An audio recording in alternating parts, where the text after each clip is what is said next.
Welcome, visitor, to Thermopylae. My name is Leonidas. I am a king of Sparta. But do not think me some idle aristocrat softened by luxury. When Spartans go to war, I stand alongside them shield to shield. And my spear tastes the same blood as those of my men. Thermopylae stirs many feelings in my heart. Rage at the Persians' arrogance.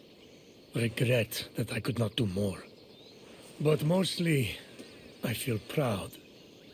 Proud of my city, and of my men, who fought to protect the very soul of the Spartan people.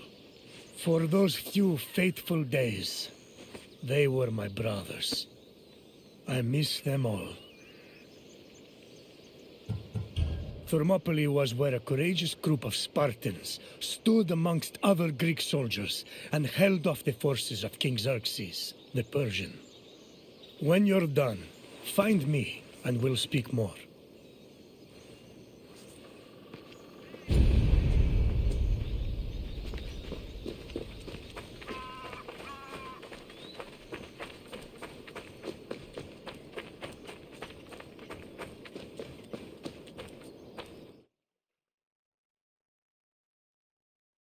The Persian king Darius's cries of rage echoed for years after his humiliating defeat at Marathon.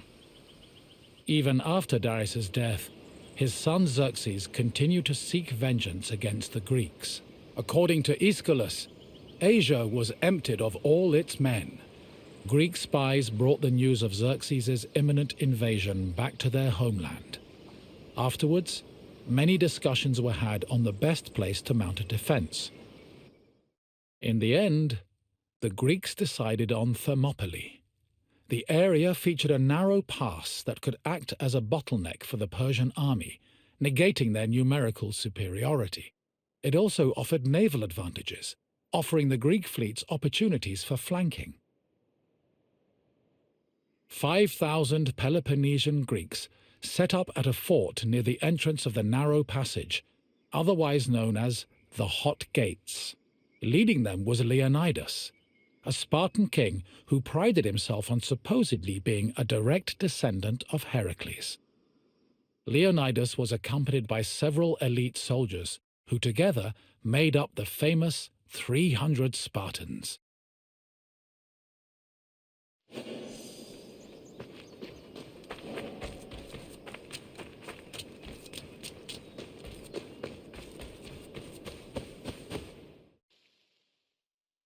The Persian army arrived in the summer of 480 BCE, preceded by a flood of rumors regarding their strength and numbers. It was claimed they consumed 6,000 tons of wheat every day, and that they dried every river and brook they passed to quench their near-insatiable thirst. During their march to Thermopylae, the Persians faced no opposition, and in fact increased their numbers further by recruiting more soldiers from other Greek cities and places like Thrace. According to Herodotus, the last count of the Persian fleet was numbered at 1,207 boats, mounted by approximately 240,000 men. He estimates the land army, meanwhile, was made up of more than 1 million men. The Greek forces at Thermopylae were heavily outnumbered.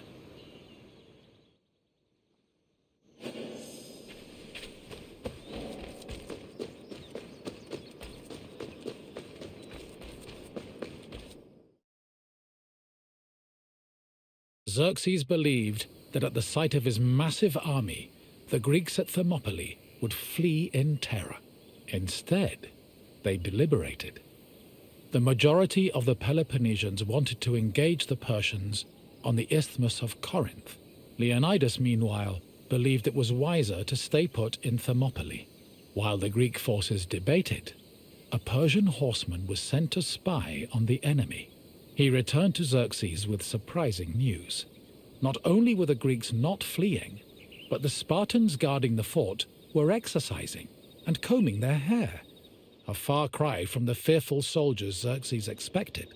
To increase the pressure on the Greeks, Xerxes waited 4 more days, then attacked on the 5th. The Persians faced heavy resistance and suffered many losses, and Herodotus says Xerxes leaped 3 times from his chair, seized with fear for his army. The following day proved to be just as difficult for the Persian forces, and the Greeks continued to stand their ground.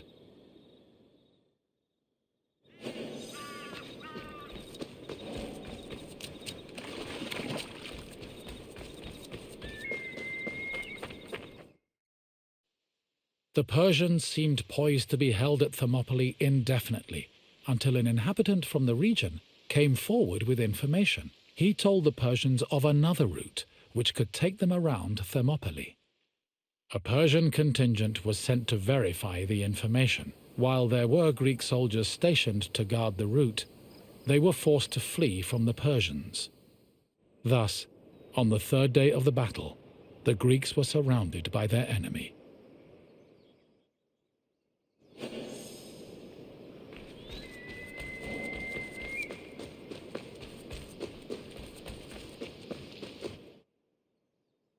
With the Persians both in front of and behind them, the Greek forces at Thermopylae realized they had 2 choices: flee to live another day, or stand and fight till their last breath.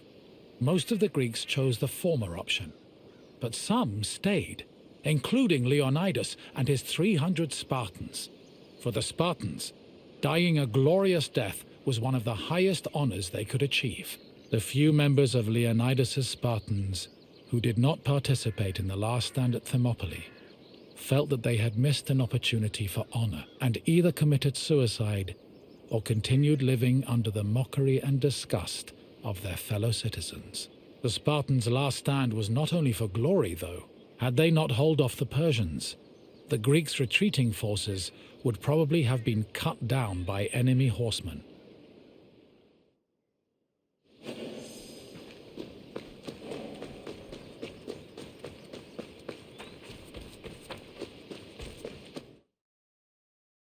On the morning of the 3rd day, King Xerxes was assured of his victory.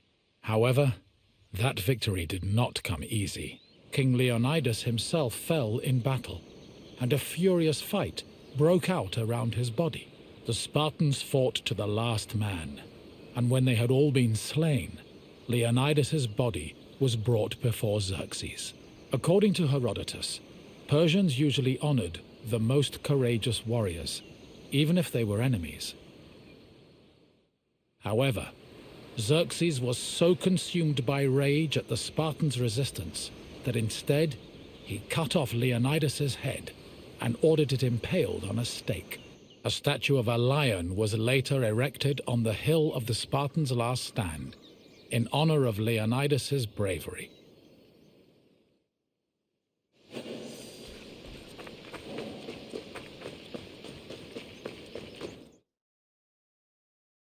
Though they were victorious, the Battle of Thermopylae shook the morale of the Persian army. They had lost thousands of men, while Greek casualties only numbered in the hundreds, and due to the sacrifice of the Spartans, the rest of the Greek army had been able to successfully retreat and regroup. As a result, even as Xerxes set up camp at the foot of Athens' Acropolis, ready to get revenge for his father's humiliating defeat at Marathon, the Persians were more anxious than confident. They were more aware than ever that the Greeks did not fear them and were ready to die defending their land.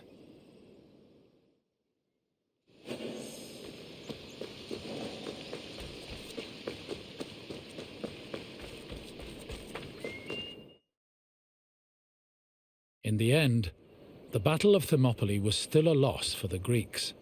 However, the battle gave the Greeks a boost in morale that carried them all the way to their decisive victory over the Persians in the Battle of Plataea in 479 BCE. With the war against the Persians finally won, the Greeks were able to honor the sacrifice of Leonidas and his Spartans with memorials and poems, forever solidifying the glory of Sparta's military prowess.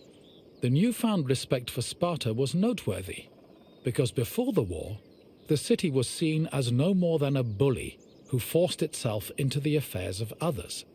Thermopylae changed the opinions of Sparta for the better, and gave them a legitimate claim to be one of Greece's most powerful and influential cities.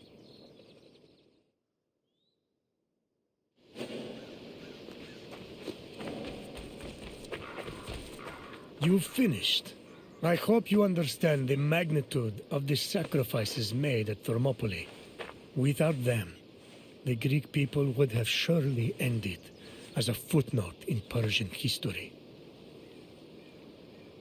Is there something else you'd like to do? If you think you're ready, let's begin. First question. Who was Xerxes' father?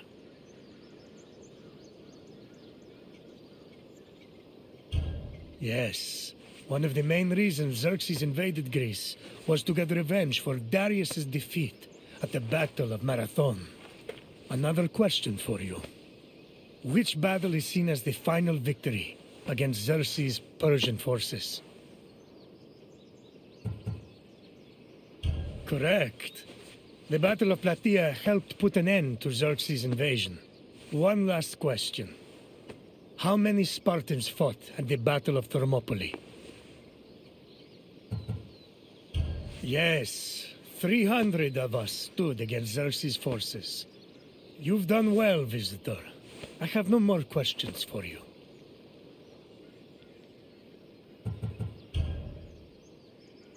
Farewell, visitor.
Τι συνέβη μόλις?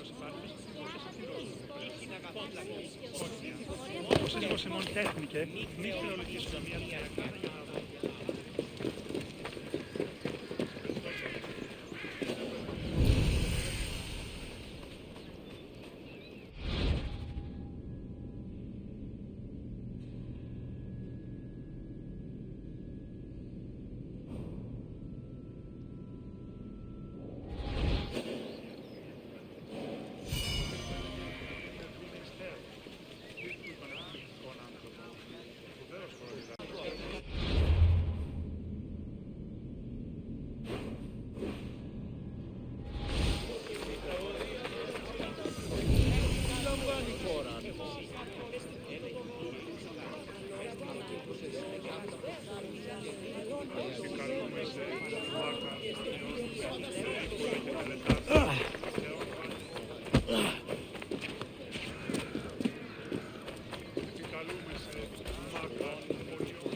Τραγωδία ανέρεσης εστί.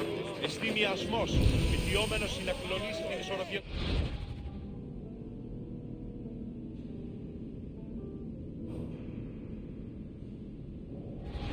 Καταδικαστέα ημίν ηθικαία αξία το τραγωδοποιό. Τραγωδοποιός έστι κλέπτης, ως διεθνός.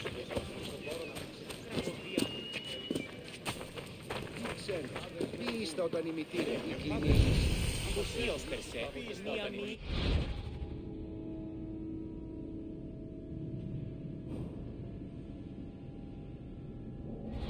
Ο πρεσβύτερος πέφτει άπαντα Τι το τούτο! τι είστε όταν η μητήρα?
Μεγαλώνει και πολιώνει με χθονία και...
Here, visitor, and welcome to this sacred site. My name is Herodotus, and I am a traveler from Halicarnassus. I retrace the cause of various events, such as wars and great calamities. I describe what I see and record what I'm told, all with the aim of providing a better understanding of why these things occur. Look for me to introduce you to many sites. Delphi is an amazing place to visit if you're looking for information.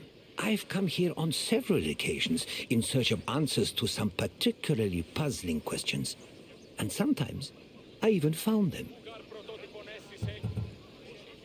This is Delphi, home of the renowned oracle. Greeks considered it the navel of the world. Pilgrims and kings journeyed here from all over Greece and beyond, seeking advice from Apollo through the voice of his interpreter, Pythia. During your visit, you will experience the sanctuary through a pilgrim's eye and discover how important oracles and prophecies were to the people of Greece. Now, go off and begin your pilgrimage. I will be waiting for you at the end of your visit.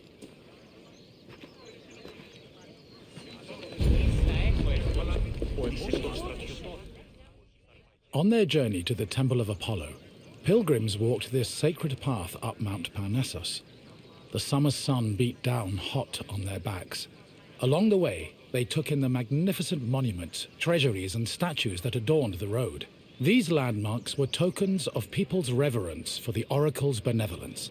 All were dedicated to Apollo, and most were offered by cities to commemorate military victories.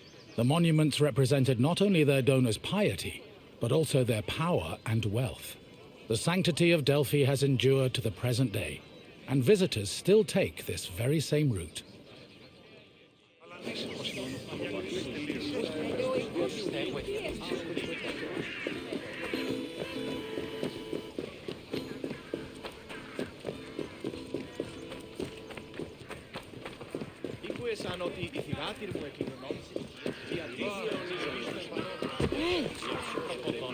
One of the most impressive dedications to Apollo came from the Cnidians, a Greek population that colonized the island of Lipari, north of Sicily. The story behind this dedication is notable.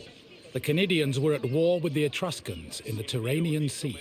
Seeking a good omen, the Cnidians consulted the oracle, and following her advice, they successfully captured 20 enemy ships. To thank Apollo, they offered the god the same number of statues as ships seized.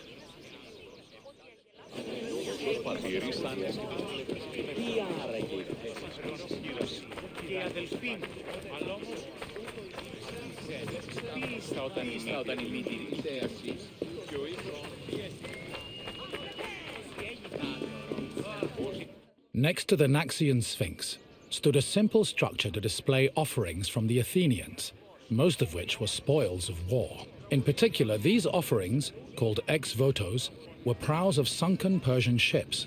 The Athenians built the portico after their naval victory over the Persians in 478 BCE. Η τραγωδία διαφθείρει τους νέους και ούκοι καταμαλτακοί. Φήμες διαβεύονται.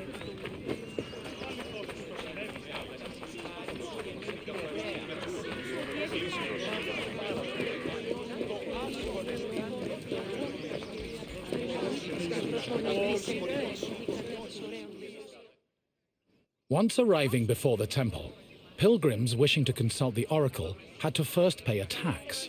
This tax gave them the initial right to approach the altar of Apollo and make an animal sacrifice to the god.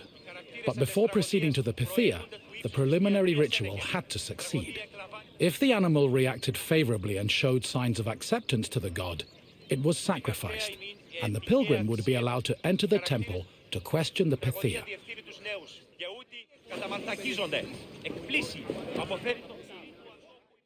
At last we arrive at the Temple of Apollo, where the oracle relayed her prophecies. The temple was the final destination of those seeking an audience with the Pythia, and its appearance matched the majesty of its purpose. Atop its imposing columns, the structure's pediments displayed famous mythological scenes, sculpted by the renowned Greek artist Antenor. But as grand as the temple looked from the outside, it paled in comparison with what happened within.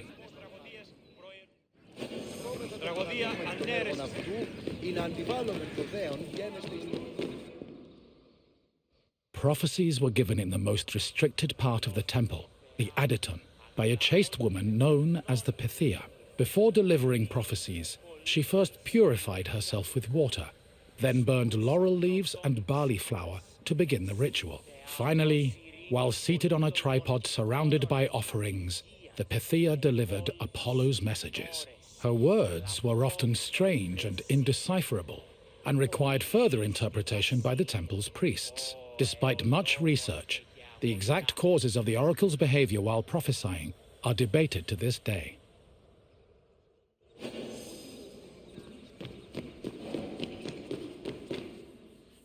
Myths say that while searching for an oracle who could impart their words to mortals, Apollo established a sanctuary on Mount Parnassos.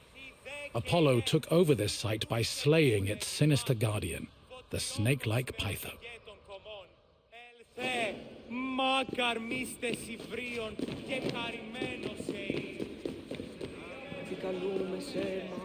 Your visit is complete. I hope you now understand how important this sanctuary was, and how it affected the lives of people both in the Greek world and beyond its borders. To be honest, I could speak about Delphi all day. But what would you like to do now? Ah, you wish to test your knowledge. Let's begin with a simple question. What did the oracle use to purify herself before her predictions? Correct. The oracle used water for purification. Time for another question. Which god was believed to speak through the oracle at Delphi? Yes, the oracle allegedly spoke the words of Apollo, which were then interpreted by priests. One final question for you. Delphi is situated on which mountain?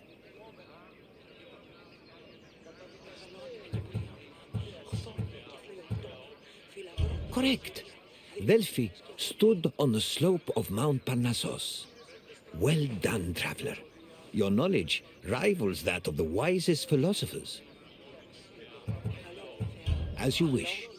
It has been a pleasure sharing Delphi with you.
Welcome, traveler, to the site of the legendary Battle of Marathon. It's truly incredible that such a small place would have such tremendous significance. But then again, even the tiniest pebble can send ripples through the water. Marathon was the location of one of the greatest battles in Greek history. It was here where Athenians made a stand against the might of an imposing Persian fleet. Your visit will take you through the causes of the conflict, the battle itself, and its far-reaching consequences. I will see you again once you're through. Farewell for now.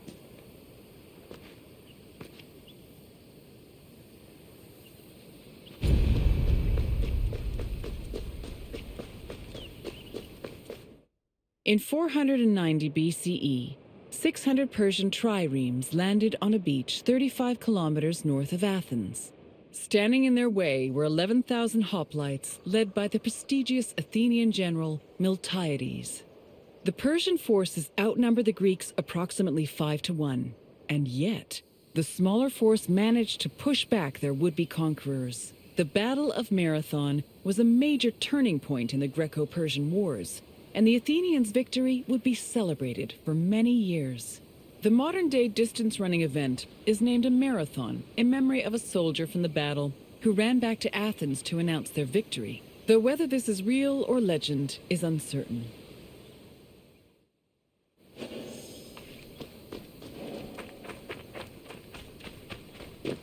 The Persians wanted to invade Greece in part due to its rich silver mines.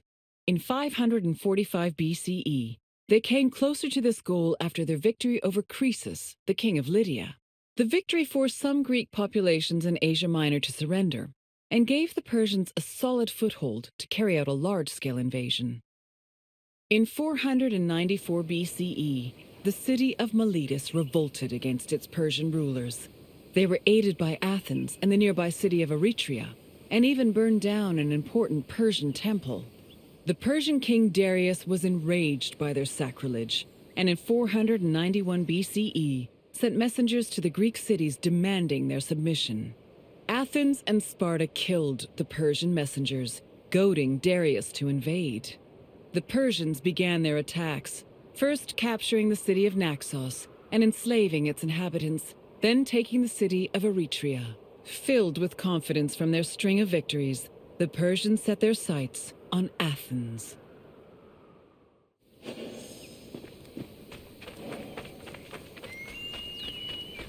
The Greeks were surprised by the ferocity of the Persian attacks. Seeking aid against the upcoming invasion, Athens was forced to appeal to other cities for help.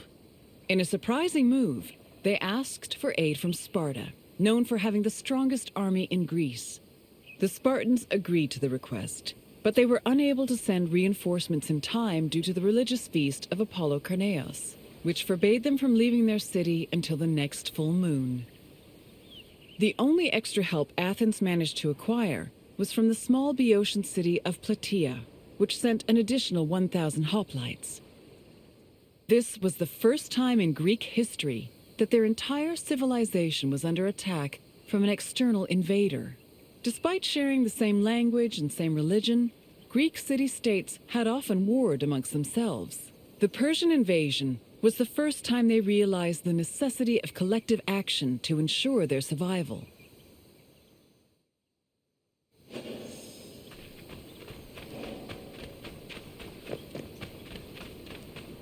The Persian fleet originally planned to land at the port of Phaleron. However, the exiled Athenian tyrant Hippias, who sided with the Persians, advised them to land at Marathon instead, where it would be easier to deploy cavalry. The Athenians were unaware of the Persian battle plans and left Marathon undefended. This allowed the Persians to quietly set up camp on the beach, while Athens scrambled to mount a defense.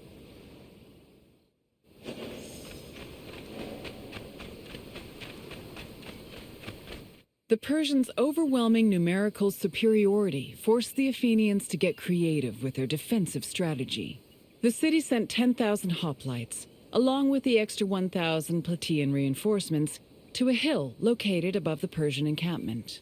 Once in position, Athenians had to decide whether to wait for the Persians to attack or to strike them first. Athens' strategists believed the former option was better, but the general Miltiades believed a first strike was more advantageous, as the Persians had their backs to the sea. In the end, Miltiades' opinion prevailed, and the Greeks made their move.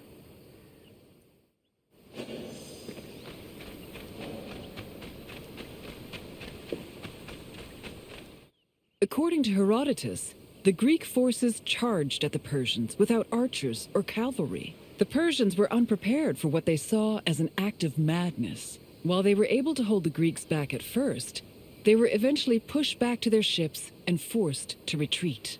The Persians suffered heavy losses during the battle, with approximately 6,400 casualties.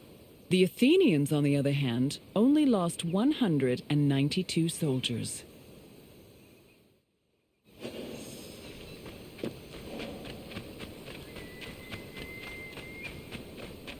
The victory at Marathon was considered miraculous. The Greeks attributed this miracle to the appearance of legendary heroes who they allegedly saw return from the dead to fight at their side in defense of the city. For example, several Athenians swore they saw the mythical king Theseus take up arms at Marathon, a scene which would later be depicted in Athens' Agora. Similarly, some hoplites attested that Heracles appeared at Marathon, clad in his lion skin and wielding a club. The supposed appearance of these heroes helped elevate the Battle of Marathon to a legendary status among the Greek people.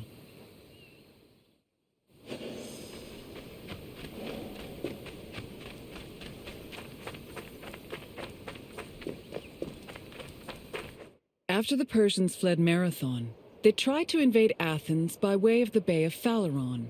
However, this gave the Athenians time to return to their city and mount a proper defense. Fearing further losses, the admiral of the Persian fleet called off their attack, and the Persians returned to their empire. Darius was furious at the campaign's failure and decided to seek vengeance in a retaliatory expedition from both land and sea. Meanwhile, Sparta begrudgingly congratulated Athens on their victory.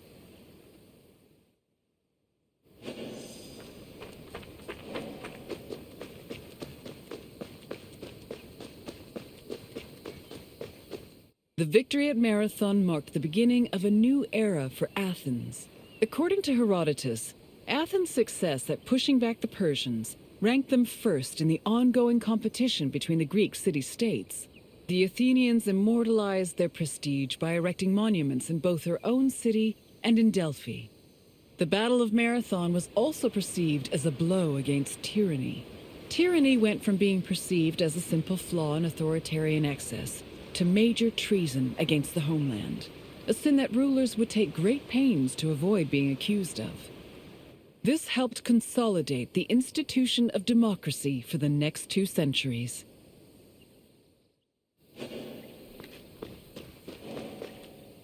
I hope you enjoyed this look into the famous Battle of Marathon. It was not only a major turning point in the history of Athens, but also for all of Greece. Its repercussions would be felt for many years to come. Is there anything else you'd like to do? Of course. Let's start with a simple question.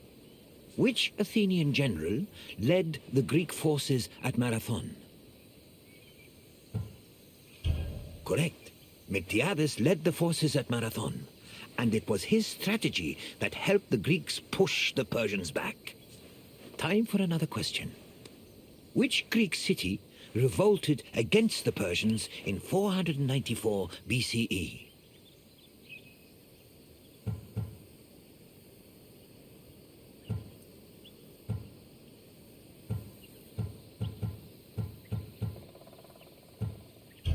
Marathon was the site of the battle between the Greeks and the Persians, but it did not revolt.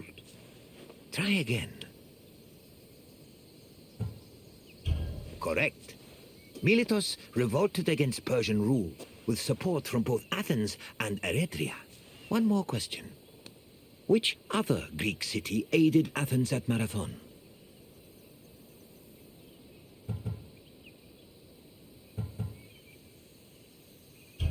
Unfortunately, Eretria was taken by the Persians, and thus unable to help. Keep trying. Yes, Plataea sent 1,000 Obsidians to aid the Athenian forces. Well done, traveler. You have learned much. Farewell, traveler. I hope to see you again soon.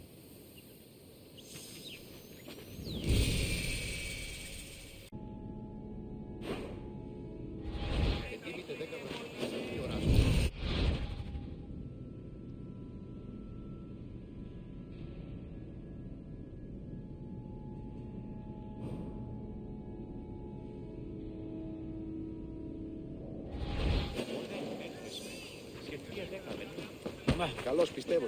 Φέρε την άμμο.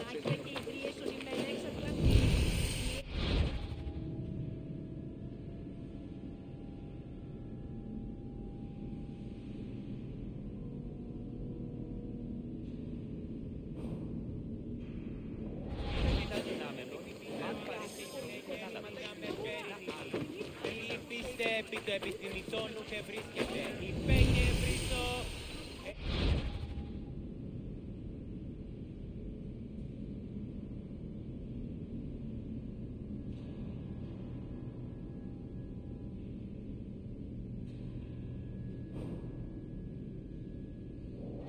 Είναι αδυνάμενο να ανεβρύνει πλαστεία ή ωραία. Κινηθείτε ευθέως εκεί.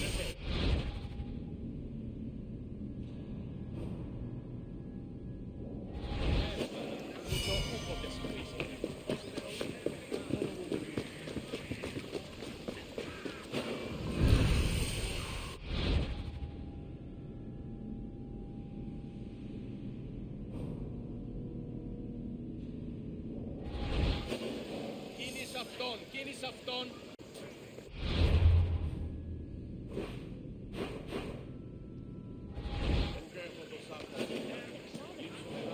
Hello, wanderer. May I introduce you to the Keramikos, the kiln that warms all of Athens' pottery. My name is Aspasia. Though I am not originally from Athens, I have climbed to the top of its social ladder using my wit and intellect. I've even earned the love of Pericles, one of the most powerful men in the city. The mind truly is a beautiful thing. The art produced here is some of the most beautiful in the Greek world. I envy the potter's skills, though I'm not quite as envious of their clay-stained hands. It's bad for the nails. The Keramikos was a special neighborhood in Athens, where potters created vases and containers that stood all over Greece. This tour will take you through the elaborate process needed to turn something as simple as muddy clay into ornate perfume vases and gilded wine cups. Come find me when you complete your visit, and we can talk more about what you've learned.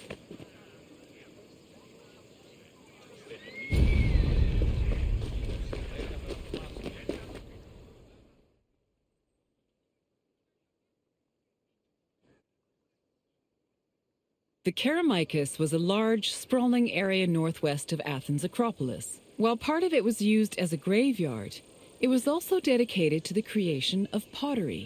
The Keramikos was so significant to the art form that its name lives on in the word ceramics. Perhaps drawn by the river, potters moved into the area and formed their own bustling community. It's believed that by the end of the 5th century BCE, hundreds of thousands of pottery vessels had been made in Athens, including everything from heavy, undecorated cooking pots to delicate and beautiful containers reserved for the most precious oils. Sadly, only around 1% of these works survive today, some only in small fragments.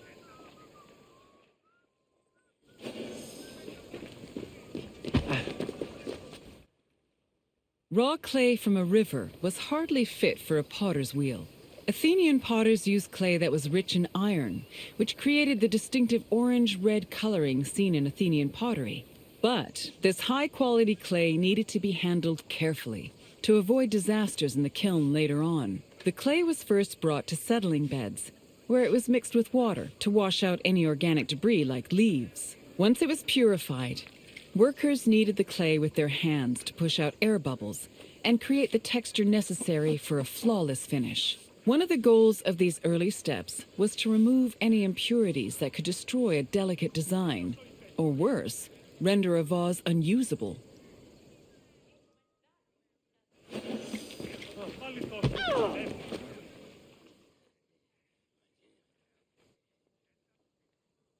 Once the clay was cleaned, it was up to the potter to shape it into a vase by spinning it on a wheel or pressing it into a mold. Their choice depended on what shape they wanted for the vase, but they also considered the possible scope of its decoration. Potters did not work alone.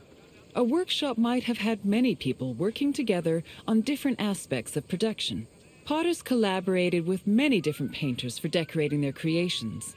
Some of these painters even became potters themselves.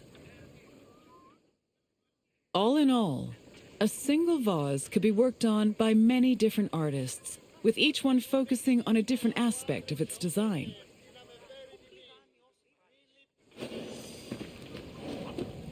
After the pots were shaped and decorated, they were packed into kilns for the lengthy and delicate firing process. The process had 3 stages: oxidation, reduction, and reoxidation. The main purpose of the firing process was to carefully manage the clay's exposure to oxygen. The chemical reactions caused by firing gave the pots their distinctive orange-red coloring.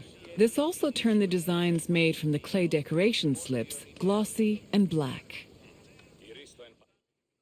The most difficult part of the firing process was managing the fires themselves. It required an enormous amount of skill and experience to properly judge the exact temperatures needed, and even the smallest mistake could ruin several hours of work.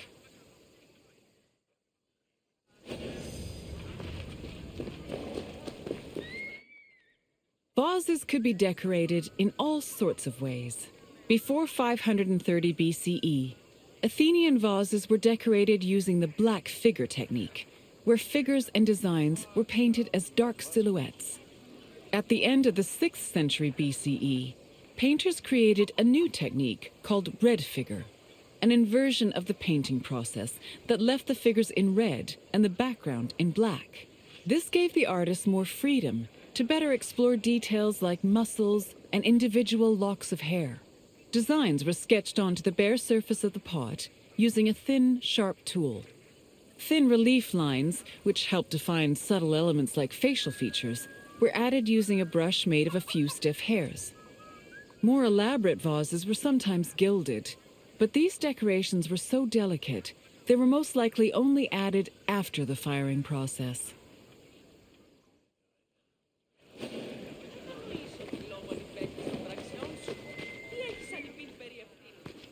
You've returned! As you can see, pottery was an arduous and delicate process, but was exemplary of the skill and craftsmanship that dominated Greek art and culture. Now, is there something else you'd like to do? Then let's get right to it, starting with an easy question. What was responsible for the orange-red color of most Athenian vases? Correct! Athenian potters worked with clay that was rich with iron, and that iron created a distinctive orange-red coloring. On to the next question. What were the chambers for firing pottery called? Correct. Pottery was fired in kilns, and the firing process was extremely precise and delicate in nature.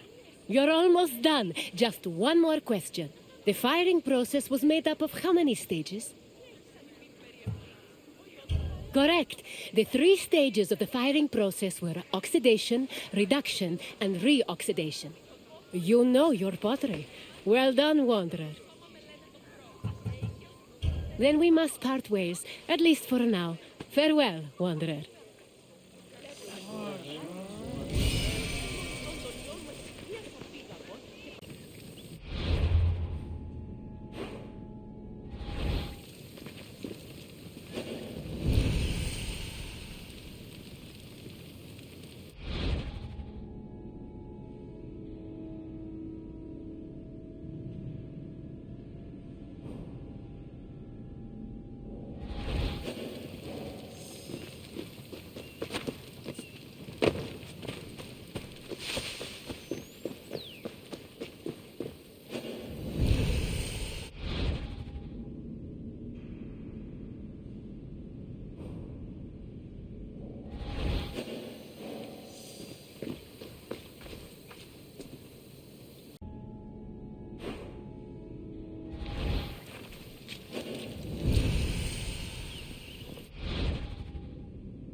Τραγωδοποιός έστι κλέπτης.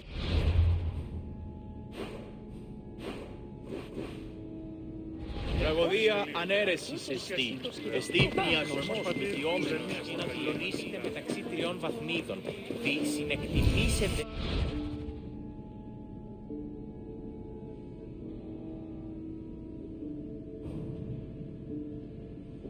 Μετά τι παριστάνε το άλγος αυτό. Τι αλλού ευρίσκεται η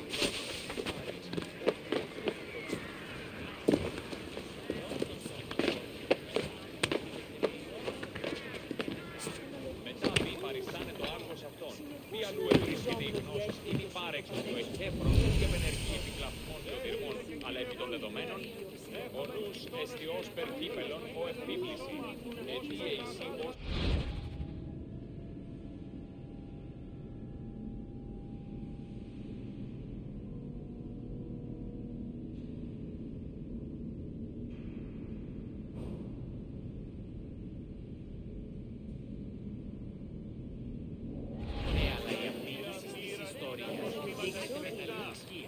Και το επιχείρημα αυτό καθ' αυτό έχει ιστορία. Ο εχέφρον αναγνωρίζει. Τούτο εστί το όργανο Lokris. Πού καλυθέ τούτο εστί. Έναν εξάδελφο και ως της φορεσίου. Greetings, wanderer, and welcome to the Acropolis, the shining jewel of Athens. Personally, I think the Acropolis is one of, if not the, greatest place in all of Greece. Though, considering it was the project of my partner, Pericles, I may be a touch biased. The Acropolis of Athens is a bastion of art and culture worthy of the gods themselves. Within this citadel, you will find many important sacred buildings, as well as some of the most magnificent art in all of Greece.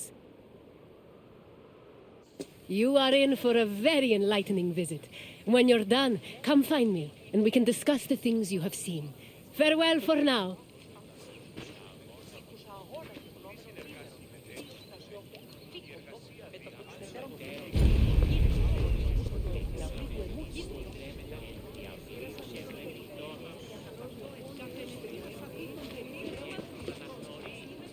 The Acropolis has gone through many changes in its long history. It began as a simple rock, was settled as early as the Neolithic period, and then became a fortress in the Mycenaean period. Stone buildings started appearing in the 7th century BCE. But the famous structures whose ruins remain visible today date mainly from a period of construction in the 5th century BCE. The location of the Acropolis is closely tied with Athens' foundation myth. Supposedly, it was the site where Athena and Poseidon competed for the city's patronage. This connection gave the Acropolis a sacred aura, and it was considered the religious heart of the city.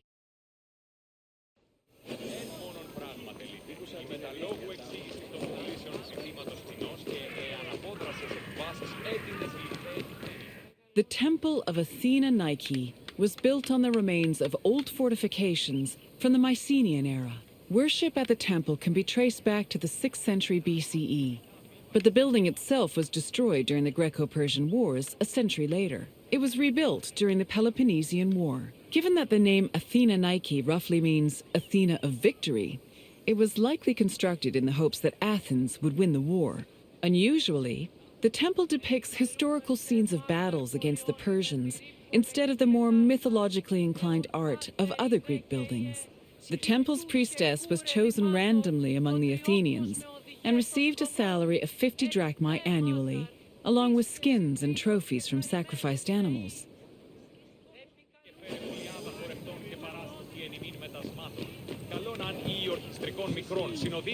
The Acropolis was built up over a long period, due in no small part to its partial destruction during the Greco-Persian Wars. It was in the 5th century BCE, though, that the Acropolis received its most significant improvements. This period was an extremely prosperous time for Athens, both financially and culturally. With a booming economy bolstered by trade and the Lavrion silver mines, Pericles, the leader of Athens, financed a huge project to rebuild the citadel. He enlisted the help of renowned artists, like the sculptor Phidias, as well as the architects Iktinos and Callicrates. Together, they erected buildings like the Parthenon and the Propylaea Gateway. Pericles' goal was to make the Acropolis into a glorious monument to the gods and to mortal Athenians. Μόνος πράγμα τελείται. Οι μεταλλόγοι γίνονται ανεσπάσματα και άπαντες βρίσκεται πηγή ανάπασαν.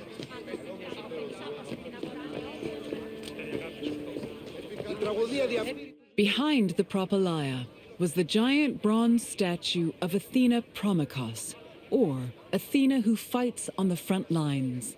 That name was reflected in the spear and shield the statue held in its hands. It was erected in the mid-5th century BCE by the artist Phidias. According to an inscription, it took 9 years to make and cost almost 500,000 drachmae. At approximately 10 meters tall, the statue was apparently so large that Pausanias claimed its helmet and spear tip could be seen from the sea near Cape Sunion, 60 kilometers away. The ornamentation on the statue's shield was engraved by the metalsmith Nis.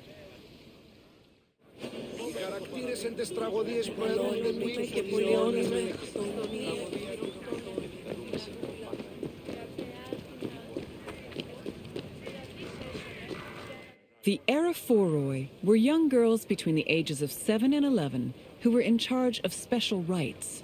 A list of 4 girls was drafted by the Assembly of Citizens, from which the High Magistrate, the Archon Basileus, chose 2 to serve as Araphoroi for the year. The girls lived in a house on the Acropolis.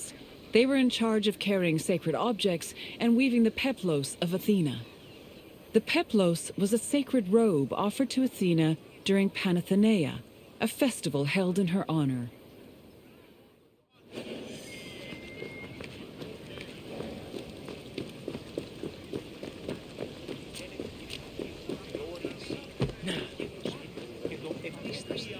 Σύμφιληση.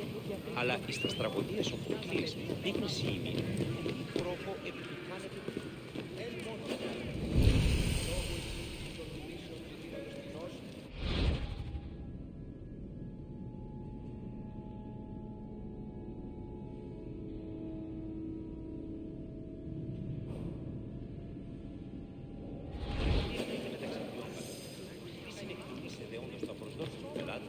Και θεμελιώστε τα δεδομένα και μετά.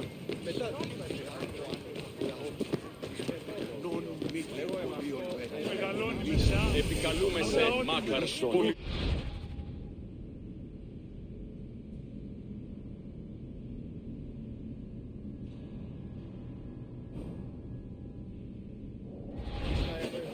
Και είμαι καλή φωνάς. Ο πατήρ μου έλεγε «Δίν με δίνε εις θέατρο». Κοσμήματα δυνάμεως, φέρνω πάρτι αλεμπόρ.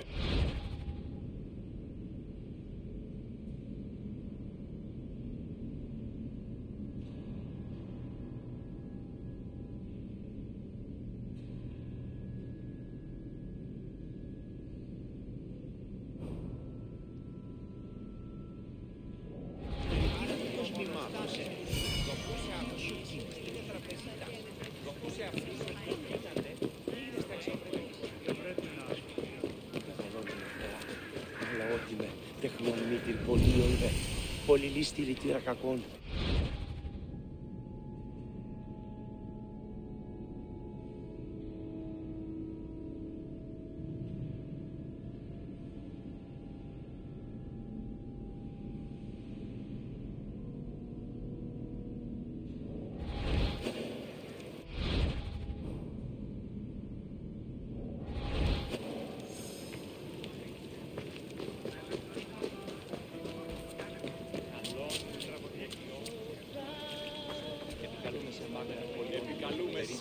Μάκαρ, πολυώνυμα, πυρήπολε και τελειέ.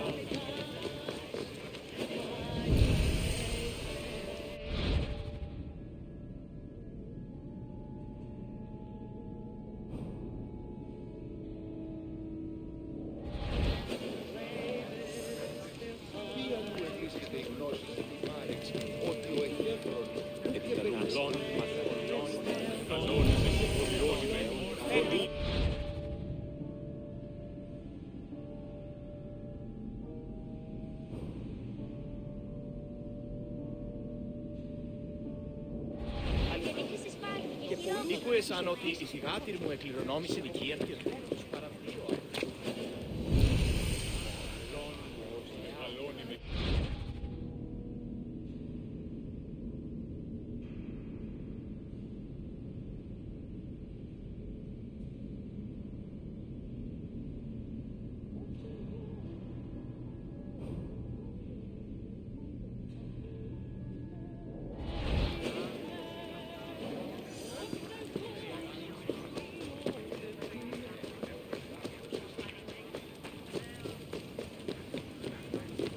The Erechtheion was an atypical temple. It was dedicated not only to Athena Polias, but also to Kekrops, the mythical founder of Athens, his son Erechtheos, and even Poseidon, the sea god who challenged Athena for possession of the city. The temple was divided into sections.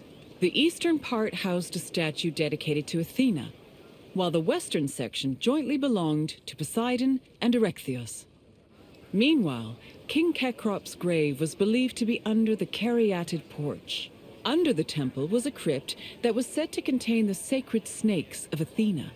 The snakes may have had a sweet tooth because the priestesses of Athena allegedly fed them honey cakes.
The Parthenon is one of the most well-known buildings in the world and an enduring symbol of ancient Greek civilization. While it is located on the Acropolis, the building is not a traditional temple. It was built by the sculptor Phidias and the architects Callicrates and Ictinus as a great monument to the glory of the city of Athens. That glory is evident in its many carvings. One of the most carved monuments in Greek architecture, the Parthenon's decorations depict several mythological scenes. These include the birth of Athena, her fight against Poseidon for the patronage of Athens, the gods' battle with the giants, and the procession of the great Panathenaea.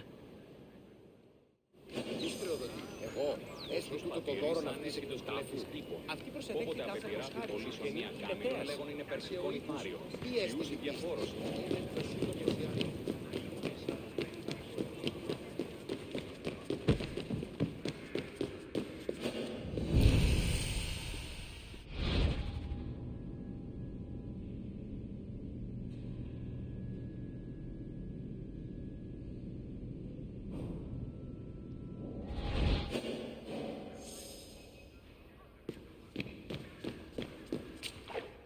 The Parthenon's inner chamber, or cella, contained a massive statue of Athena that was considered to be one of the sculptor Phidias's greatest masterpieces. The statue was chryselephantine, a combination of gold and ivory. To justify the steep cost of its construction, Pericles told Athenians that the statue was a gold reserve, which could be disassembled in times of economic distress. The cella also allegedly contained a pool, whose main purpose was to control the room's humidity, which helped preserve the statue's ivory.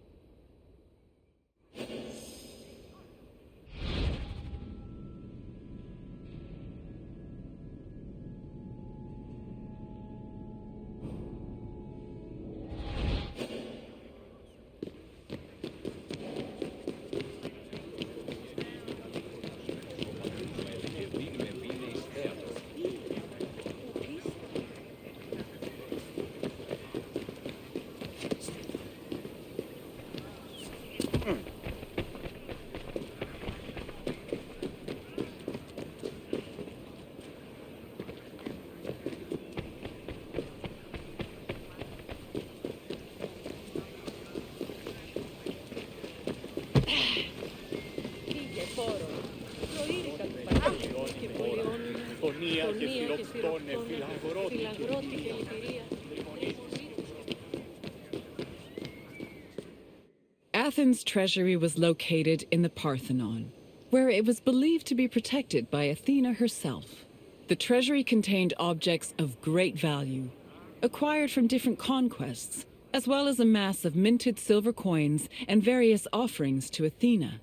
Pericles also decided to move the entirety of the Delian League's treasure to the Parthenon in 454 BCE. This was a great testament to Athens' power over the rest of Greece. The riches were divided into two parts, the Demosia, which belonged to the city, and the Hiera Cremata, which was dedicated to the goddess and only used for religious purposes.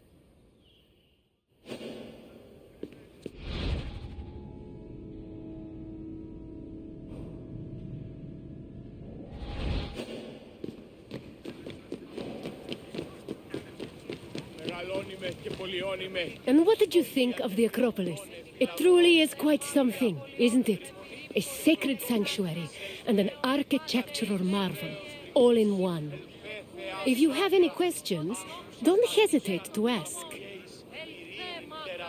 You're confident enough for a test? Very well. Let us see how much you know. Which two gods competed for Athens' patronage? Correct. It was Poseidon and Athena who fought for Athens' patronage. As for who won, the answer is in the city's name. On to the next question. Who sculpted the statue of Athena in the Parthenon? Correct. The renowned sculptor Phidias made the statue, which was considered one of his masterpieces. And now, the final question. Which king's tomb was believed to be under the Caryatid porch? That is correct. Cecrops was the mythological first king of Athens, and his tomb was said to be under the Erechtheion. It seems you know much about this place. Well done, wanderer. As you wish. Hopefully we will see each other again soon.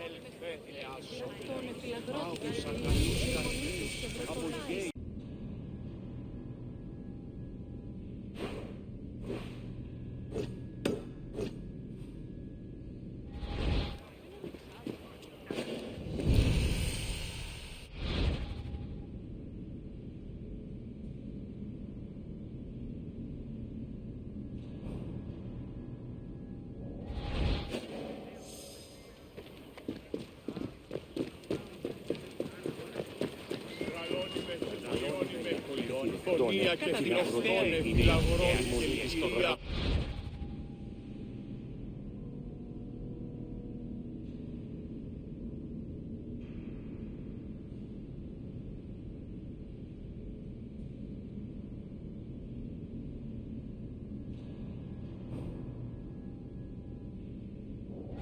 Οι χαρακτήρες εν τες τραγωδίες προαιρούνται του ύψους της διάρκειας. Πολιώνυμε και πολιώνυμε και τελετάρχα, θεών πάτερ.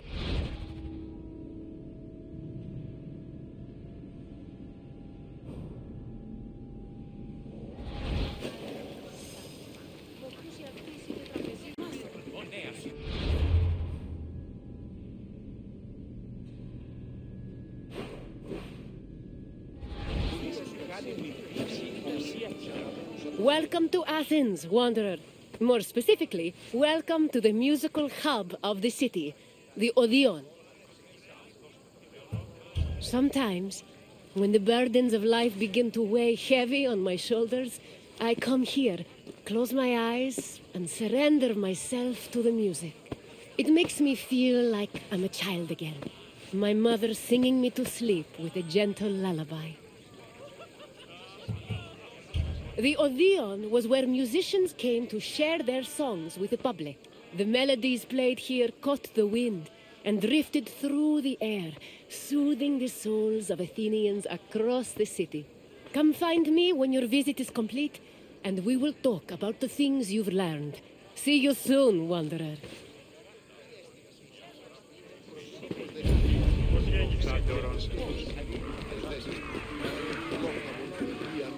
Music played an important part in almost every aspect of ancient Greek life, whether attending a public gathering, rubbing elbows at a dinner party, laying out offerings in a temple, or marching into battle.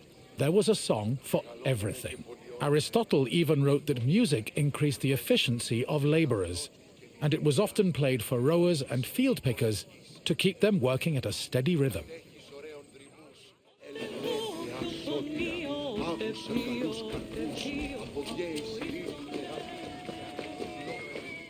Musical contests, or agones, were originally only held during religious festivals. Over time, they became cultural events in their own right, and attracted musicians and spectators from all over the Greek world. For example, the Athenian Panathenaea festival featured competitions for instrument playing and poetry recitation. The Dionysia festival included contests between groups of male singers to see who could best perform a dithyramb, a merry hymn in honor of the god Dionysus. While these contests could be attended by all, women weren't allowed to compete in them. In the early days of the competitions, winners only received a crown and an ego boost for their talents. But from the Hellenistic period onward, the rewards were upgraded to cash prizes. These prizes were large enough for musicians to make a fortune, especially if they moved from festival to festival.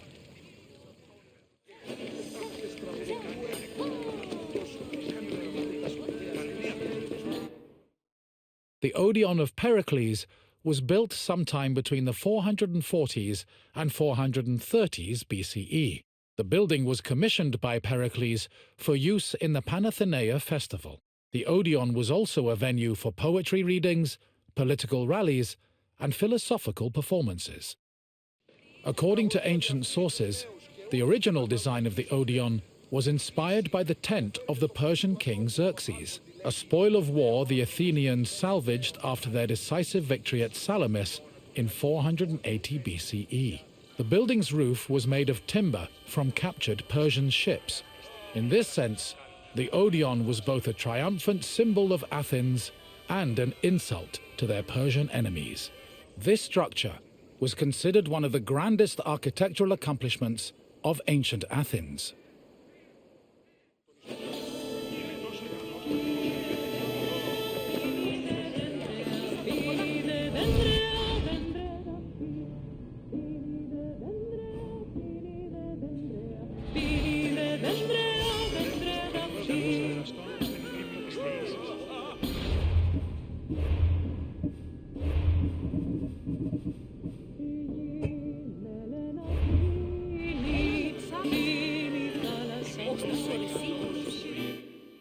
In ancient Greece, there was a type of music for almost any occasion. Complicated songs like hymns, paeans, and dithyrambs were meant for the ears of the gods, and as such were usually played during religious ceremonies and civic life. Meanwhile, a hymenaeus was a song performed at weddings, and a threnody accompanied funeral processions. For more merry occasions like symposia, scholia were the soundtrack of choice. However, drama was considered the epitome of artistic expression, since it combined songs with poetry, dance, acting, and costumes. Plays were thought to be the connection between mortals and gods, and the songs that accompanied them, especially those from the tragedies of Euripides, often became huge hits in the rest of Greece.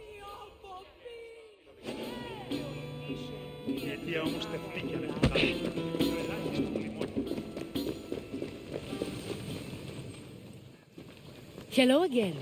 I trust your visit was worthwhile, and that learning of music was a feast for your mind. I know it was for mine. Is there anything else you'd like to do? Fancy yourself an expert on music?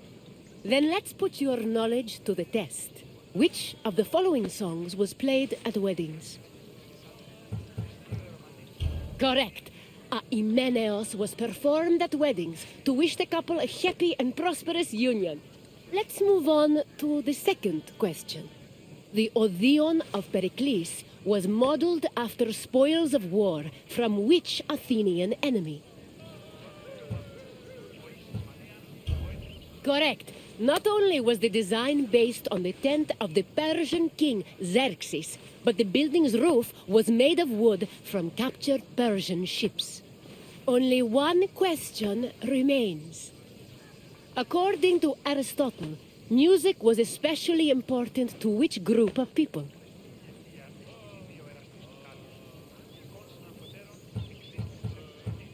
According to Aristotle, music was especially important to which group of people?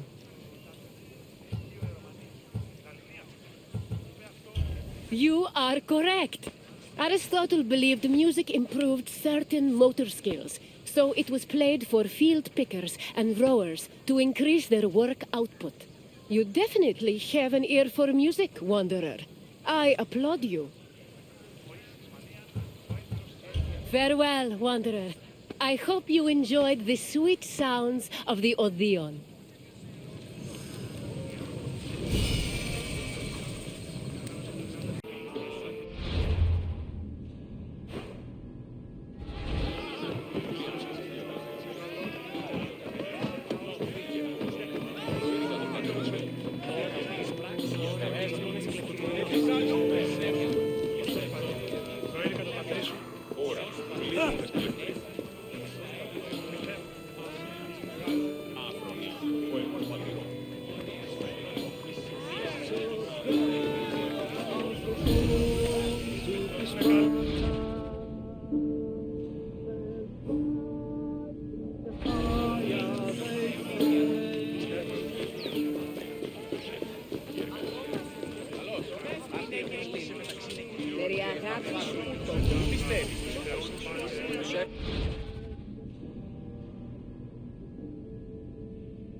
Μεγαλώνει και πολιώνει με. Η τραγωδία κινείται μεταξύ τριών βαθμίδων.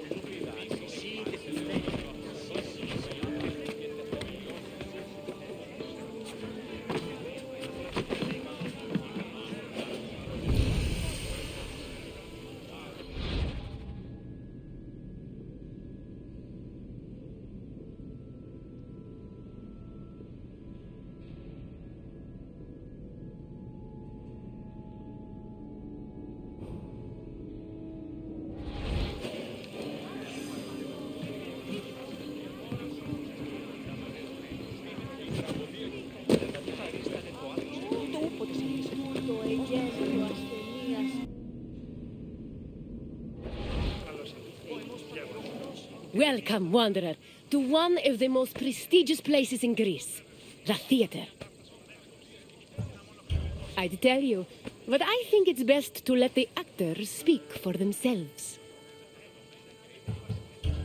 The theater was where audiences gathered to watch plays.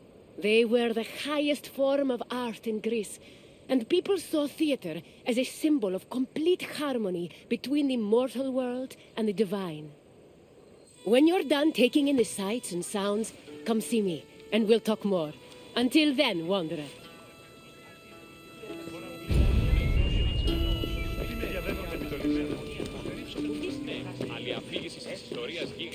Theater is not just part of geek culture, but was a major part of Greek culture. In Athens, comedies and dramas originated from the dancing and singing performed by members of the cult of Dionysus. Between 536 and 533 BCE, theater's burgeoning importance in Athens was demonstrated when the responsibility of organizing tragedies was entrusted to the Archon, the highest-ranking magistrate in the city. From then on, theater grew rapidly in popularity, and soon a permanent space for performing and watching plays was built on the slope of the Acropolis. During the 5th century BCE, theater became intertwined with Athens' democracy. It often functioned as an echo chamber for political ideas, and in some cases, it could even influence public opinion.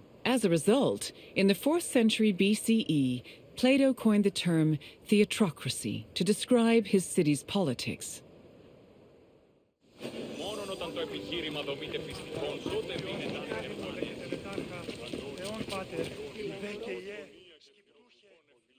Theatrical competitions were held in the sanctuary of Dionysus Eleutherios, god of wine and patron of drama. Dionysus was the son of Zeus and a mortal woman named Semele. Stories say that Zeus, who had fallen in love with Semele, appeared to her holding a lightning bolt in his hand. Semele was tragically struck dead by the lightning, but Zeus managed to save her unborn child, keeping the embryo in his thigh until it fully gestated. This is why the name Dionysus is sometimes thought to mean born twice. In Athens, theater was a part of the cult of Dionysus, and stage productions in the god's honor were held during festivals like the Lakonia and the Great Dionysia.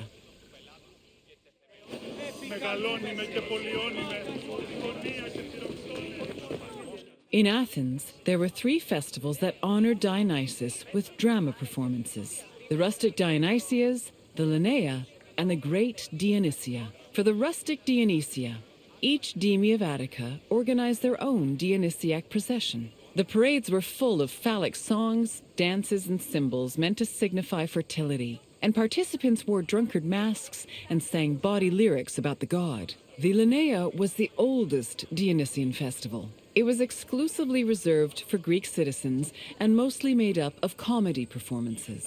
Finally, the Great Dionysia was the most important festival. Taking place over several days, it began with a parade called a phallophori, followed by a dithyramb contest, and ending with consecrated drama competitions.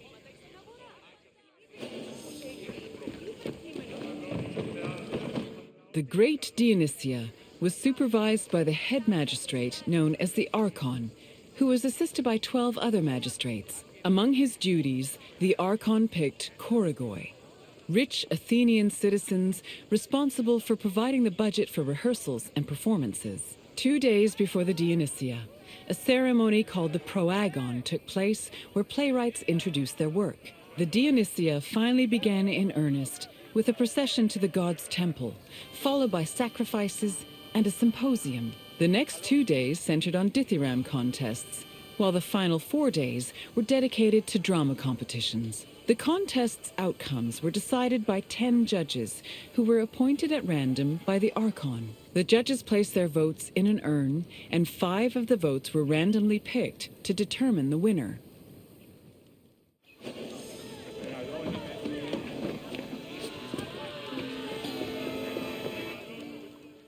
All Athenian stage actors were male, regardless of whether they were playing men or women. Tragedies originally featured only 1 actor performing alongside a chorus, eventually reaching a maximum of 4. Adding more roles opened up the opportunity for dramatic dialogue.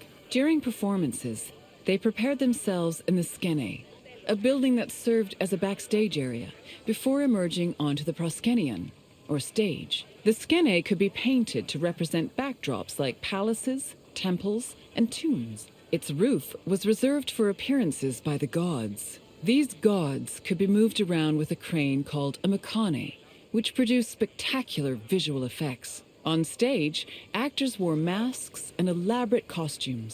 For tragedies, they were adorned with magnificent clothes, while for comedies, actors playing male characters wore hugely exaggerated phalluses, probably to maximize the laughs.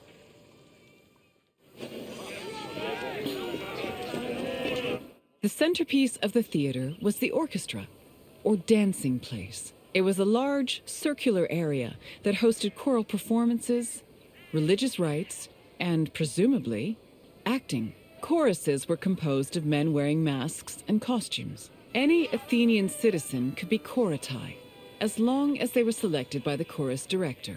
Chorus members also served as the equivalent of a curtain, as their entrance and exit marked the beginning and end of the play. New costumes and masks were produced for the chorus for every new play, and they were often just as impressive and elaborate as the performances. For example, Aristophanes' comedies feature the chorus dressing as wasps, frogs, birds, clouds, and islands. One of his plays, The Knights, even had men riding other men dressed as horses.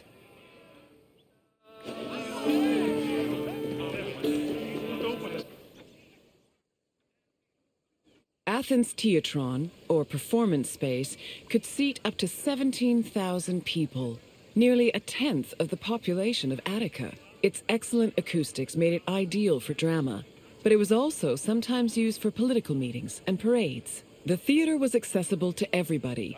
This did not mean that seating was free, though. The first rows were normally where priests and public officials sat, while the central part of the auditorium was reserved for ambassadors and guests of honor. There is also evidence that men and women sat separately. In general, theater audiences were emotional and noisy. During performances, they would shout, curse, and throw things depending on their mood, and their reactions were just as much a part of the experience as the acting.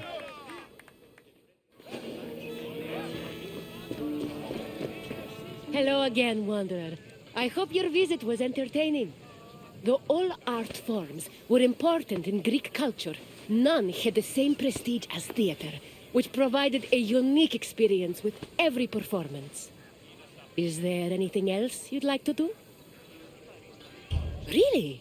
Then let's begin. Who was Dionysos' mother? Correct! Unfortunately, Semele died before her son was born, but Zeus saved the unborn baby and raised him as a god. Next, another question. Which competitions took place on the second and third days of the Great Dionysia? No, the drama contests were reserved for the final 4 days of the festival. Try again. Yes, the Thyrambvi were hymns dedicated to Dionysos, and the Thyrambos contests were held on the second and third days of the festival. And finally, the last question. Which of the following is the oldest festival dedicated to Dionysos? Which of the following is the oldest festival dedicated to Dionysos? You are correct. The Linnea was the oldest Dionysiac festival. Congratulations, Wanderer. You're a very studious theater goer. Then I will leave you be. Farewell, Wanderer.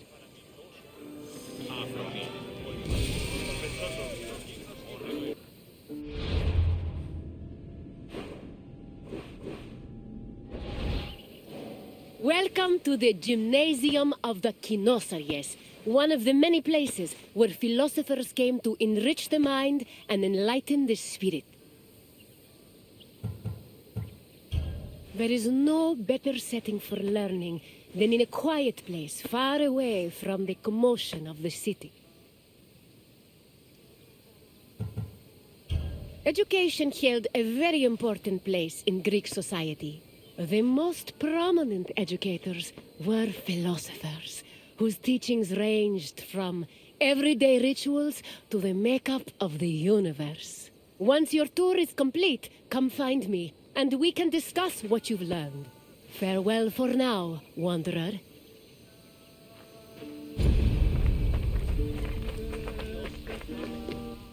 Philosophy comes from the Greek word philosophia, or love of wisdom. This concept was in direct contrast with philochromatia, love of money, and philotimia, love of honor. As of the second half of the 5th century BCE, Athens was known as Greece's capital of philosophy. Due to the rise of democracy, there was an increasing need for education beyond the basic subjects of elementary school.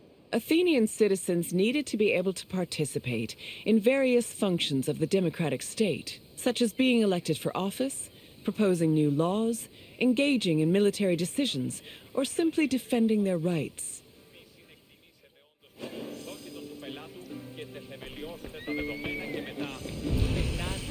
Originally, Athens had no official school buildings for higher education. Sophists and philosophers taught either in private homes or in public spaces like the theater.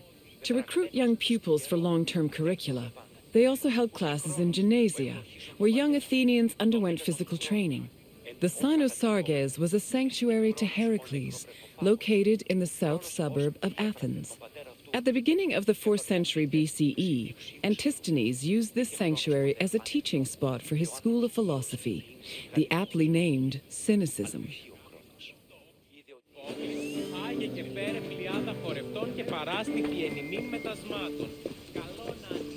Any free citizen was allowed to involve themselves in the Athenian democratic process.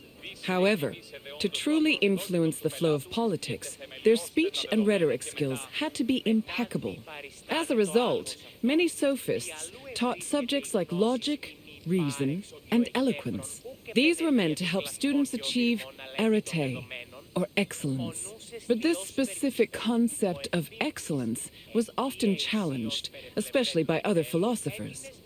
For example, Plato, Socrates, and Isocrates preferred a more moral approach and argued that rhetoric should be used as a means to serve the greater good. Socrates and Plato went even further, declaring that philosophy and wisdom were not only useful tools, but also ethical virtues.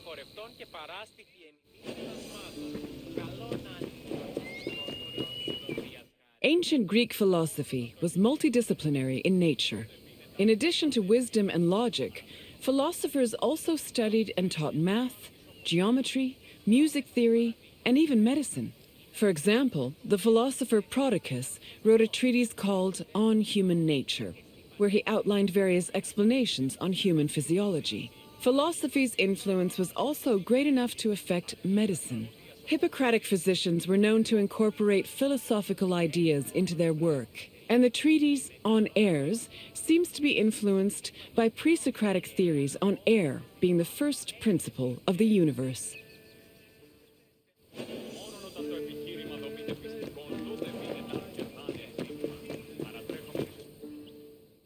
The famed philosopher Socrates had an ambiguous relationship with sophists. In Plato's dialogues, Socrates is portrayed as being in constant opposition with the famous sophists of his time. Aristophanes' comedy, The Clouds, meanwhile, depicts Socrates as a sophist himself, constantly demanding payment for his teachings. Socrates was in fact very poor and made no money off his teachings. He also differed from the sophists in that while they only taught aristocratic youths, Socrates taught everyone, regardless of station. Unfortunately, his controversial ideas and practices did not sit well with the city of Athens, and he was eventually tried for impiety.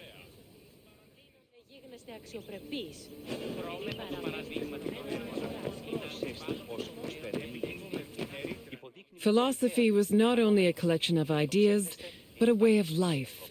According to philosopher Pierre Hadot, his ancient counterparts had a daily regime of spiritual exercises to combat their passions, doubts, and illusory beliefs. These exercises included meditation on death, contemplation of nature, or speaking with a friend or mentor. Philosophers also followed specific dress codes and diets. They were also part of a community of masters and students. These communities were created and strengthened in schools. Plato founded such a school in the early 4th century BCE, when he purchased a property in a grove just outside of Athens. The school was designed to groom students into philosopher citizens who could eventually rule the city in a measured and fair manner. It followed its own rules and was open to both male and female disciples.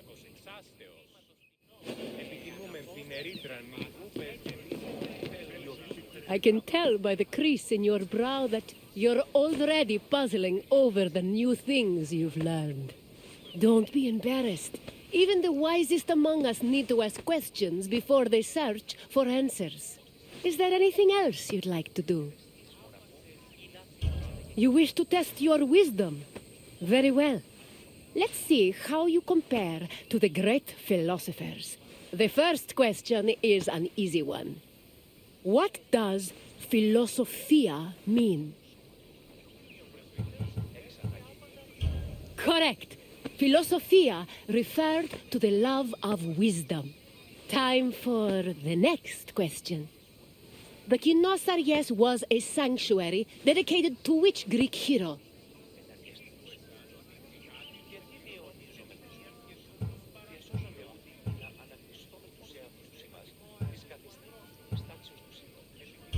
I'm afraid the Kynosaries was not a sanctuary to Odysseus. Keep trying. Theseus was a legendary Greek hero whose achievements include such amazing feats as slaying the Minotaur. But the Kynosaries was not one of his sanctuaries. Try a different answer. The Kynosaries was not dedicated to Perseus. Try again. Correct. It was the mighty Heracles. Now, for the last question. Which play by Aristophanes portrayed Socrates as a sophist? Yes, The Clouds was a comedy that portrayed the famous philosopher as a greedy sophist. Plato even believed that this caricature contributed to his mentor's eventual trial and execution. Well done, Wanderer. Even Socrates would be impressed by the depths of your wisdom. As you wish, Wanderer. Safe travels.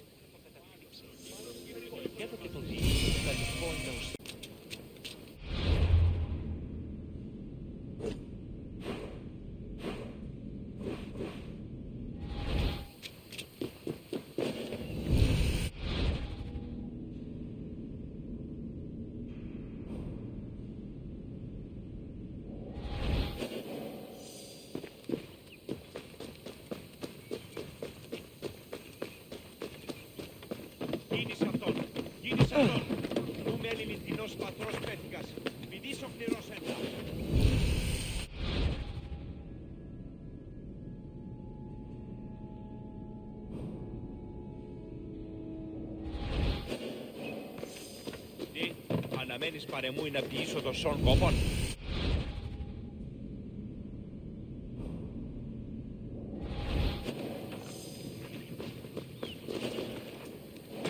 Welcome to the silver mines of Lavrion. The mines make me nervous. All those fumes can't be safe to inhale day in and day out. The Lavrion silver mines were discovered between Thorikos and Cape Sunion, near Athens. They were rich in the mineral galena and provided Athens with much of the silver necessary to mint its currency. Because of this, the mines were invaluable to the city, and the resources they provided helped turn Athens into one of the most powerful states in Greece. We will meet again after you've seen what the mines have to offer. Farewell for now, Wanderer.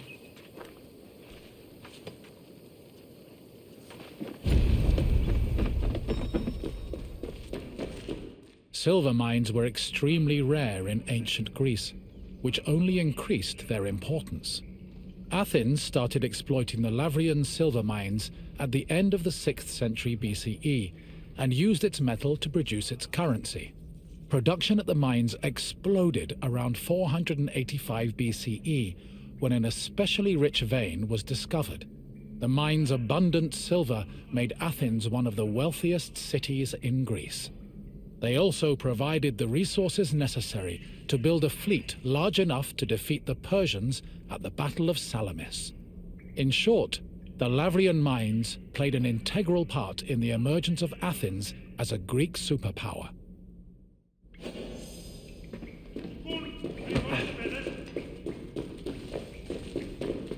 Exploiting the mine's resources required a lot of labor.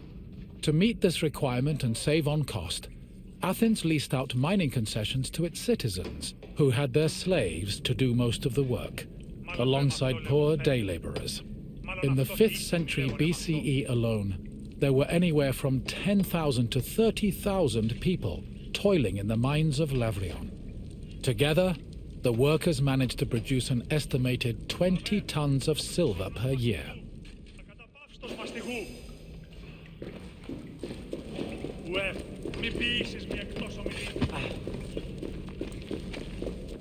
Mining in Lavrion was a two-step process. First, the ore was extracted, and then it was refined. It took about 16 kilograms of raw ore to produce a single pure silver drachma of about 4 grams. Recovered artifacts from the mines provide some insight into the specifics of the mining process. Galleries were dug to follow the veins of ore. They were small and did not offer much space for the workers. They were also hand-cut, and it's believed that it took whole days to dig only a few centimeters. Once the galleries finally reached the veins, the ore was extracted and then crushed on mortar stone to prepare it for washing.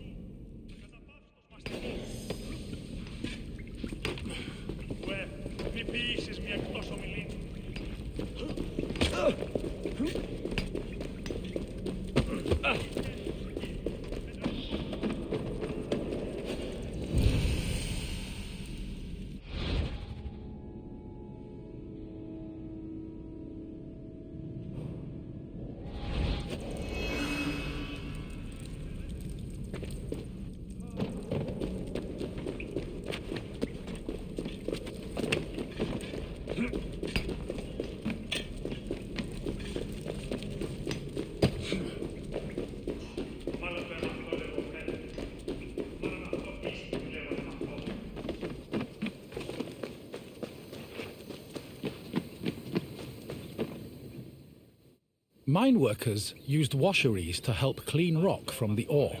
The washing process required a large supply of water, but Lavrion was an infamously dry region.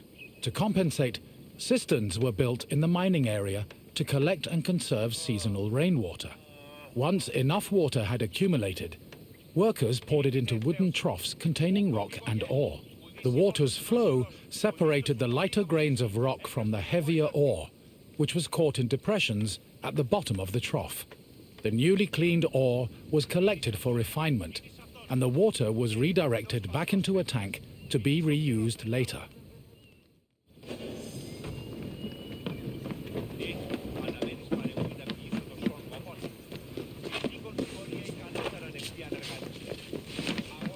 Once the ore was clean and dry, it was ready for smelting.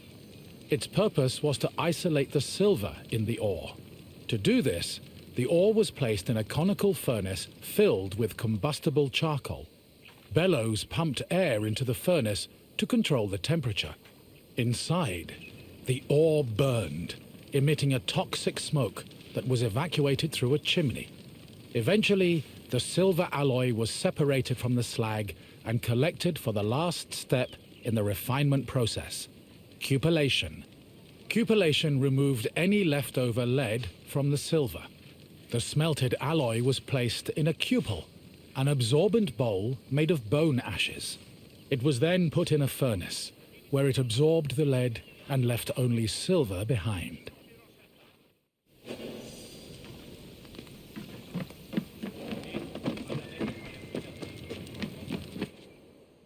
While the mines of Lavrion belonged to Athens, the city frequently leased them to private citizens who exploited the site for anywhere from 3 to 10 years. These citizens enlisted slaves and poor day laborers to carry out most of the work. The workers had a very low life expectancy, about 3 to 5 years, due to the hazardous working conditions. The dangers they faced included toxic lead vapor in the air and lung-choking dust in the galleries. However, they were fed well enough to keep up their work, and their combined labor managed to produce an estimated 20 tons of silver a year.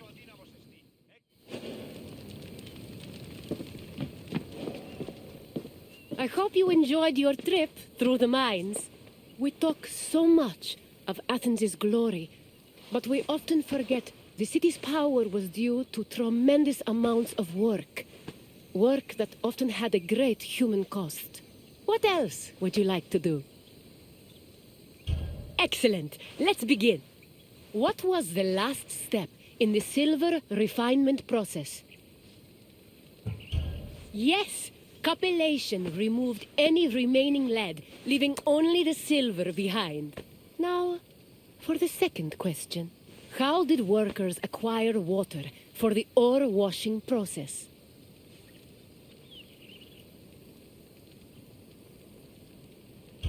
Lavrion was a very dry area, and there were no rivers close enough to be redirected. Pick another answer. Correct. The workers used cisterns to collect the seasonal rainwater. Now, the final question. Which famous battle did the mines help Athens win? The Battle of Chaeronea was fought against Philip II's Macedonian forces, and Athens was on the losing side. Try another answer. The Battle of Nemea ended in a stunning Spartan victory against the allied Greek cities of Thebes, Argos, Corinth, and unfortunately, Athens. Try a different answer. This battle was between Sparta, Thebes, and Argos. Athens did not participate. Keep trying. Correct. The Athenians used silver from the mines to finance a massive fleet for the Battle of Salamis. It's clear your visit has taught you much. A job well done, Wanderer. Farewell, Wanderer. Best of luck on your journeys.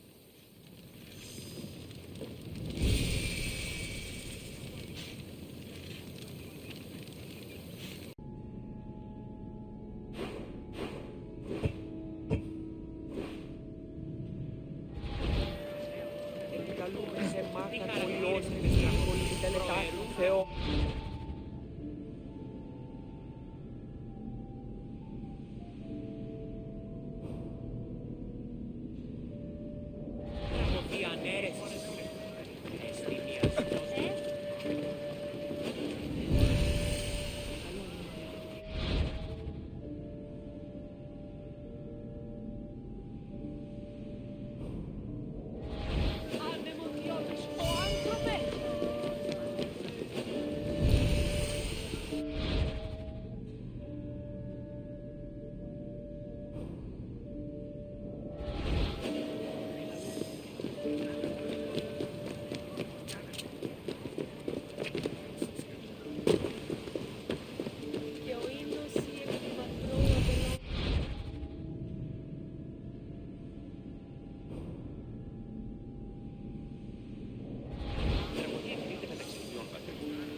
Greetings, Wanderer. It is my pleasure to introduce you to a unique tour. One that won't take you to impressive landmarks or famous battle sites, but through a typical Athenian home.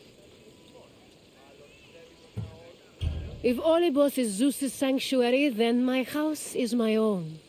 It is a place where I can shelter myself from the noise and stress of city life.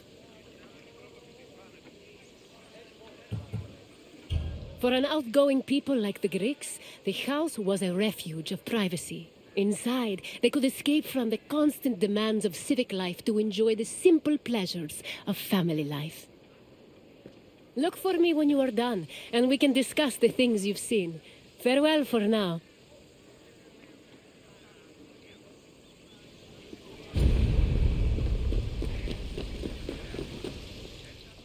The house, or oikos, was a residence for Greek families and their slaves.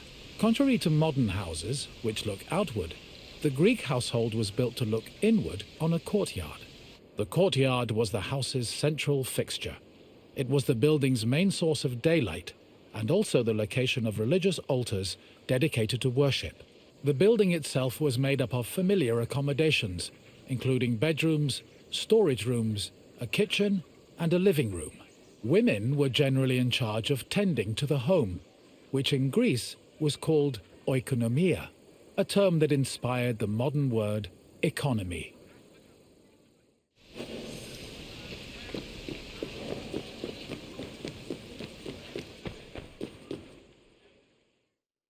A pasta was a corridor that connected a house's courtyard to its residential section. Archaeological evidence from the city of Olynthos reveals that pastas were added to Greek home design in the 5th century BCE.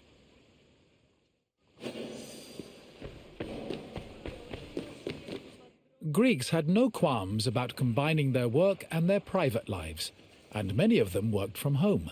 Artisans like blacksmiths, sculptors, and potters often had workshops in their houses. Some even operated small stores to sell their work. Similarly, doctors were known to treat patients in special offices located in their homes. Women also worked in the house and were responsible for making textiles, as well as producing clothes and supervising weaving, which was carried out by slaves. If the household was wealthy enough, they could even produce a surplus of textiles to sell in times of financial difficulty.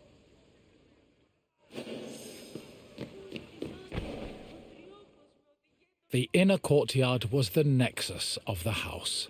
Functionally, it allowed air to circulate, and also provided access to most of the rooms. It also sometimes housed a well or a cistern that collected rainwater. In the center of the courtyard was an altar to Zeus Hercules, who served as the protector of the household. Women would often use the space to sew and cook, while children used it as a play area. Furthermore, if the family had pets or animals, the courtyard was where they were allowed to run free.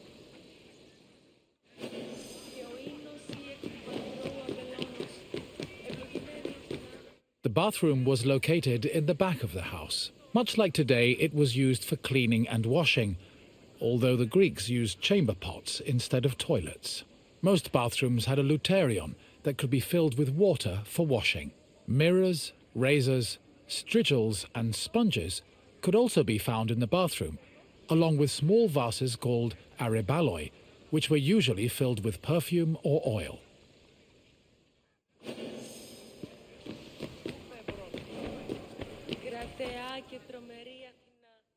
Greek homes had kitchens where the family's meals were prepared. The Greeks did not often eat meat, except during special occasions like banquets or after sacrifices. They had mainly a grain-based diet, eating staples such as bread, porridge, or a barley cake called maza. They also occasionally ate poultry, fish, and other seafood, as well as fruits, vegetables, goat milk and cheese, and olive oil. Food was cooked on a tripod, or sometimes in a klibanos, which was a sort of mobile oven. Other cooking implements included braziers, mortars and pestles, a spit to hold food over a fire, platters, and frying pans. The family also used the kitchen to store food in containers called pithoi.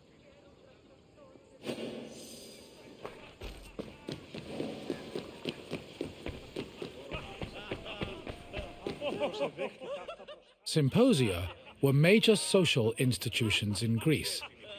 They were drinking parties held exclusively for men. The party took place in the men's section of the house, the andron, where residents and guests reclined on special couches called klinai.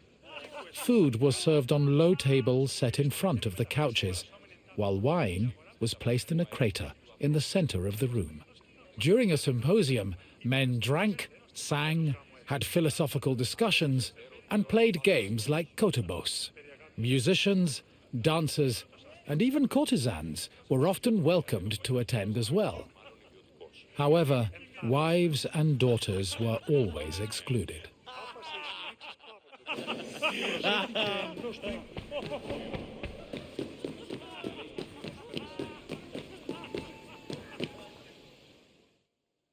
The Pyrgos, or upper stories, was the women's quarter of the house, where they could pursue their activities and observe the city without being seen themselves. The rooftops were also used in a special rite called the Adonia, a private celebration held in honor of Adonis, which was reserved for women. At the beginning of spring, women filled terracotta pots with soil and lettuce seeds, then climbed a ladder to place the pots on the rooftop. These pots served as the women's very own Gardens of Adonis.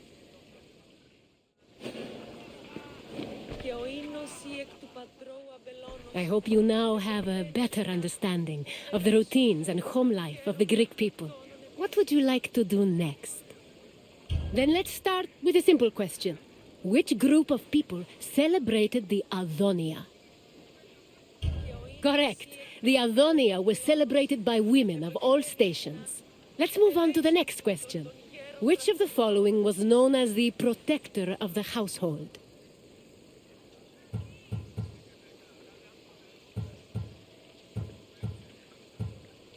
Yes, Zeus Herkios protected the household, and an altar to the god usually stood in the center of the house's courtyard. On to the final question. Which of the following was not located in the bathroom? I'm afraid mirrors were quite common in bathrooms. Keep trying. Correct. The Klivanos was a mobile oven usually found in the kitchen. It seems you really know your way around Greek homes. Well done, Wanderer. Farewell, Wanderer, and thank you for visiting my city.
Welcome, Wanderer, to the democratic center of Athens, otherwise known as the Pnyx. The battles fought here may be more intellectual than bloody, but they are no less spectacular. These outcomes will affect an entire city in a different way. The Pnyx was the meeting place of the Athenian assembly and the physical embodiment of democracy at work. This tour will give you insight into how citizens made decisions and kept the city running. We can talk more when you have finished the tour. See you soon, Wanderer. The Athenian assembly was known as the Ecclesia. It met at the Pnyx 40 times a year to discuss various civic matters, and each session usually lasted a few hours. The word Pnyx is believed to mean something close to packed together. This was probably a reference to the fact that during meetings of the Ecclesia, The location would be filled to its capacity, with citizens packed in practically shoulder to shoulder. All male citizens were allowed to directly participate in the democratic process. Those over 20 years old had the right to speak and vote, while those over 30 could be elected to the higher position of magistrate. In total, there were approximately 30,000 citizens in Athens in the classical period. To draft and adopt decrees, 6,000 of them had to attend the meeting.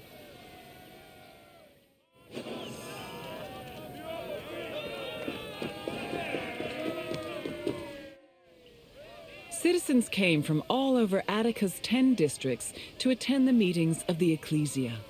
The meeting was presided over by an executive council called the Prytanes. Every session began with a sacrifice to Zeus Agoreos, the patron of the assembly. During the meeting, citizens delivered speeches from the Pnyx's platform on whatever issues the city faced. Afterwards, the issue was voted on with a show of hands from the gathered assembly. The Ecclesia made important decisions about subjects like grain importation, expenses, and declarations of war. While they could not directly enact laws, they had a say in appointing Athens' legislators, which gave them a large role in shaping the city's daily operations.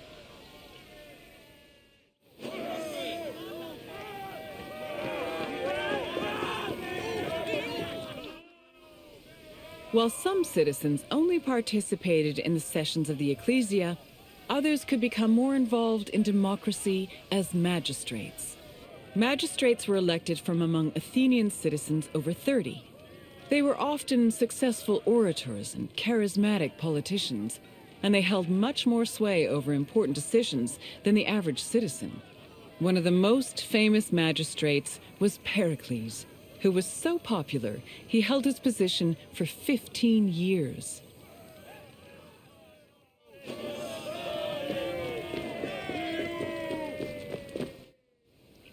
In theory, every Athenian citizen over the age of 20 had the right to participate in the assembly.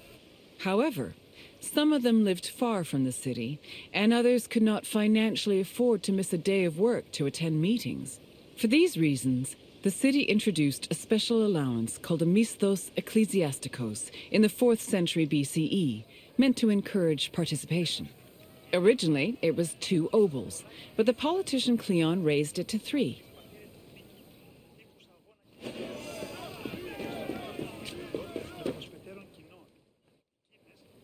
Athens introduced several innovations that heavily influenced modern society, including theater, architecture, and philosophy. However, their greatest contribution was their democratic government, which introduced the concept of a city ruled by its citizens. The decision to adopt democracy as a government, a choice made in 508 BCE, shaped civilization as we know it, and continues to affect us today.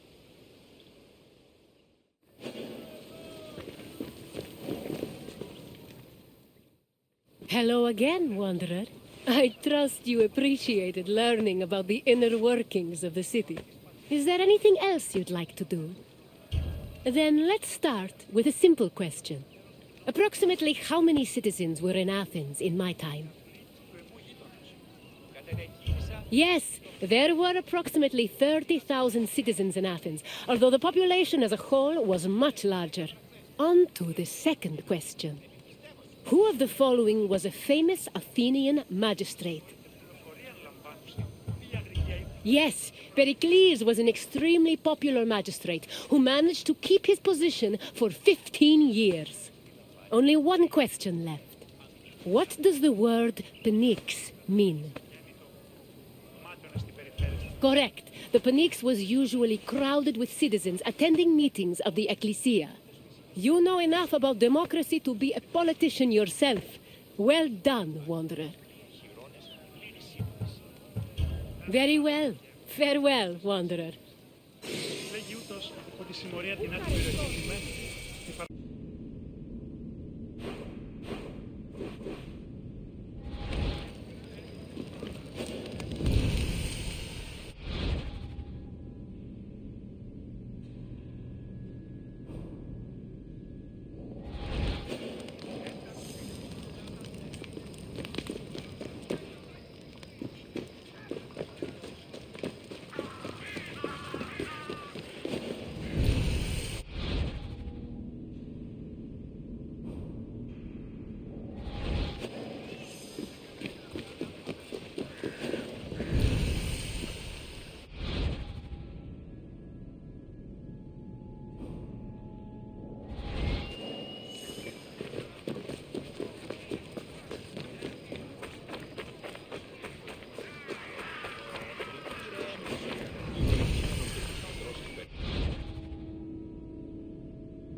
Καλώνει με θεά, αγλαότιμε.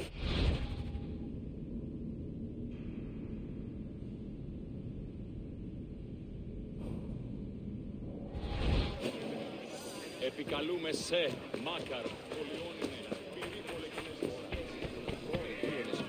Δίνε διαδρομή σε διαλύστη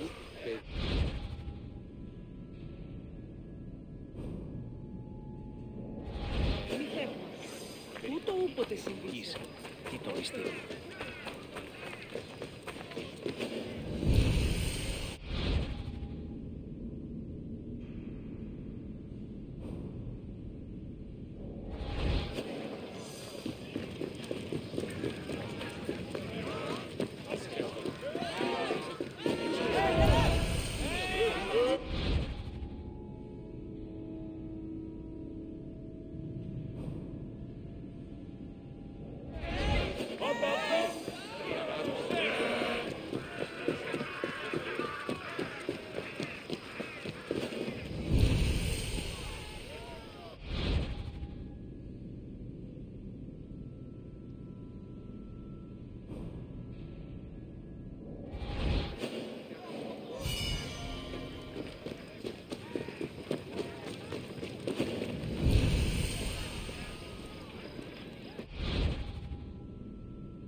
Σκύλαν και χάρη την όψη.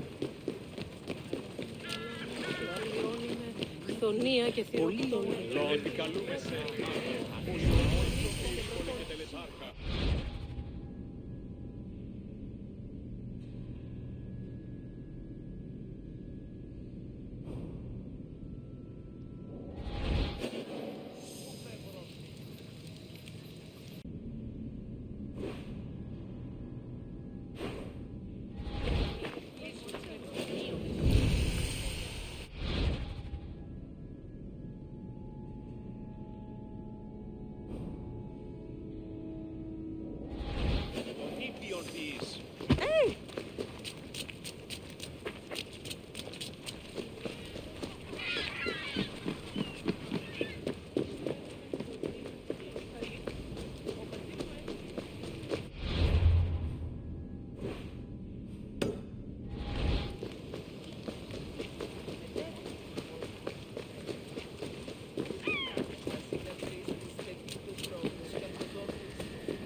Greetings, wanderer, and welcome to the port of Piraeus. Piraeus is one of the busiest, most important ports in the Greek world. Money flows through here like a river that runs all the way to Athens. Acting as a port for Athens, Piraeus welcomed merchants, goods, and travelers from all over the world. It was a central part of Athens' economy, but it was also fortified enough to protect the city's considerable fleet. When you finish exploring the port, find me, and we will talk further.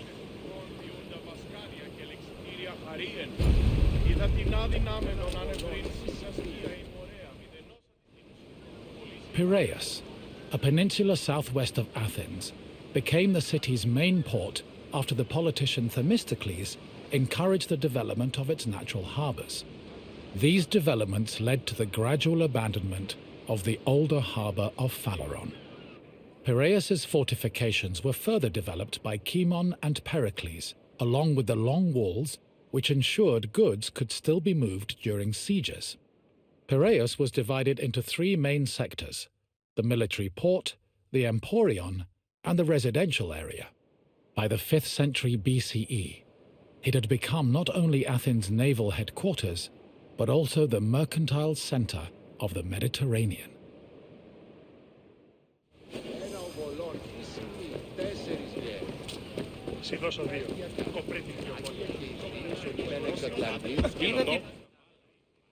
Piraeus's development during the 5th century BCE attracted a large population. Many craftsmen, merchants, bankers, sailors, and ship owners moved to the port in great numbers. The population was a mix of Greek citizens, foreign visitors, and immigrants known as metics. The variety of the port's inhabitants gave Piraeus a cosmopolitan atmosphere. Most of the residents were involved in trade, but others worked on shipbuilding or in larger-scale industries like shield factories. Piraeus's commercial focus offered many opportunities for those seeking to increase their wealth and status. One such rags-to-riches tale is that of Passion, a slave who eventually became a citizen and earned a fortune thanks to his bank and his shield factory. Ο εμός εξάδελφος καινοτόμος στα μάτια.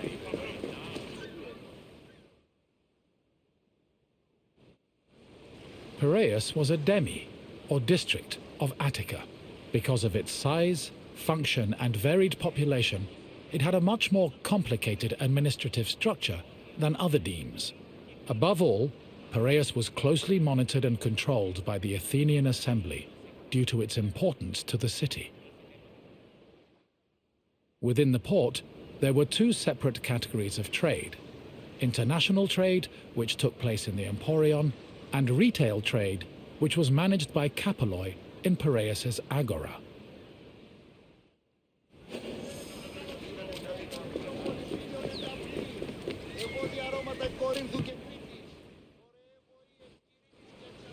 The Emporion was a commercial port dedicated to trading goods from overseas.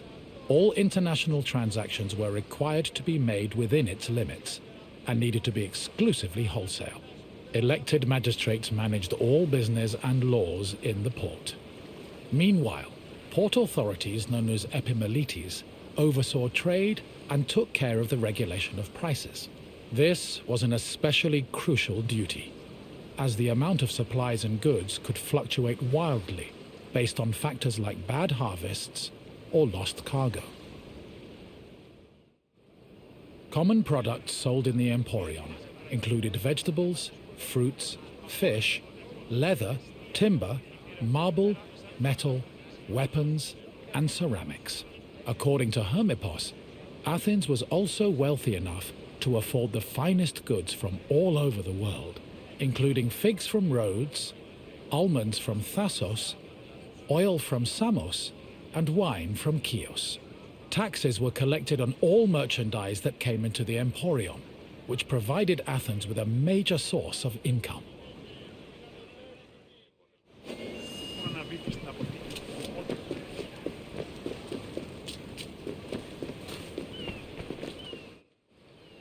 After arriving in the Emporion, merchants set up samples of their goods in a display area called the Deigma.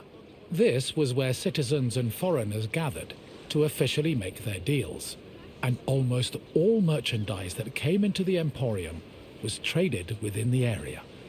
The Deigma was under constant supervision by magistrates, who negotiated price control with the importers. They would occasionally give special privileges to those who agreed to sell at lower prices. These privileges ranged from tax exemptions to specially reserved seating in the theatre.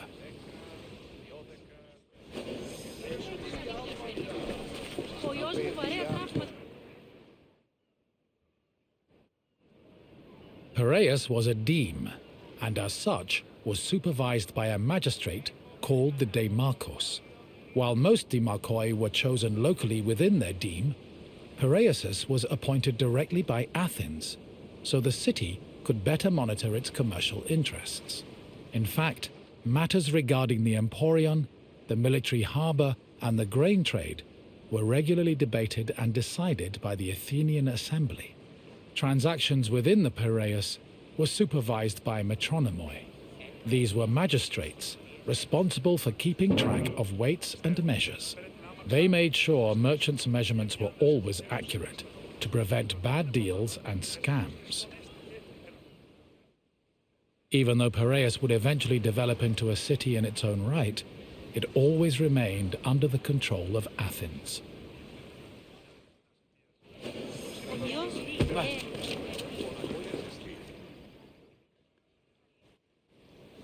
A commercial tax of 2%, or a pentecost, was placed on all cargo entering and leaving Piraeus. The tax was collected by a group of 5 people called pentekostologoi. According to Andosides, this position could be bought for the hefty sum of 30 talents, or 180,000 drachmae.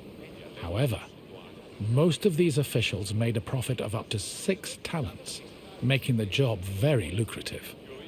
While merchants were responsible for setting the value of their goods, pentekostologoi had the power to challenge the value, if they saw fit. Furthermore, merchants were required to register with these officials before they could transport, display, and sell their goods. Overall, this system provided Piraeus, and by extension Athens, with a tremendous amount of money.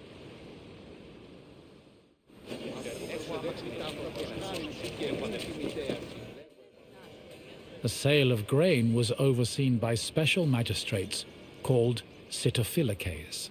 Since some Greek cities had a grain deficiency and relied heavily on imports, these officials were extremely important. Their duties encompassed all aspects of grain commerce, including price control and profit margins, to ensure Athens remained well-fed. This is no surprise. Grain was so important to Athens that 2/3 of all stocks were required to be transported and sold at the city's agora by law. According to Demosthenes, the significance of the sitophilakes was such that if they failed in their duties, they faced the death penalty.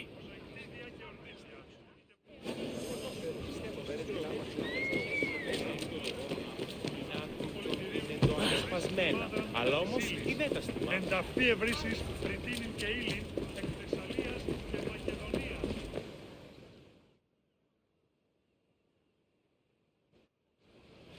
The Emporion operated on a foundation of credit and loans. Overseas commerce was handled by 2 types of tradespeople. Emporoi transported cargo in borrowed ships, while Naukleroi were ship owners who moved goods on their own vessels. Elsewhere in the Emporion were bankers and accountants who arranged loans and kept track of incoming and outgoing ships. Emporoi and Naukleroi financed their maritime voyages with these loans, which often had a high interest rate due to the dangers of sea travel. Emporoi used the loans to pay for both the cargo and the right to a ship, while Naukleroi only had to pay for their crew. Loans and interest were repaid upon a ship's return to port. However, in the event of a catastrophe such as a shipwreck, the merchant and ship owner were released from their obligations, and the losses were transferred to the lender.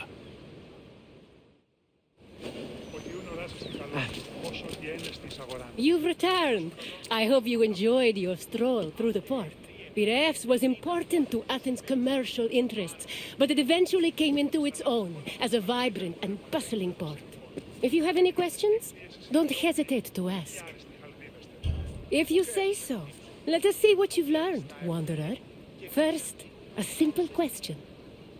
Which Athenian politician originally encouraged the development of Piraeus' natural harbors? Correct. Themistocles saw Piraeus' potential as a port and encouraged its development. On to the next question. What did the Sitophilakes supervise? Loans were handled by the port's bankers and accountants. Keep trying. Yes, Sitophilakes had the extremely important responsibility of handling all matters related to grain commerce. Only one question left. What was the name of the slave who took advantage of Piraeus' opportunities to earn themselves citizenship? Correct. Passion managed to earn a fortune and achieve citizenship thanks to both his bank and a successful shield business. Your knowledge of Piraeus is impressive. Well done, Wanderer. As you wish. Thank you for visiting.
ο άντρες και γυναίκες. Δύναμε θερινή. Έχομεν κατά μονοπόλιο λίγμους παρείας και λιγνίτας πεπισμένης.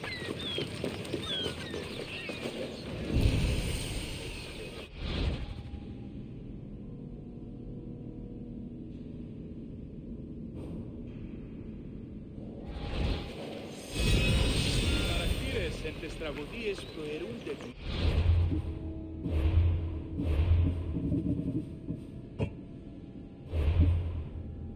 Καταδικαστέ ημίν.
Welcome to Amphipolis, traveler. The Battle of Amphipolis was surely an interesting one. One might even call it anticlimactic. But that does not mean it wasn't important in the greater scheme of the Peloponnesian War. The city of Amphipolis was the site of one of the more unique battles of the Peloponnesian War. Two generals, the Athenian Cleon and the Spartan Brasidas, fought for this land in an effort to control the resources it provided. In the end, though, neither got what they wanted. Look for me when you finish your visit, and we can speak of what you've learned.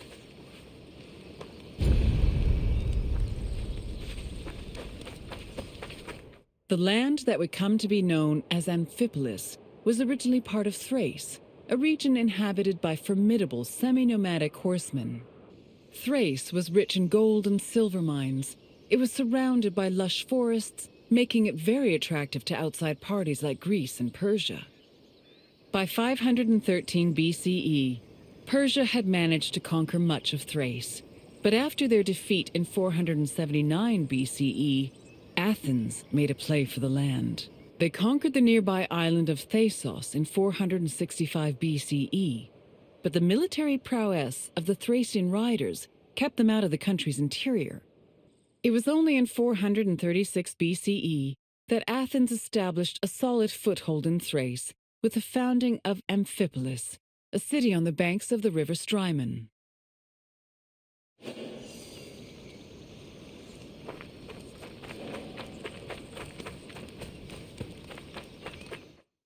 During the Peloponnesian War, the Spartan general Brasidas sought a way to subvert Athenian power across the Greek world.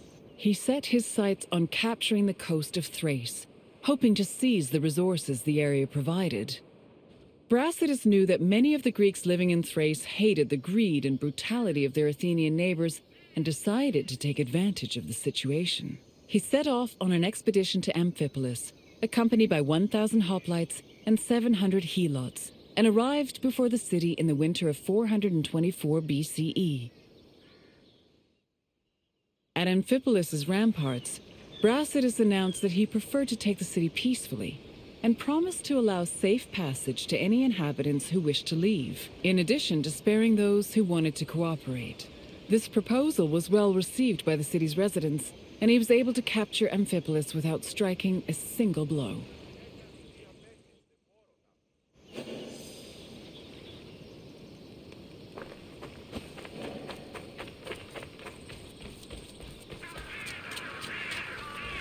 Brasidas' march on Amphipolis blindsided the Athenians. By the time they heard the news and dispatched the general Thucydides to defend Amphipolis, Brasidas had already rallied several nearby cities to help him defend the region from Athens' so-called tyranny. After half a day's journey from Thasos, Thucydides arrived at the port of Aeon, but was unable to retake Amphipolis. Athens held Thucydides responsible for the loss of Amphipolis and forced the general into exile. In spite of Brasidas' achievements, Sparta did not send him reinforcements, which forced the general to negotiate a truce with Athens to hold on to the ground he gained.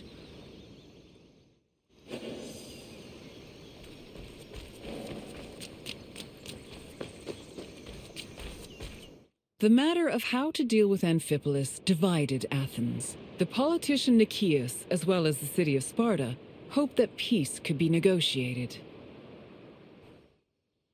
However, the popular Athenian statesman and general Cleon wanted to continue fighting the war. Indecision continued until 422 BCE, when Cleon was elected as one of Athens' strategists. This decision made it clear that the city's people were in favor of war. The truce was ended, and Cleon began his journey to Amphipolis, retaking small towns that had been conquered by Brasidas along the way. On arriving at the port of Aeon, Cleon requested troops from the king of Macedonia. He also hired several Thracian mercenaries to bolster his force's numbers. Afterwards, all Cleon could do was wait for the remainder of his reinforcements.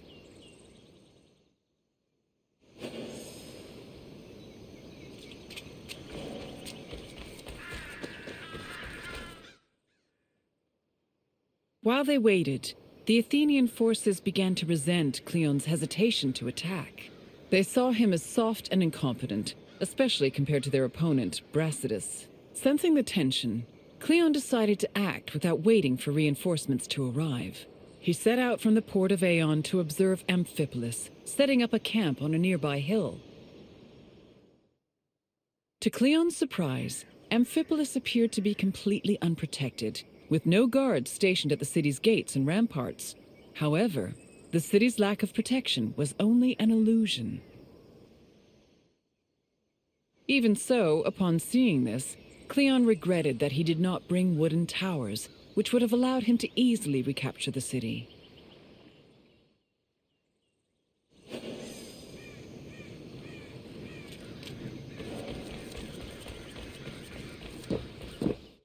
Brasidas positioned his own troops in a nearby wooded area to get a better view of Cleon's army. When the Athenians began moving to set up camp, Brasidas returned to Amphipolis. He believed his army was less well-trained than the Athenians and decided to rely instead on cunning tactics and Cleon's inexperience as a military leader. Brasidas organized a two-prong attack. He would personally lead a small raid, then one of his lieutenants would follow up with a second attack shortly after, disorienting the enemy. He had barely finished formulating his plan when he saw Cleon's army pack up and retreat back towards the coast. The cowardly display made Brasidas realize that perhaps victory would be easier than he thought.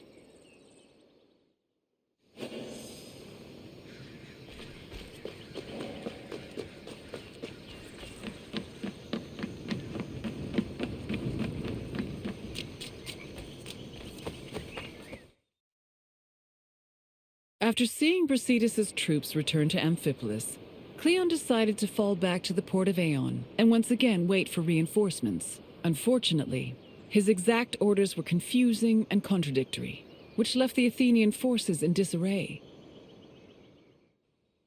Brasidas took advantage of this confusion and began his attack. Cleon's forces panicked, which made them easy prey for the Spartans. 600 Athenians were killed, while the Spartans only lost 7 men. Cleon's remaining forces took refuge in Aeon, where the bodies of their comrades were eventually returned to them, though only after being stripped of their weapons.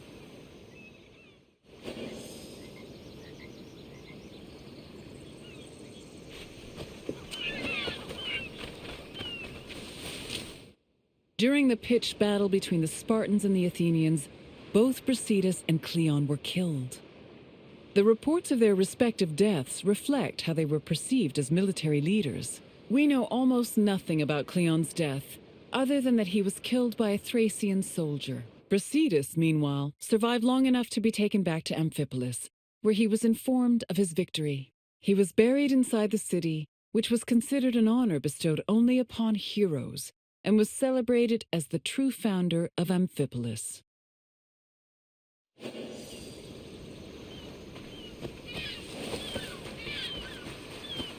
The Battle of Amphipolis temporarily put an end to the hostilities between Athens and Sparta. The Athenian forces returned to Piraeus, while Sparta called back the reinforcements they'd sent for Brasidas.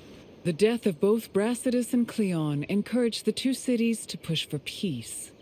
The negotiations took time, but Sparta and Athens eventually agreed to return to the way things were before the Peloponnesian War. The resulting treaty became popularly known as the Peace of Nicias.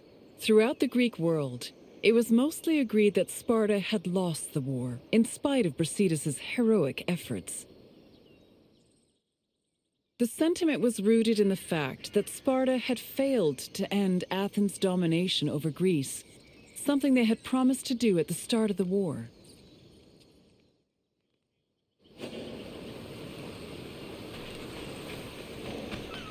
I see you're done with your tour. The Battle of Amphipolis may have briefly put an end to the Peloponnesian War, but the so-called Peace of Nicias was only temporary. It would not be long before Sparta and Athens came to blows once again. Now, is there something else you'd like to do? Feeling up to a test? Then let us begin.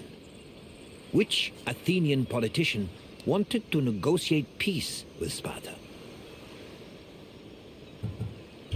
Cleon wanted to continue hostilities with Sparta, not end them. Try another answer.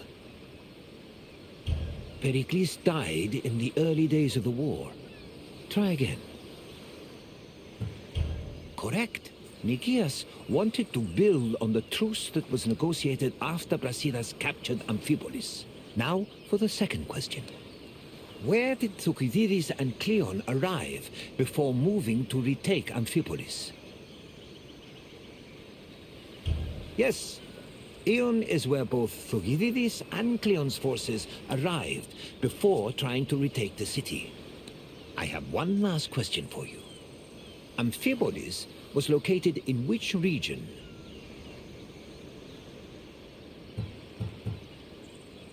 Amphipolis was not part of Evia. Keep trying. Amphipolis was not located in Argolis. Try another answer. No. Amphipolis was not in Thessalia. Try again. Yes. Amphipolis was located in Thrace. It seems there's nothing I can ask that you cannot answer. Congratulations, traveler. Very well. I hope you enjoyed your visit.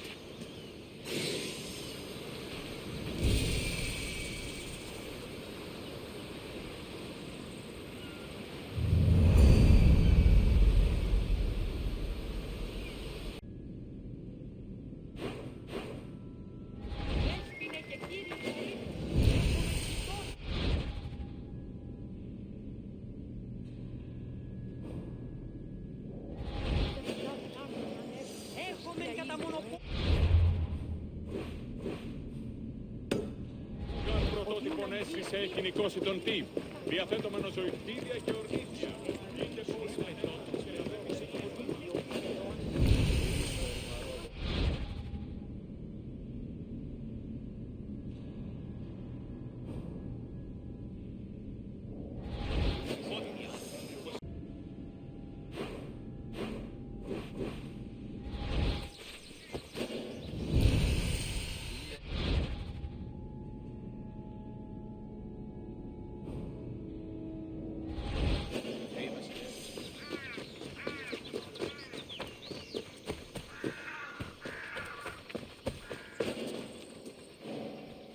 My friend! How fortuitous to run into you in this most intoxicating place! I'd offer you a drink, but for some reason the workers won't let me borrow any of their wine. Cheapskates. Why, I'm Marcos, of course, one of the most successful merchants in all of Greece. You really haven't heard of me? My name is known from Kephallonia to Kos. If you've ever paid money for something, I probably received a percentage. But enough about me. Let's go back to what you're doing here. You know, I once started my own wine business on Kos. It hit a bit of a snag when my investors, three brothers calling themselves the Cerberos, suddenly lost faith in me. But after they had a tragic run-in with a bloodthirsty Misthios, I was able to land on my feet. From then on, the streets of Kos overflowed with wine, and my purse overflowed with drachmae. Very sad about the Cerberus, though. Couldn't have happened to nicer people. As you can probably tell by all the grapes, this is one of Greece's many vineyards. Wine was an essential part of Greek culture, and this tour will take you through how it was made. In addition to being delicious, not to mention lucrative, wine was an important part of Greek economy. I promise I'll meet you at the end of your visit, my friend. See you soon!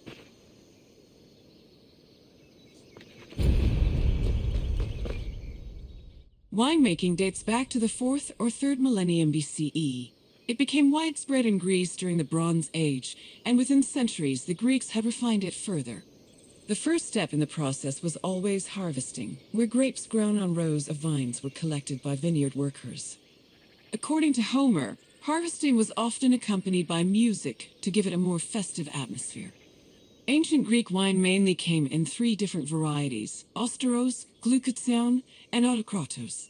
It could be flavored with spices, herbs, resin, and even perfume. It was also much stronger than modern wine, with an alcohol percentage of approximately 16%. Because of this, the drink was mixed with water to make it more palatable.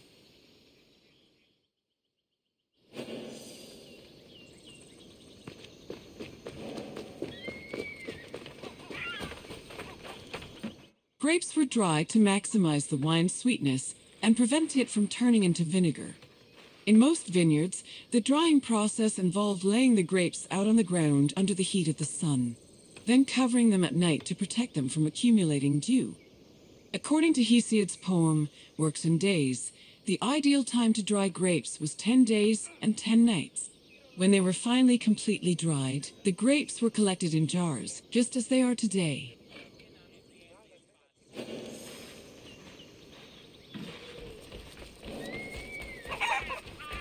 The Greeks had many methods for crushing the harvested grapes.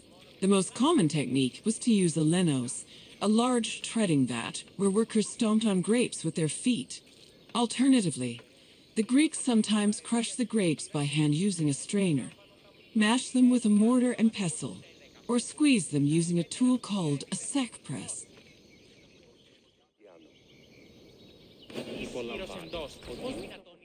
After the grapes were pressed, the resulting juice was poured into large containers called pithoi, where it fermented.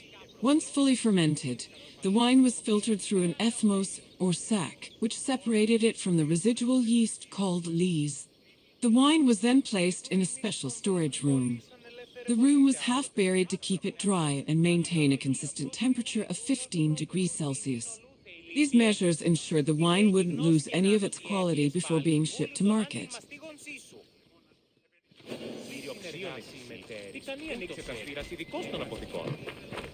When the wine was ready to ship, it was poured into storage containers called amphoras.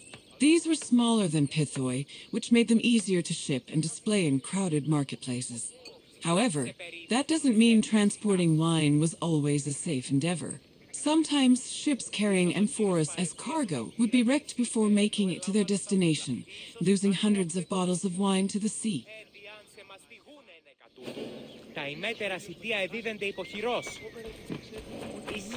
Ah, my friend, are you drunk with knowledge? I hope you enjoyed yourself learning about all the picking, stomping, and bottling that goes into making Greece's favorite beverage. Maybe if my customers understood how hard winemaking was, they'd agree more with my perfectly reasonable prices. But let's talk about something else, yes? What else can I do for you? You want your intelligence tested? Well, let me tell you, my friend, no one is more qualified for that task than me. Let's get started. What container was used to ship wine to the market? Yes, wine was stored in amphoras during its long journey to market. Here's another question. Which of the following wasn't a type of wine variety? Correct! Naxos was an island famous for its vineyards, not a specific type of wine. Just one more question to go, my friend. Which part of the winemaking process created the grape juice necessary for wine?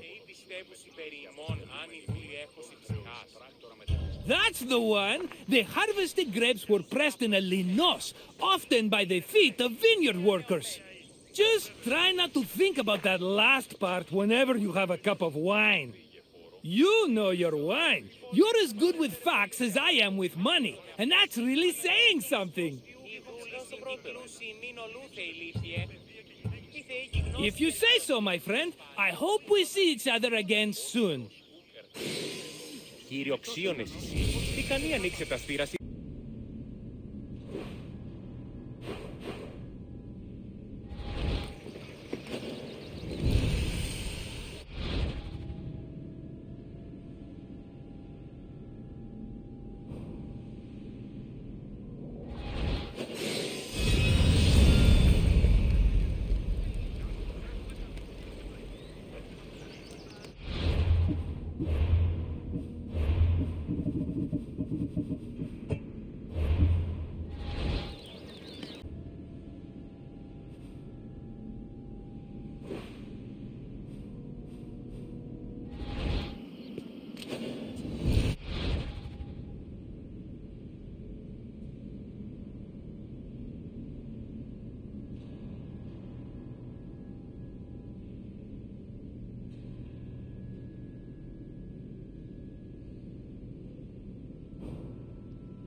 Αλλά της Θέμηδος ναός ούκ εστί πανηγύρις.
Μάλλον το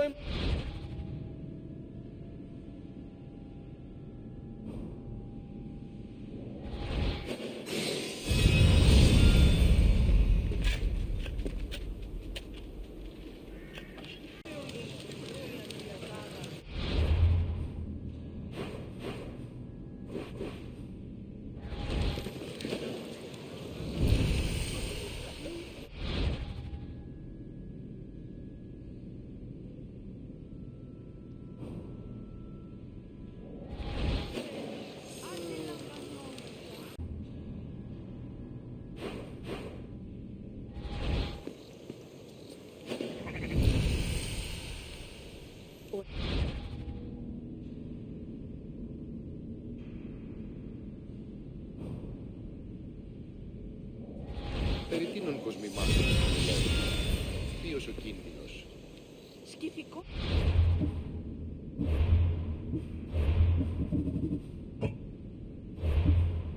Ηθόδες η γη, αλλά...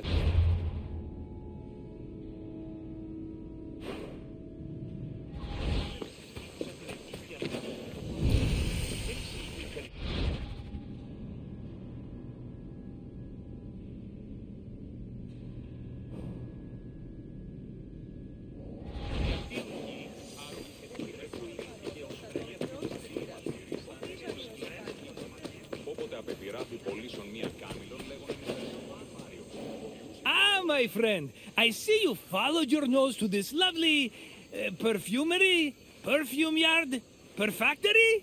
Yes, let's go with perfactory. A word of advice from a former perfume peddler. Never start your sales pitch with, "You smell like you could use some perfume." It has a surprisingly low success rate.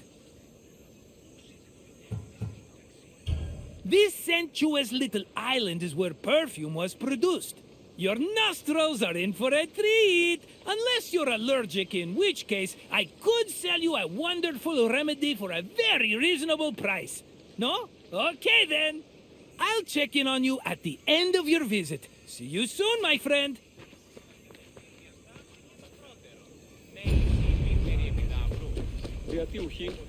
Perfume-making techniques were invented and perfected in Mesopotamia and Egypt, beginning in the 4th millennium BCE. By the time of the Mycenaean era, perfume played an important role in the Greek economy. Mostly reserved for kings, priests, and aristocrats in the beginning, it later became more widely available during the classical and Hellenistic periods. Greeks used perfume for more than just personal cosmetics.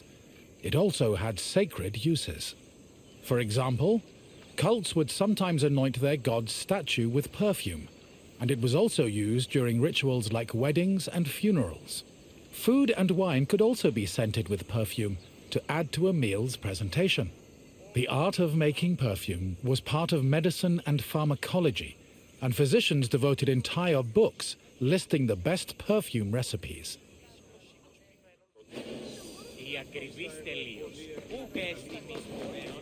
Perfume is made up of two main components: a greasy substance, called an excipient, like vegetable oil or animal fat, and an odorous substance, such as flowers and plants.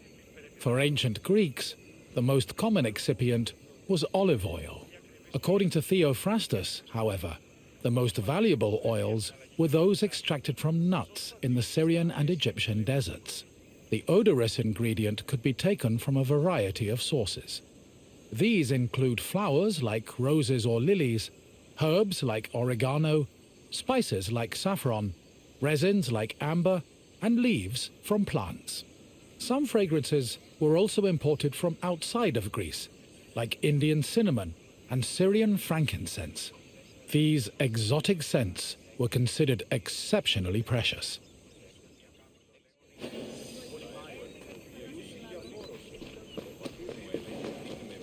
Mixing scent into the fatty excipient was called enfleurage, of which there were two methods. If the flower being used for the scent was fragile, the preferred method of extraction was cold enfleurage, which required an oil-soaked cloth. First, the cloth was rubbed against the flower's petals, saturating the oil with the scent.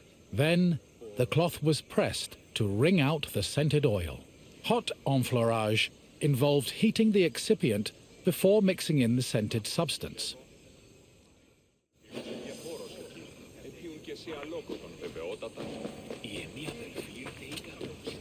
The hot enfleurage process consisted of heating and distillation. After the scented ingredients were dipped into heated oil, the mixture was then filtered before being pressed and decanted. Once the mixture was complete, spices, coloring agents and fixatives were added, along with preservatives to prevent the perfume from spoiling. Finally, the liquid was hermetically sealed in bottles, ready to be shipped to market.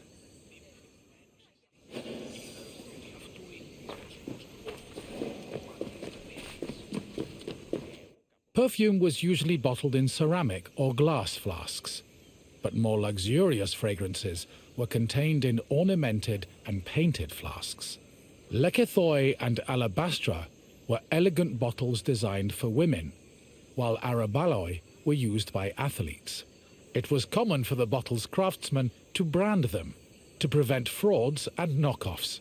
Perfume shops were usually located in city centers, befitting of their importance.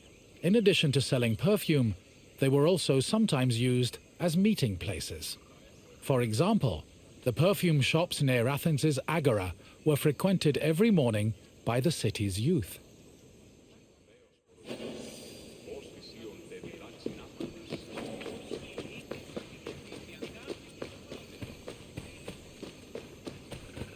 The main purpose of perfume was to attract members of both the opposite and the same sex. We can trace this practice back to a scene in the Iliad, where Hera used perfume to seduce Zeus. Similarly, hymns about goddesses like Demeter and Aphrodite always mention their pleasant smell, further solidifying the belief that scent and seduction went hand in hand. However, perfume was also a mark of social status. Athletes covered themselves in perfumed oils during their training and at symposia, and citizens were judged based on how anointed, shiny, and perfumed their bodies were.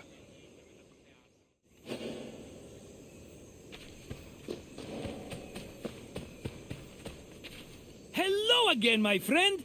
I hope you see now how important perfume was, not only for aesthetic purposes, but for Greek social hierarchy. I wouldn't charge so much for my own bottles if I didn't know the value of what I was selling. What else can Marcos do for you? Good idea. Let's start with an easy question. Which of the following is an example of an excipient?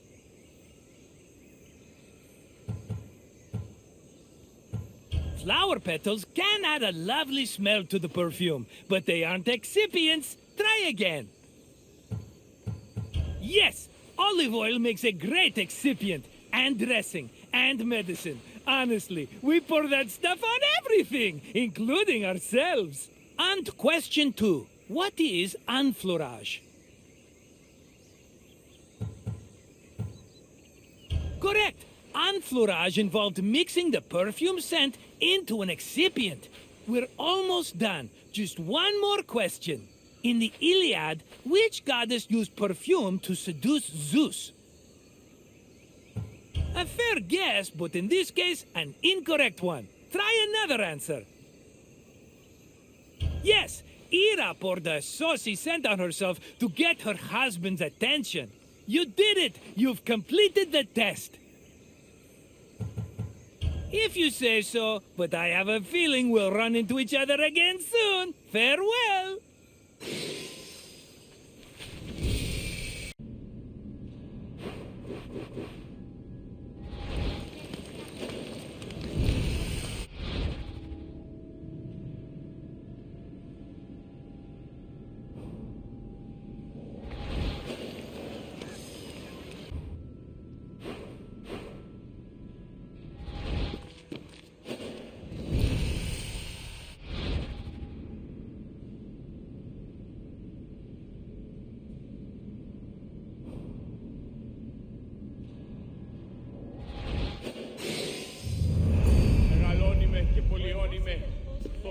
και θυροκτώνε φυλαγρώτη και λι...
Welcome to Naxos, traveler, where the Minotaur once prowled. Some say, if you listen closely, you can still hear echoes of the Minotaur's ferocious bellowing. Of course, it may only be a trick of the wind. Perhaps.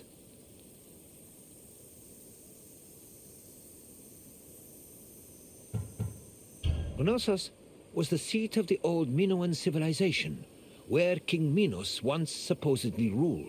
These ruins have been the backdrop for many important events in both history and mythology. Look for me when your visit is over, and we'll discuss what you've seen.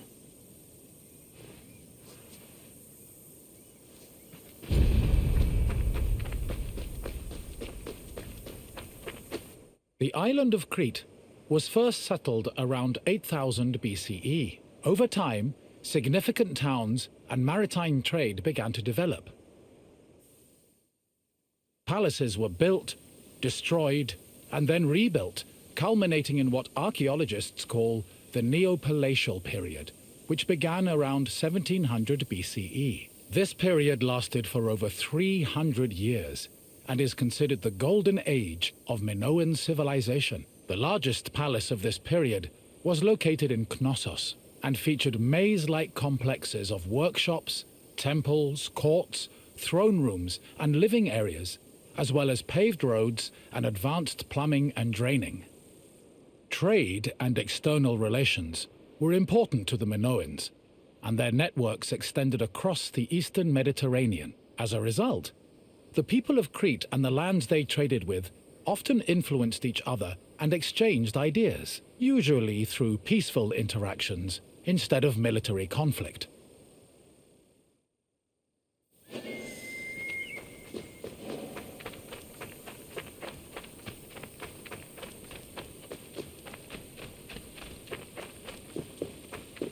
The settlement of Knossos was established as early as the 7th millennium BCE. Today, one of the site's most notable landmarks is the palace ruins, located on the Kephallonia Hill. The ruins are split into two phases: the old palace, which has been poorly preserved, and the new palace. The new palace of Knossos had a surface area of approximately 13,000 square meters, making it the largest Minoan palace.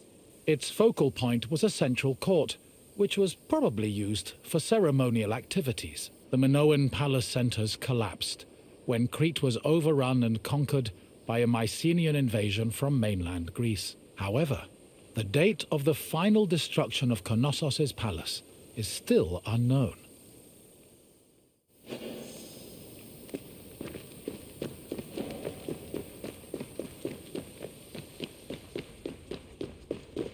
During the new palace phase, the ground floor was dedicated to economic activities and contained large storage rooms. The residential quarters, which notably had toilets, were located southeast of the central court, at the foot of the grand staircase. The palace was lavishly decorated with wall paintings depicting things like bull-related sports and richly dressed women. Large stone horns of consecration, which were important Minoan religious symbols, hung prominently in the west court. Other notable parts of the palace include the theatrical area, which is believed to have served as a viewing space, the tripartite shrine, which was dedicated to the worship of an important Minoan deity historians refer to as the Mother Goddess, and the Piano Nobile, a grand space located on the palace's second floor.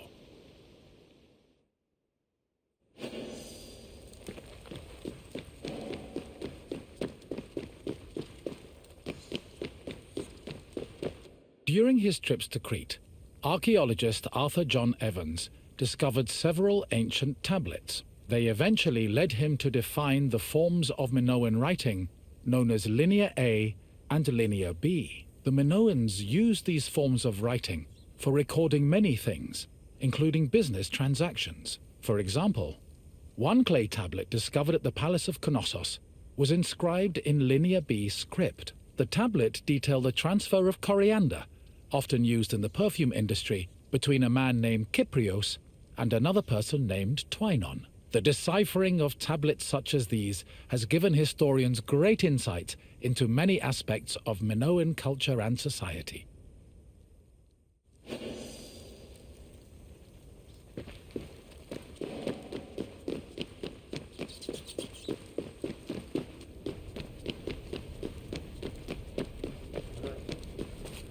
According to myth, the half-man, half-bull Minotaur was born after Queen Pasiphae slept with a bull sent by the gods as punishment upon her. This embarrassed King Minos, but he could not bring himself to kill the Minotaur. Instead, he hid the monster in a labyrinth constructed by Daedalus.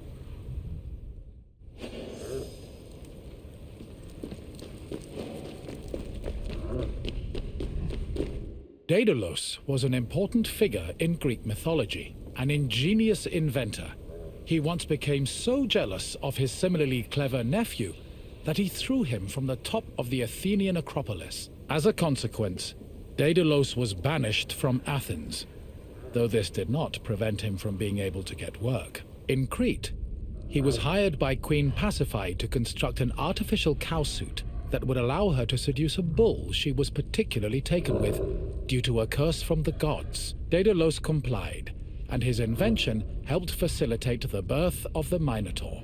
Afterwards, Minos conscripted Daedalus to build the labyrinth, presumably as penance for his role in creating the Minotaur. But perhaps the most well-known story about Daedalus involves his son, Icaros, who used wings built by his father and flew too close to the sun, thus plummeting into the sea.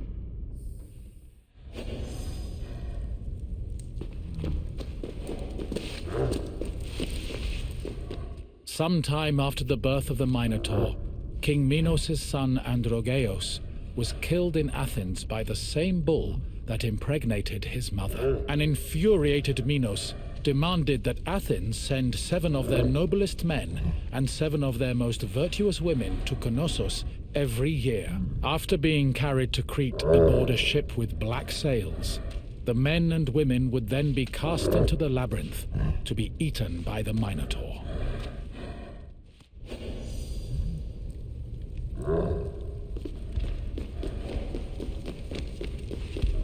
One of the Athenian youths chosen to be imprisoned in the labyrinth, Theseus, had enough of the morbid ritual. Before leaving Athens, he proclaimed he would kill the Minotaur, then return to his city on a ship flying white sails.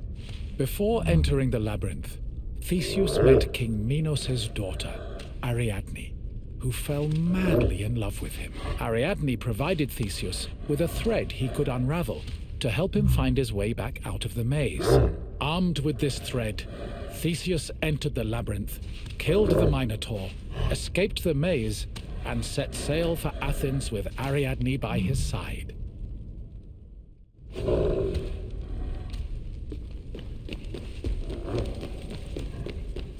I see you found your way through the maze of ruins. The Minoans played a large part in shaping Greek myths, but also in introducing influences from other places and cultures. Now, what else would you like to do?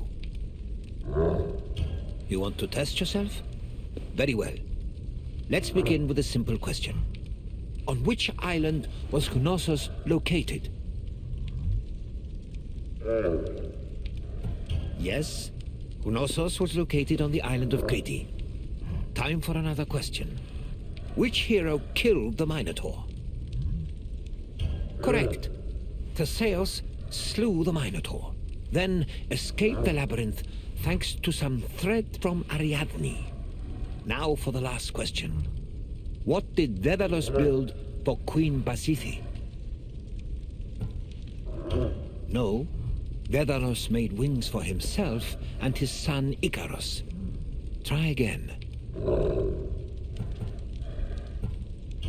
No, a wooden horse was more characteristic of Odysseus. Try another answer.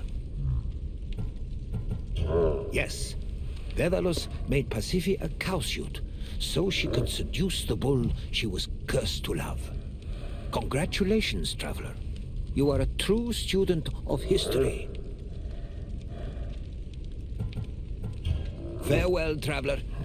I hope you enjoyed exploring the ruins.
my friend, welcome to Kythera, where clothes are dyed and noses are assaulted by disgusting smells.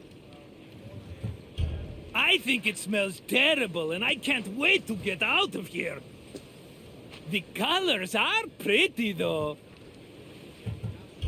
This little island was where dyers brought all the color to Greek fashion through an intensely stinky procedure. This tour will reveal the steps it took for workers to brew the dye.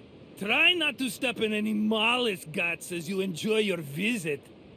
I promise I'll meet you at the end of your tour. See you soon, my friend.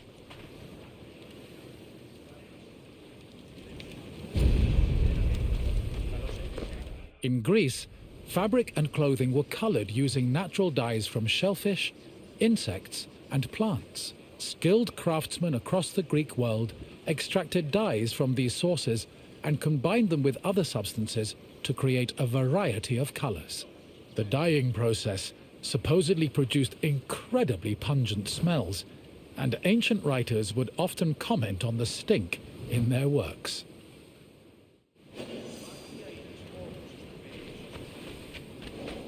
Murex is the generic name for 3 species of mollusks that reside in the Mediterranean. The substance they secrete was used by craftsmen to create the most expensive dyes in the ancient world, the most famous of which was Tyrian purple. Fishing techniques varied depending on the type of mollusk. In shallow waters, fishermen could simply dive and catch the mollusks, but they set traps if the water was too deep. Being carnivorous, murex were often lured using dead animal flesh as bait. It was imperative that the mollusks be captured alive, as they only secreted the precious purple liquid needed for dyes upon death.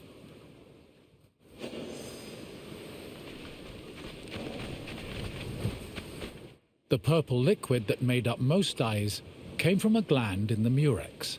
To collect it, workers would either crack open the mollusk's shell with a knife, or if it was smaller, crush it with a stone.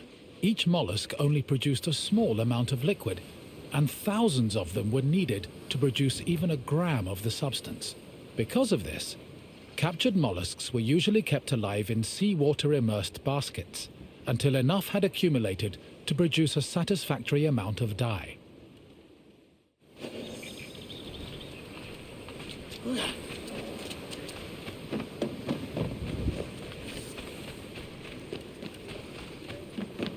The mollusk glands were mixed with salt and left to decompose for 3 days. Afterwards, the resulting mash was placed in a vat, where it boiled until it was thickened and reduced to 1/16 of its original volume. The dyers stirred this mixture and removed any impurities. This process produced the foul odor so reviled by ancient writers.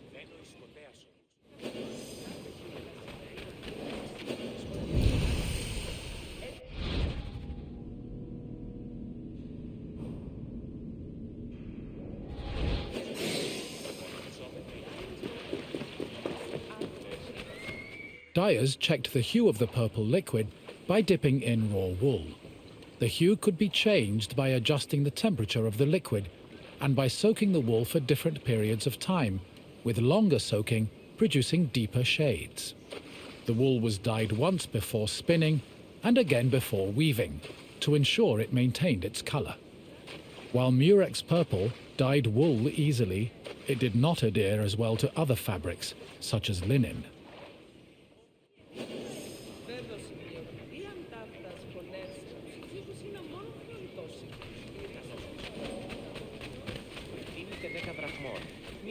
Most Greek garments were made from rectangular fabric that was rarely cut or sewn. They were normally folded around the body, with girdles, pins, and buttons. Dyeing served to give the garments a more unique style. Decorations were also widely used, and were either woven or painted on. They depicted things like animals, human figures, and mythological scenes.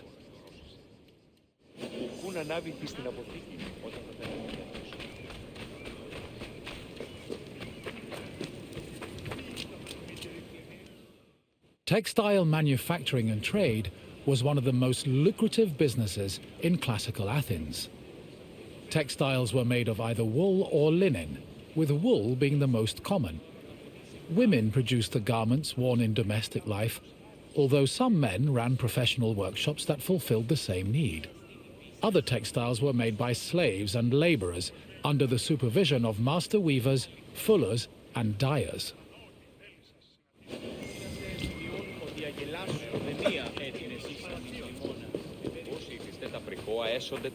Clothes didn't just keep people warm.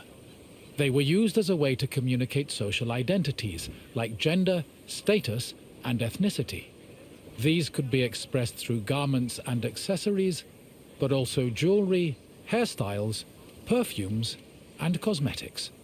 Wealthy Greeks usually had garments of the highest quality, and all their accessories were decorated with gold, silver, or gemstones. Parasols and fans were also an important part of elite fashion, and were usually carried by accompanying slaves.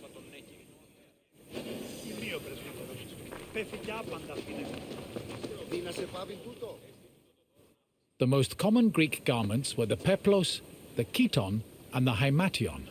The peplos, typically worn by women, was a body-length cloth. It was folded back on itself and worn draped over the body and pinned over the shoulders. The chiton was a long garment with sleeves. Ankle-length chitones were normally worn by women, while men wore shorter versions of the garment. A hymation was a mantle that was worn over both the chiton and the peplos. Outside of daily life, there were also specialized clothes worn only in exceptional situations like weddings and religious ceremonies.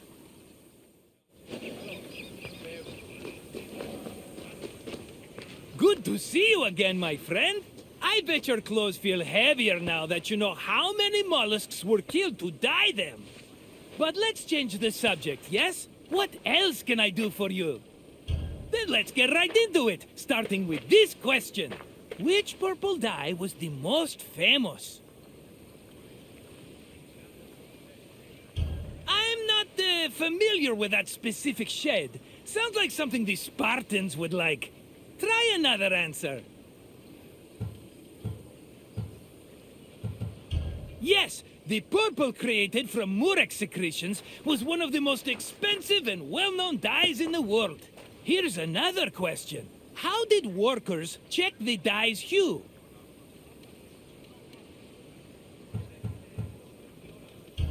Correct! Workers dipped wool into the mixture to gauge the exact hue of the dye.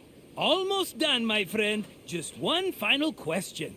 Which body-length garment was typically worn by women?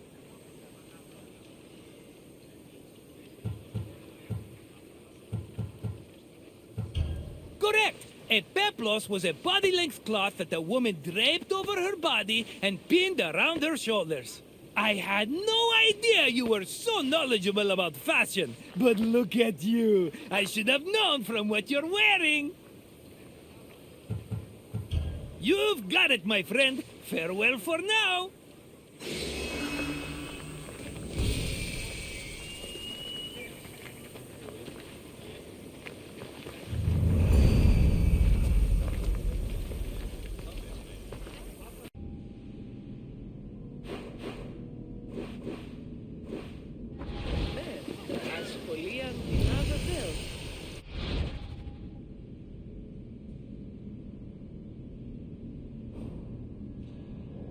Στα έχω εκποδία.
Welcome to Pylos, traveler. This area, along with the nearby island of Sphacteria, were important battlegrounds during the Peloponnesian War. I always find it a shame that such lovely-looking places were exposed to so much violence. It's difficult to take pleasure in relaxing on the sand, knowing how stained it is with blood. The Peloponnesian War was a great conflict between rivals Sparta and Athens. It lasted many years and cost a great number of lives on both sides. The battles of Pylos and Sphacteria occurred almost one after the other, and culminated with one of the most surprising outcomes in the entire war. But I will not spoil it for you. You'll have to experience it on your own. I'll wait for you at the end of the tour.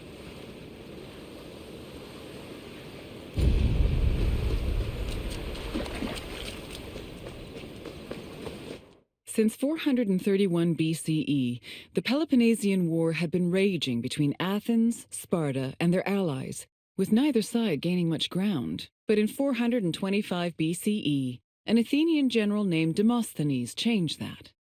After a storm forced his fleet to stop in Pylos, Demosthenes realized a military presence in the area would give them an advantage against Sparta. Unfortunately, the fleet strategists did not believe him, and left Demosthenes in Pylos with 5 triremes and 1,000 men. The Spartans, meanwhile, were too busy celebrating a religious festival to notice the enemy on their doorstep.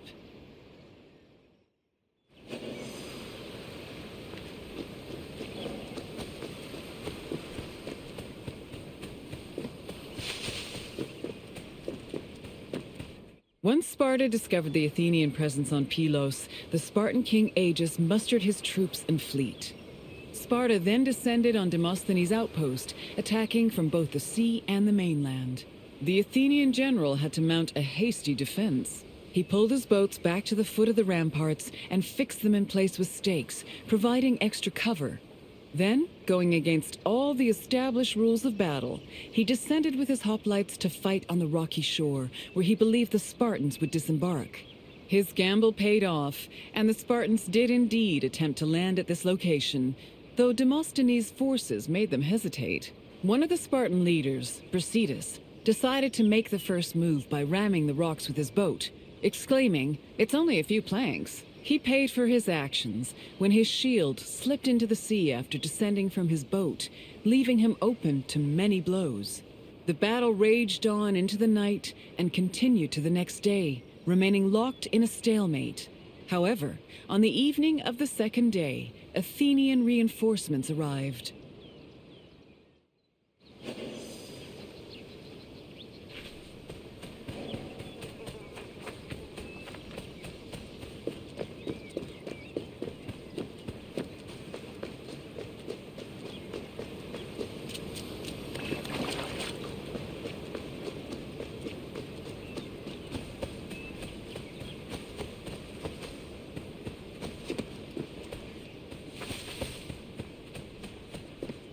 The sudden arrival of the Athenian fleet stacked the odds in Athens' favor.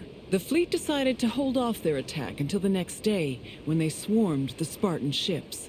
They successfully captured 5 enemy ships and damaged many others, cutting off access to the nearby island of Sphacteria. Then, to add insult to injury, the Athenians raised a stake hung with weapons they'd captured from the Spartans, including the shield of Brasidas.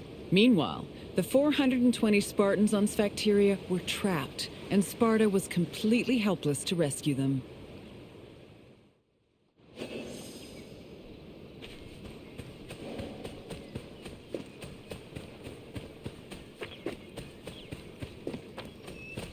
With 420 of their men trapped on Sphacteria, Sparta needed to reevaluate their position. The Spartans on the island were essentially the Athenians' hostages, and Sparta could not move to rescue or resupply them without putting their lives in danger. In an effort to save the trapped soldiers, the Spartan leadership negotiated an immediate truce with the Athenian strategists. Sparta agreed to hold back its fleet and halt their attacks on Pylos, and in return, the Athenians permitted them to send supplies to their men. In the meantime, Sparta sent ambassadors to Athens to try and negotiate a better deal. The hasty truce greatly humiliated Sparta, as they were forced to recognize just how helpless their infantry was in the face of an Athenian fleet.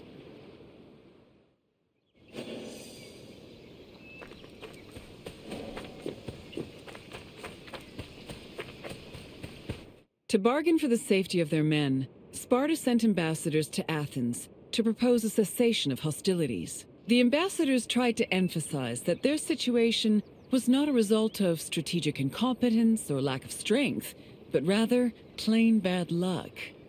According to them, the Spartans on Sphacteria did not deserve to suffer further, because they were trapped through no fault of their own. These statements provoked the ire of Cleon, a popular Athenian politician known for his populist speeches. Cleon insisted that the terms of negotiations be discussed openly before the assembly and the Athenian people, instead of in private. The Spartan ambassadors were not as comfortable with public speaking as the Athenians, so they decided to leave.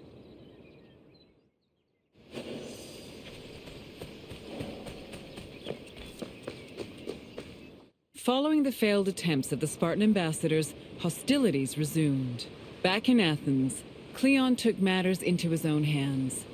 After being elected general, or strategos, he left to join the ongoing battle, accompanied by javelin-armed infantry and archers. With renewed strength and numbers, the Athenians landed on Sphacteria and engaged their enemy. The battle was hard fought, but they eventually managed to surround the remaining Spartans.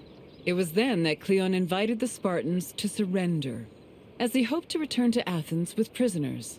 The Spartans were exhausted after spending 72 days on the island, so they accepted Cleon's offer and laid down their arms. A Spartan capitulation had previously been unheard of, and the news of their surrender echoed throughout Greece like thunder.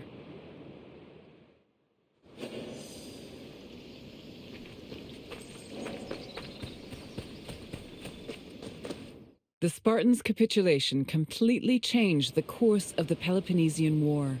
Athens used their new prisoners of war as leverage and threatened to execute them if Sparta ever returned to pillage their lands. This gave the Athenians the freedom to conduct their own raids, which were aided further by their eventual seizing of the island of Kythera.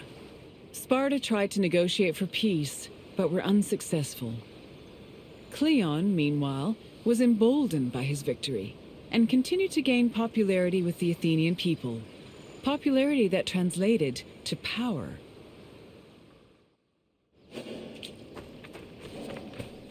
I hope you enjoyed learning about the battles of Pylos and Sphacteria. The battles were hard fought by both sides, but Athens' victory gave them an enormous boost in morale. It encouraged them to be more aggressive, and it was some time before Sparta recovered from the aftershocks of their historic surrender. Now, is there anything else you'd like to do? I'm happy to oblige. Let's begin. Where were Demosthenes and his fleet forced to land during a storm? Where were Demosthenes and his fleet forced to land during a storm? Yes, Demosthenes landed at Pylos, where he was inspired to set up an outpost. On to the second question. Which famous Athenian argued with the peace-seeking Spartan ambassadors? Correct.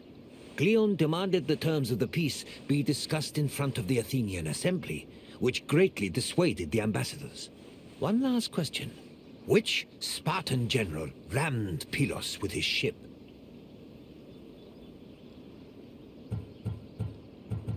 Achaia was the Spartan king who gathered his forces after hearing of the Athenian presence on Pylos.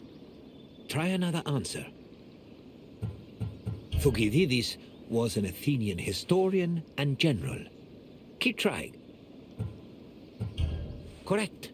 Brasidas ordered his ship to ram the rocks and lost his shield in the process. You've passed the test. Well done, traveler.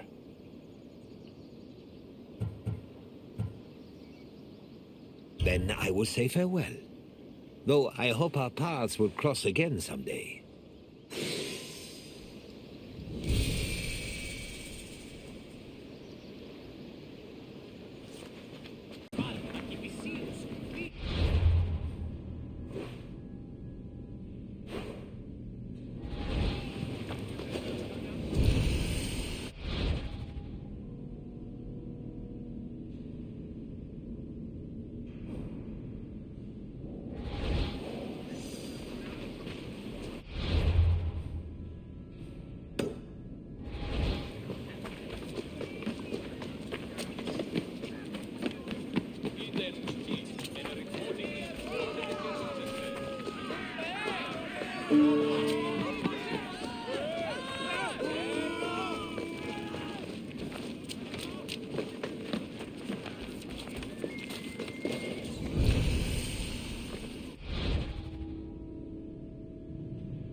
Ουε, μη ποιήσεις μια εκτός ομιλή.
όταν η μήτρη είναι ο πρεσβύτερος θέλει και άπαντα Ήχουεσαν ότι η φυγάτερ μου εκληρονόμησε νοικίαν και δούλους παραθείο αυτής.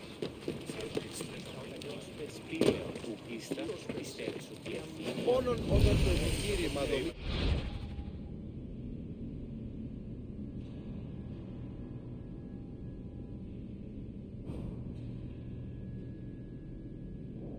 Ρώμεθα το παραδείγματι των έργων αυτού είναι να αντιβάλλομεν το δέον γενέστε εις την συλλογισμόν. Καλό της Οπότε εισαπίστα όταν η μητήρη του κινήνει.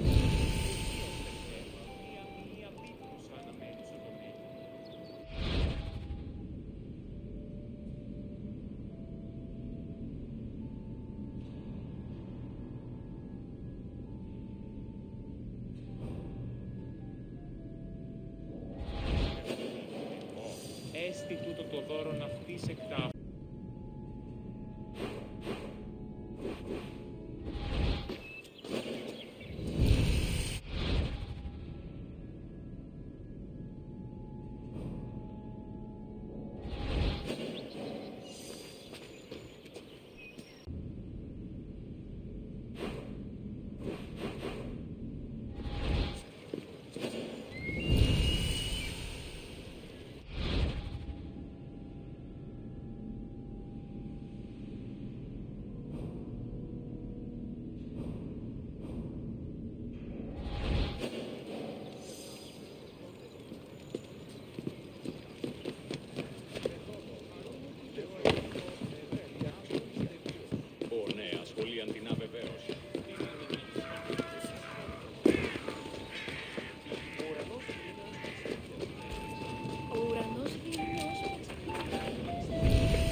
ξένο.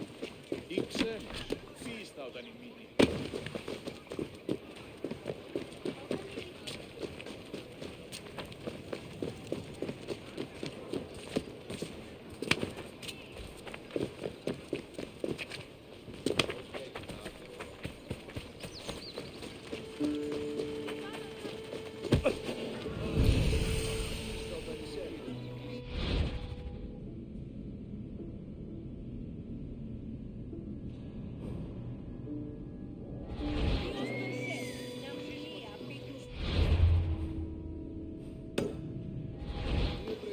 Πέφηκε άπαντα αφήναινε. Λέγει, κοσμήματα δυνάμεων συμφέρει. Στο άκρο. Φύγε. Μόνον όταν το επιχείρημα δομείται πιστικών, τότε δίνεται να ξερνάει.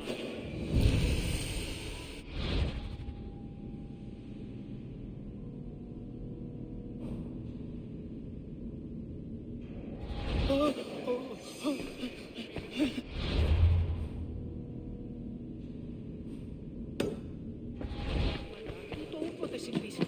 Ως περοσούκ εργάζεσαι. Ο Ελλάσσον η έμψη. Τα ανιόβια υπάρχει, οπότε εις αυτή δώσουμε στο Θεό.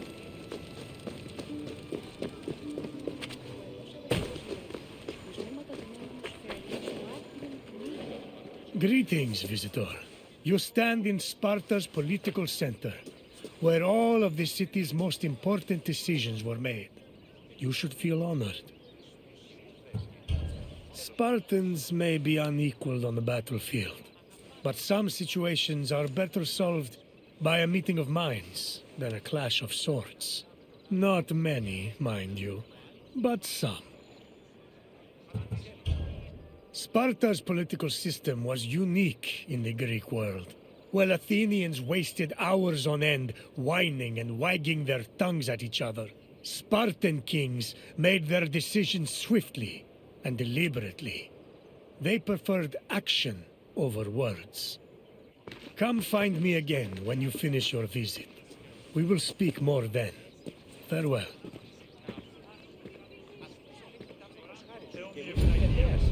Και ο οίκος, ποια είναι η πίστης, είμαι το σούτο.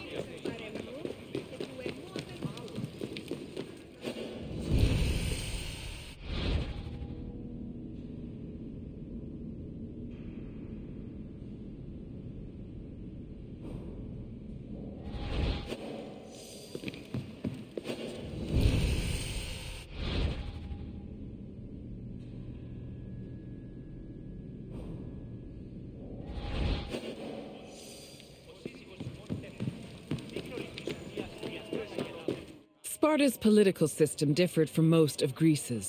One of its most distinctive features was that it was ruled by two kings.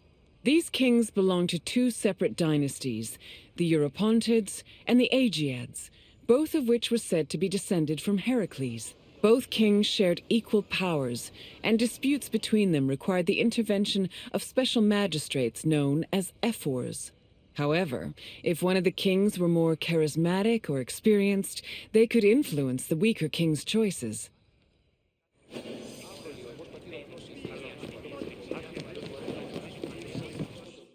Spartan kings had several responsibilities and functions. As lifetime magistrates, they were technically Sparta's priests and strategists, and their duties encompassed everything from politics to justice. Originally, both kings would lead military campaigns in times of war. However, from 507 BCE onwards, only one of the two kings could be head of the army. On the battlefield, kings were accompanied by 300 elite soldiers for protection. But being a king wasn't only about working and fighting, they enjoyed special privileges as well. Spartan kings lived at the expense of the city, owned royal estates in the surrounding Perioikic cities, and received the majority of the spoils of war. When they passed away, they were buried with special honors, and the population mourned them for a period of 10 days.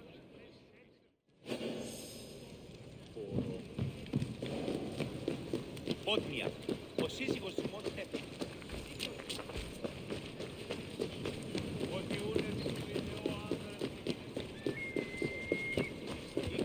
The kings of Sparta enjoyed many important religious honors. They were in charge of sacrifices, both during military campaigns and at home.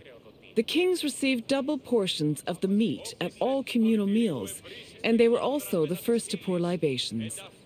They also personally conducted public sacrifices as priests, which helped remind their subjects of their divine connection to Heracles and Zeus.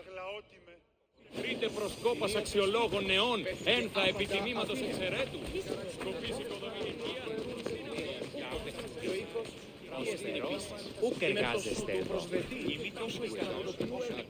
The ephors, or overseers, were 5 magistrates elected by the Spartan assembly. They were chosen from amongst Spartan citizens over 30 and served for 1 year with no possibility of re-election. The ephors played a large part in administrating the city and were considered the most democratic agents in the Spartan political system. They had judicial power and ordered the dispatching of the Spartan army during wars. They also met and negotiated with representatives from other states, in addition to running the agoge, the Spartan education system. While not as powerful as the 2 kings, the ephors still held great sway over Sparta's affairs.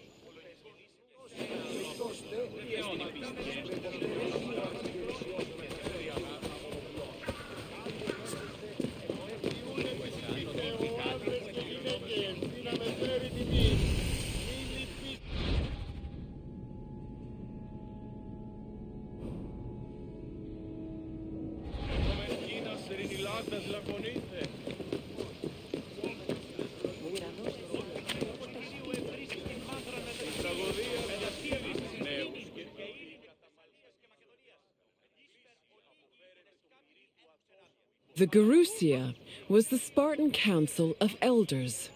It was made up of the 2 current kings, as well as 28 elders called Gerontes. They were Spartan citizens over the age of 60, the cutoff age for military duty. They were elected for life by the Spartan Assembly. The Gerousia, similar to Athens' Boulé, handled legislative and financial matters. It could submit bills and motions to the Assembly, and could also cancel Assembly decisions with the power of veto. To ensure that the right of veto did not weaken the Assembly, ephors were introduced to keep the Gerousia in check and maintain a steady balance of power. This allowed Sparta to include more just elements in its political system.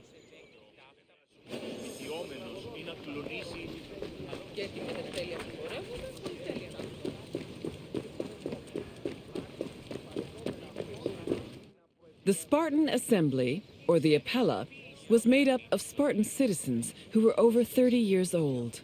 Its exact meeting place remains unknown, but it was presided over by a special member of the ephors called the eponymous ephor. The Apella had limited authority, since any decision it made could be overruled by the Gerousia. But thanks to the efforts of the ephors, it still played an important role in Spartan society. The Apella dealt with topics like foreign affairs, war declarations, peace negotiations, and more. They also elected ephors and Gerousia members, and could both grant political rights to foreigners and remove them from Spartan citizens. Unlike the myriad sources on the functions of the Athenian Assembly, the exact details of the Apella's decision-making process are unknown.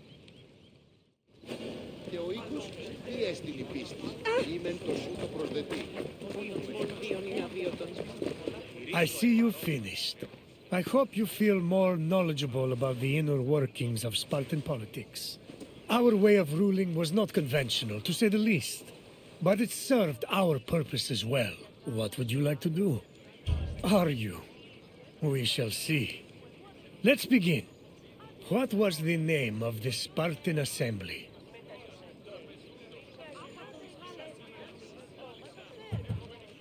The Gerousia was the Council of Elders.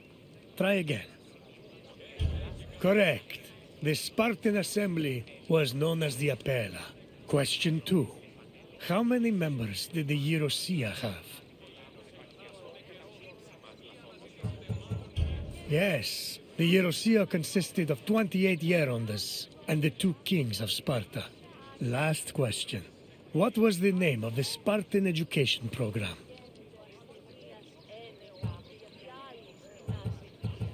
Correct. Our rigorous education program was called the Argolis, and it was overseen by the Air Force. You've done well, Visitor. Very well. Farewell, Visitor. May your travels be safe and carefree.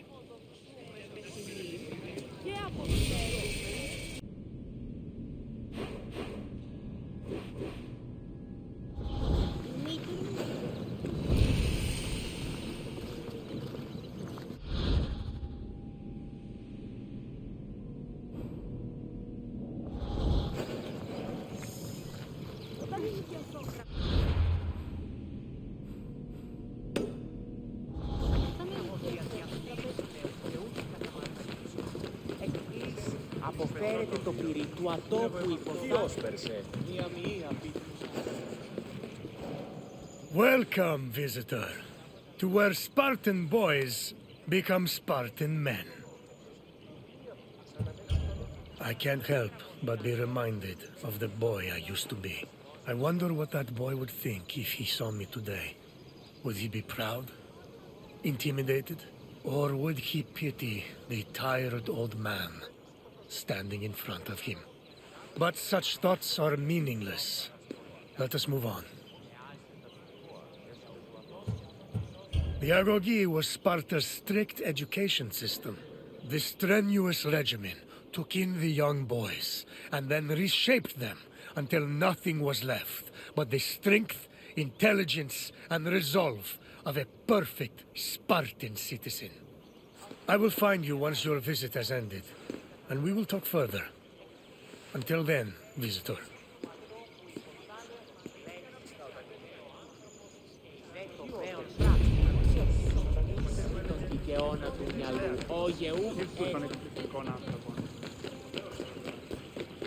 Sparta was a Greek city located in the Peloponnese. It differed from other cities of the time in that it had no walls. Sparta originated as 4 neighboring villages: Patane, Limnes, Mezoa, and Cynosura, all of which shared the same political, military, and religious life. After 2 wars with the Messenians, the city's territory expanded even further. By the 5th century BCE, they allegedly controlled almost half of the Peloponnese.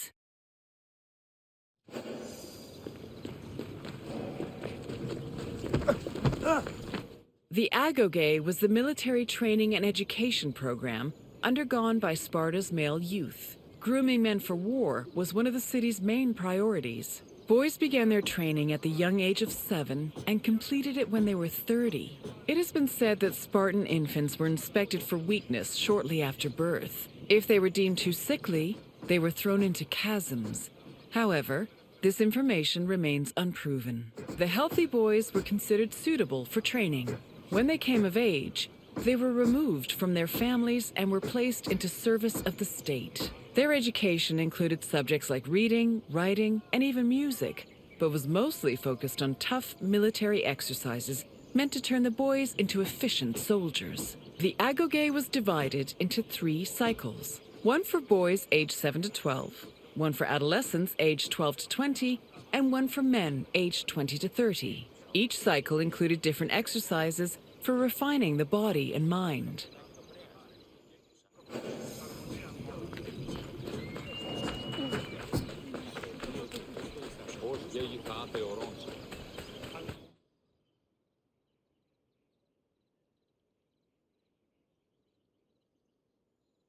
Sparta played a large role in defeating the Persians during the Greco-Persian Wars in the 5th century BCE. They held their king Leonidas's glorious death at the Battle of Thermopylae in particularly high esteem. Because Leonidas was killed in battle, Sparta believed he died a good death and showed incredible bravery, qualities to be held as a model for all Spartans. This idealized bravery was embedded in the city's collective memory and was the main quality people strove for in the Agoge.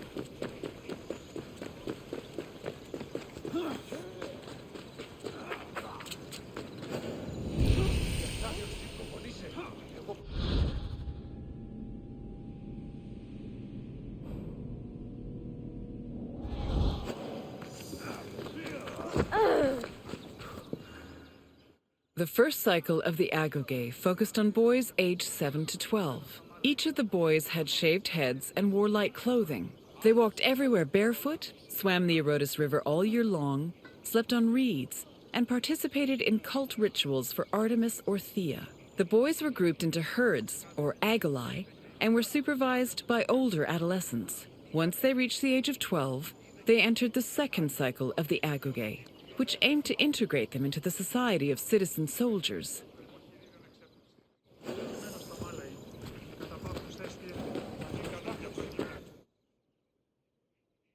The Agoge's second cycle included boys aged 12 to 20. When they reached the age of 20, the young men were dubbed Erinyes and could officially serve as hoplites in the Spartan army. Until the age of 30, Spartan men lived in communal mess halls called Sosgenia. From the age of 22 onward, they were permitted to start a family, but 30 was viewed as a more appropriate age to get married.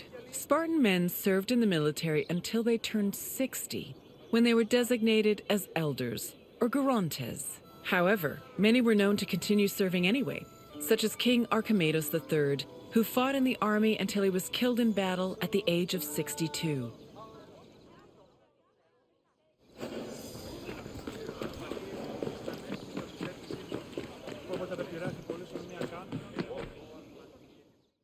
All adult male Spartans participated in communal meals called syssitia.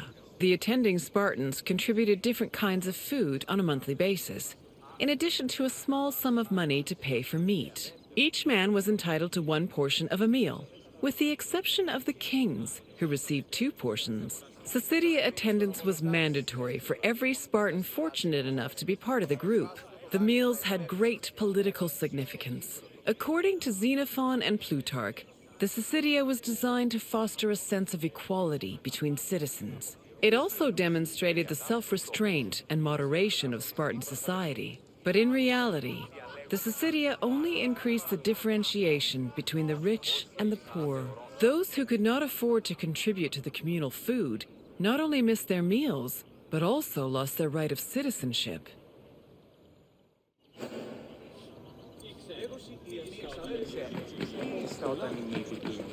Your tour has ended. As you have seen, the Agoge was not for the weak or faint of heart, but it did its job in producing skilled warriors and shrewd citizens. What else would you like to do? So you think you are ready for a test? Very well. Let us see how you fare. First, a simple question. The Agoge was made up of how many cycles? The Agoge was made up of how many cycles? The Agoge was made up of how many cycles? Correct. The Agoge was divided into 3 cycles. One for boys aged 7 to 12, one for adolescents aged 12 to 20, and one for men aged 20 to 30. Next question. How many meal portions were kings entitled to at Syssitia?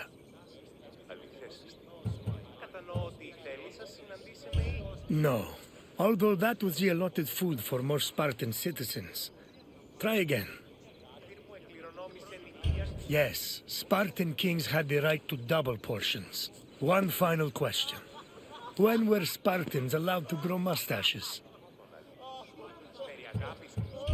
Yes, once a Spartan man was over 30, he was allowed to adorn his face with a glorious display of manhood. Impressive, visitor. You should be proud. Safe travels, visitor. Αγαπά τον Αλκίνο. Η αγάπη πού τόπος. Ο πλούτος αυτής δι προστατευτεί.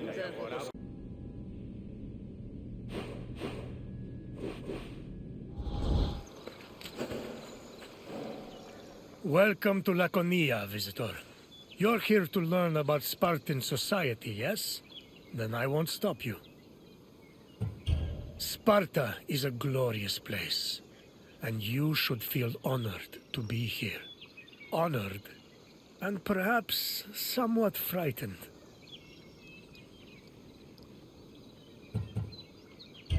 Sparta had a unique hierarchy. especially compared to the rest of Greece. Everyone had their place, and you will soon learn what those places were. I will find you again once your visit has ended. Until then, visitor.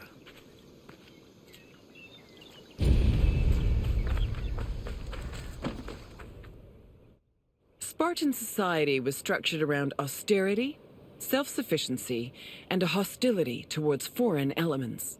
It was divided into three social classes: citizens, perioikoi, and helots. Citizens were called Spartans, or homoioi. They were free men and women with mostly equal rights and wealth, though their contributions to political life were extremely limited. The perioikoi lived in surrounding areas under Spartan control. They cultivated the land and were primarily merchants and craftsmen. They were also part of the army, and their lands were the first line of defense in the event of a hostile attack. Helots were Sparta's lowest class. They were people who had lost their freedom to the Spartans, and they served the city as slaves. Helots were considered property instead of people. As a result, they had no political or civil rights.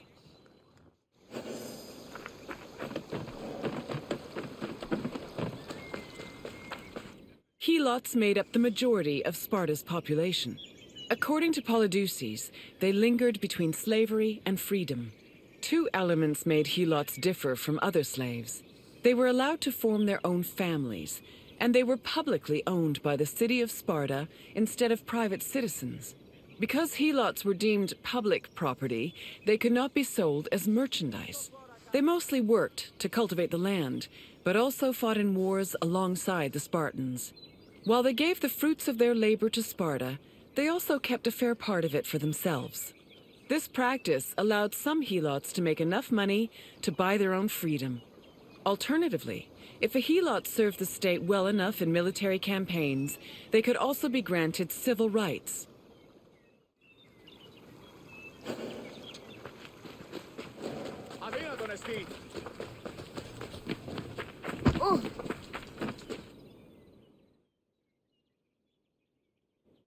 The founding of Sparta is dated around the 9th century BCE. Historical information about the city is limited, but it was known to extend into the region of Lakonia. Over time, Sparta started encroaching on the territory of Messenia, eventually leading to war.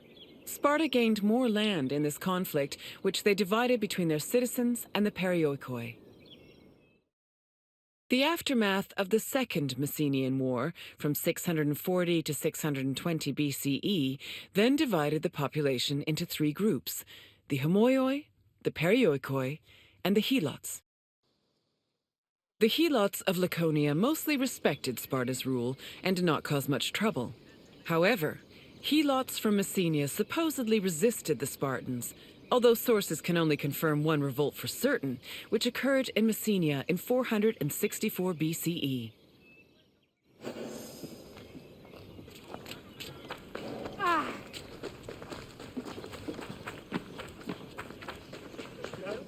During the 5th century BCE, helots were quite active in the army, especially during the Peloponnesian War. They served as hoplites on land and as rowers during naval battles. In both cases, they gave Sparta an important numerical advantage. For every Spartan on the battlefield, there were at least 7 helots. Although many ancient sources say Spartans had a hostile relationship with helots, they were much more likely to treat them better in times of war.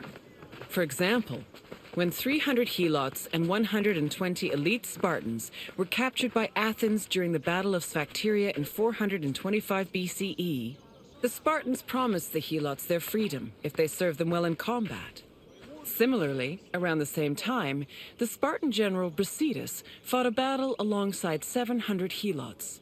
Impressed by their courage and loyalty, Brasidas later freed them all and allowed them to join the perioikoi.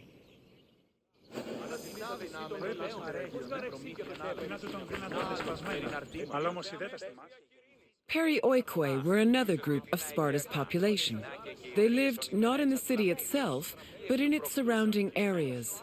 The perioikoi were never hostile against the Spartans. In fact, both groups together were known by the collective name Lacedaemonians. Perioikic cities had their own autonomy and sanctuaries, but they were always bound to Sparta.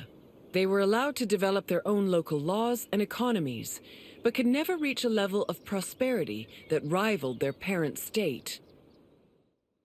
Ως θεοί στα άπαντα στους φέροντας άπαντα. Λέξος η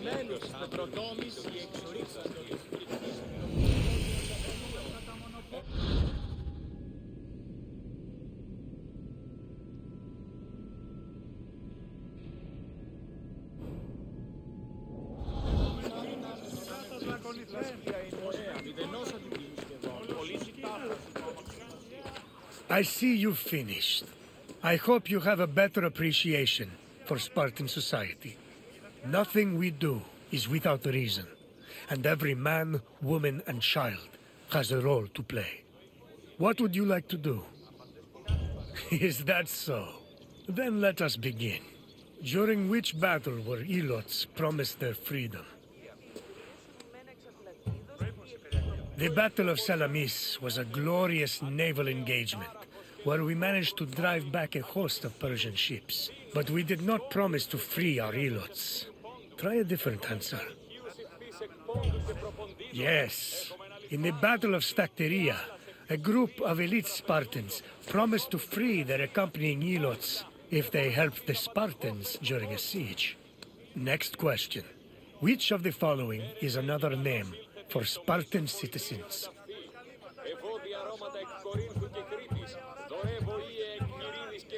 Spartan citizens were also called Omi, which meant equals. One final question. Which Spartan general freed 700 Ilots? Correct. Brasidas freed 700 Ilots as a reward for their exemplary military service. You passed. I'm impressed.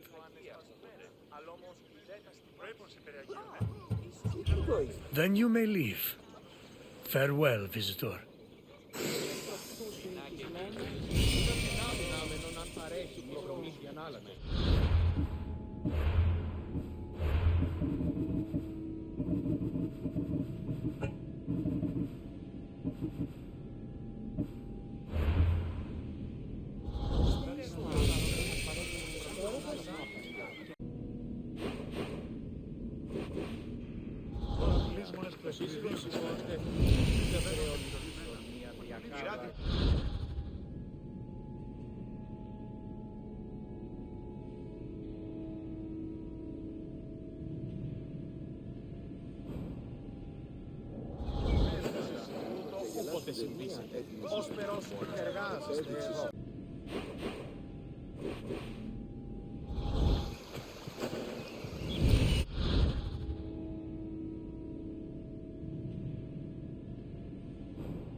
Επικαλούμε σε, Μάκαρ, πολυώνυμε, πυρίπολε και τελετάρχα, Θεόν Πάτερ δε και Ιε, σκυπτούχε, κούρε δημάτορ, βοτριόκος με οδηγέτο.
Greetings, my friend.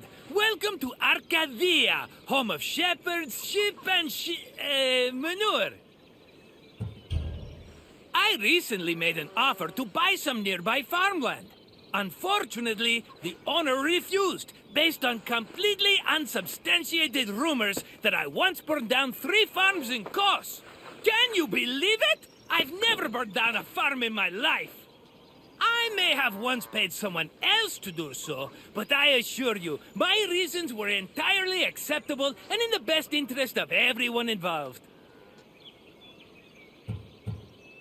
Arkadia was well known for its sublime natural vistas. Farmers and shepherds were seduced by its beauty, and it's easy to see why. I have to leave for now, but I'll meet you again when you finish your visit. Until then, my friend!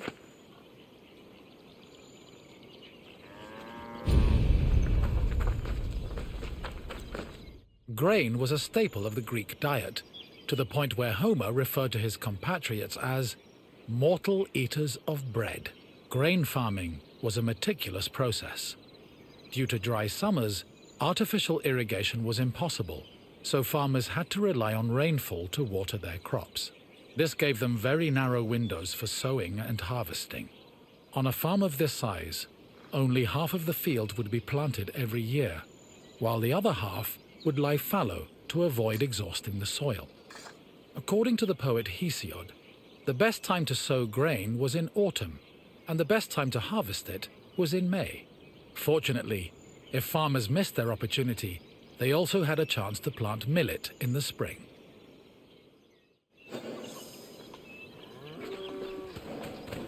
Before planting in a field, the land needed to be plowed a total of 3 times. Once in the spring to remove weeds, again in the summer to aerate the soil, and a final time in the winter to plant the seeds in the moist earth. The plough was pulled by 2 oxen, while the sowing of seeds was done by hand. After the seeds were planted, a boy turned the soil with a hoe to protect them from hungry birds. Once the sowing was finished, the farmers waited for winter rains to irrigate the field. They also prayed to the goddess of agriculture, Demeter, and her daughter Persephone, in the hopes of being favored with a bountiful harvest come springtime.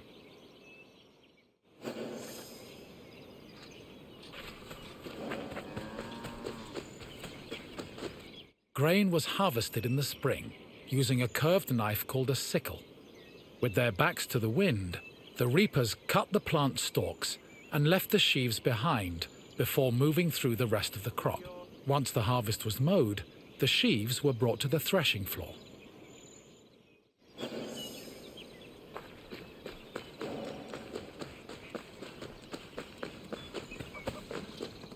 Animal husbandry was an important part of Greek agriculture. Farmers usually kept cattle, donkeys, sheep, goats, pigs, dogs, geese, and chickens. The animals mostly fed in pastures, but could also eat some of the farm's harvested grain, as well as damaged fruit and residue from olive oil and wine production. Livestock had several purposes. Their manure was used to fertilize the fields, and their grazing helped remove weeds. Arcadia was a mountainous region believed to be the home of the god Pan, so farmers were more likely to keep sheep and goats than cattle.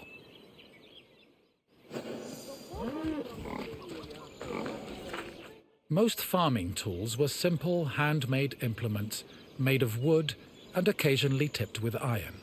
The most complicated tool was the plough, which was made up of several parts, including a beam, a drawbar, and a yoke. A 2-pronged hoe, meanwhile, was used for tilling soil, and farmers also had tools for digging and weeding.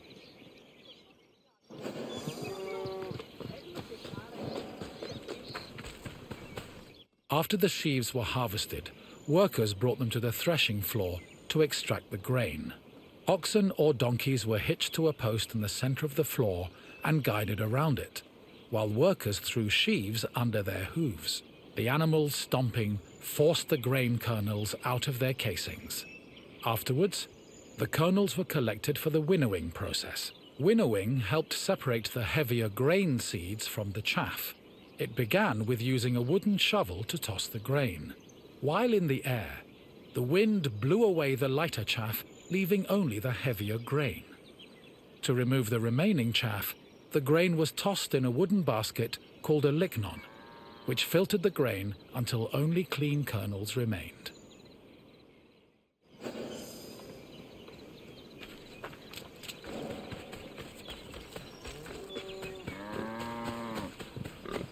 Barley, which was used to make flour, was different from other types of grain.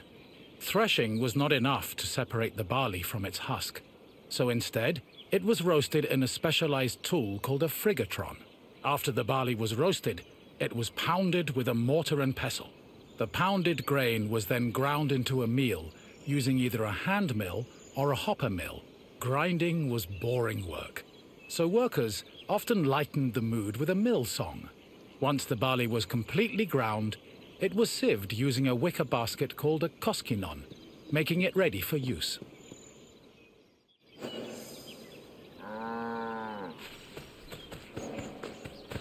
Grain storage areas needed to be dark, dry, cool, contained, and well ventilated to prevent the grain from spoiling. According to Hesiod, the preferred method of storing grain was in a pithos, the same container as Pandora's mythological box. Archaeological evidence suggests that Greeks may have also stored grain in small, walled structures woven from branches. Farms generally needed to store enough grain to sustain themselves for the year and seed corn for the next. Any surplus was either stored for a lean year or sold to markets for profit.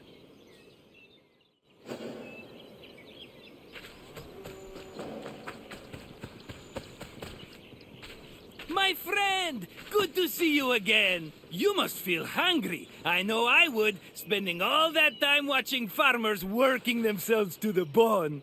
Now, what else can I do for you? If you say so, let's get started. According to Hesíodos, what was the best month to start harvesting grain? Yes, spring was the ideal time for harvesting. Guess I'm not the only smart one around here. Time for another question. Which tool did reapers use to cut stalks? Yes, a sickle was a curved knife, making it ideal for harvesting sheaves of grain. Only one question left. Arcadia was believed to be the home of which god? Correct. Pan supposedly called the mountainous region his home.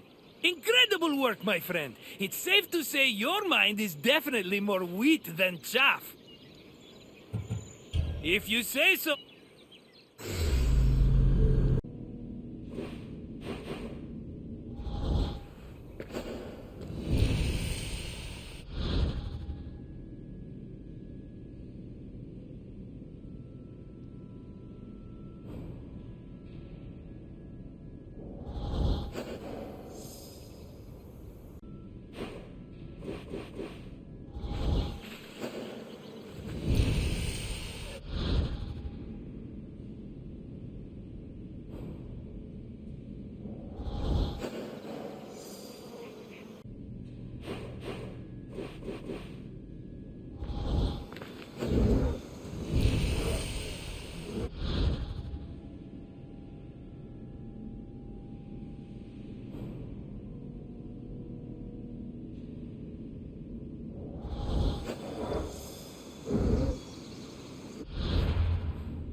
Welcome to Argos, traveler.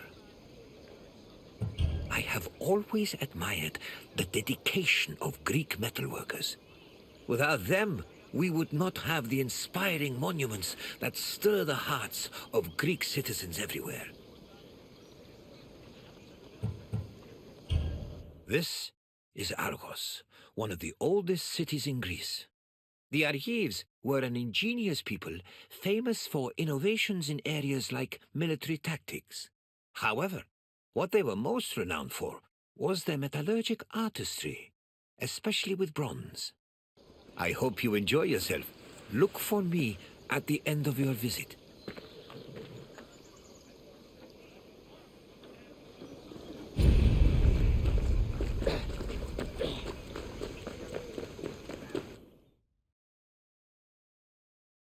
The area that would become Argos was inhabited as early as the 3rd millennium BCE, but it was in the 7th century BCE that it officially became a city-state. One of Argos's major pillars was its metallurgical industry. As far back as the 8th century BCE, the city was famed for making products like long dress pins and tripod cauldrons, as well as impeccable body armor. In addition to their technical excellence, the Argives were also creative, as seen in their masterful bronze sculpting, which became prominent in the city during the 6th and 5th century BCE.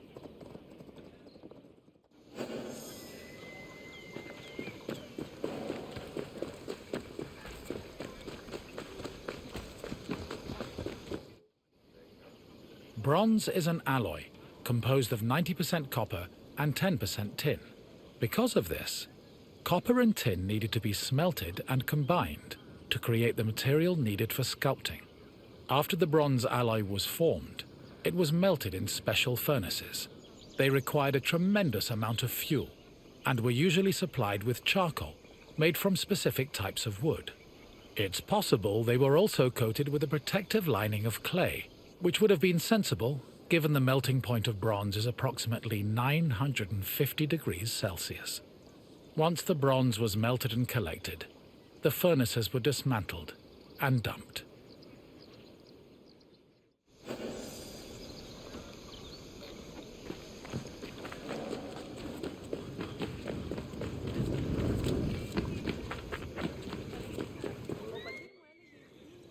In the 8th century BCE, most small-scale statues were molded using a complicated and lengthy method called solid lost wax casting. From the 7th century BCE onwards, metalworkers adopted the more efficient hollow lost wax casting. At its core, this process involved using sculpting models from wax, making molds over these models, then filling the molds with bronze to produce the desired shapes. The process was advantageous because it saved on materials, produced lighter statues, and reduced the chance of possible defects.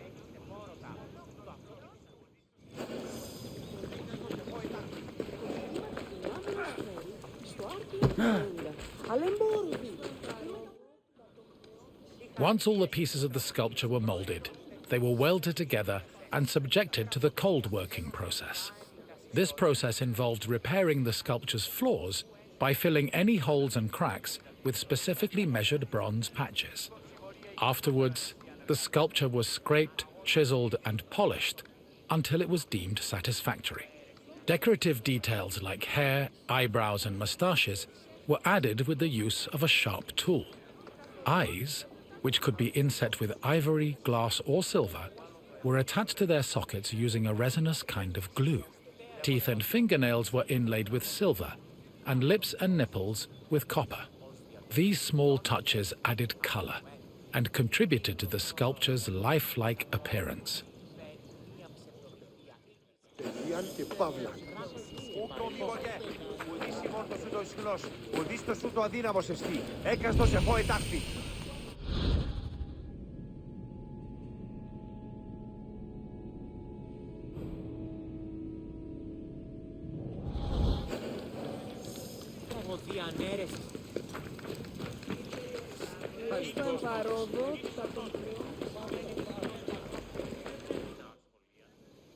Bronze sculptures, have a long and varied history in Greece.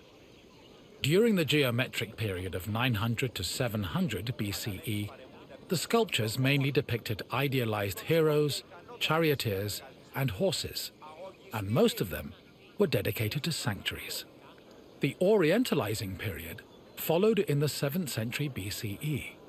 During this time, Greeks began adopting sculpting techniques from the East, and the depicted statues expanded to include mythological creatures like griffins and sphinxes. The Archaic period saw statues that reflected a better understanding of human anatomy, which eventually culminated in the realistic and powerful human sculptures of the Hellenistic period.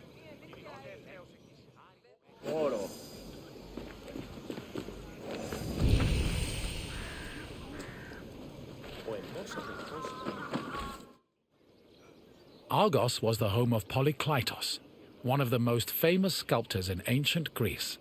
His works, like the Doryphorus and Diadomenos, as well as his treatise on sculpting called the Canon, had a massive impact on the art as a whole, particularly in regards to ideal body proportions. Sadly, the original versions of Polykleitos' sculptures have been lost, along with most bronze statues from antiquity. As time went on, many bronze statues were melted down to be recycled in things like weapons, ammunition, and even church bells. Because of this, marble copies from the Roman period are our best evidence of the masterpieces of Greek sculpture.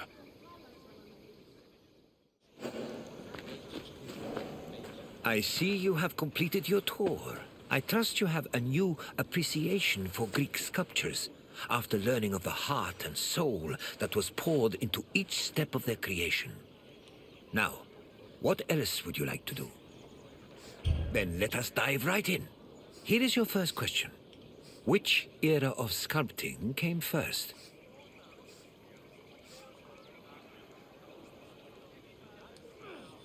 The Hellenistic period began in 323 BCE, following several other eras. Try again. Correct. The geometric period lasted from 900 to 700 BCE, and mostly featured small-scale statues and statuettes of heroes and horses. On to the second question. Bronze was an alloy composed of which two metals?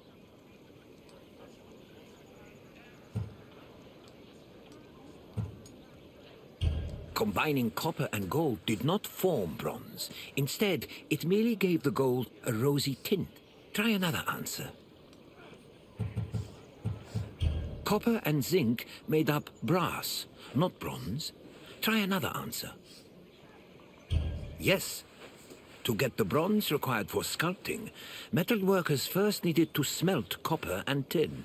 One last question for you. Which renowned sculptor was a native of Argos? Yes, Polykleitos was based in Argos and had an enormous impact on the art of sculpting. You've done well, traveler. Your knowledge of metalwork is astounding. Then, farewell, traveler. May we meet again soon.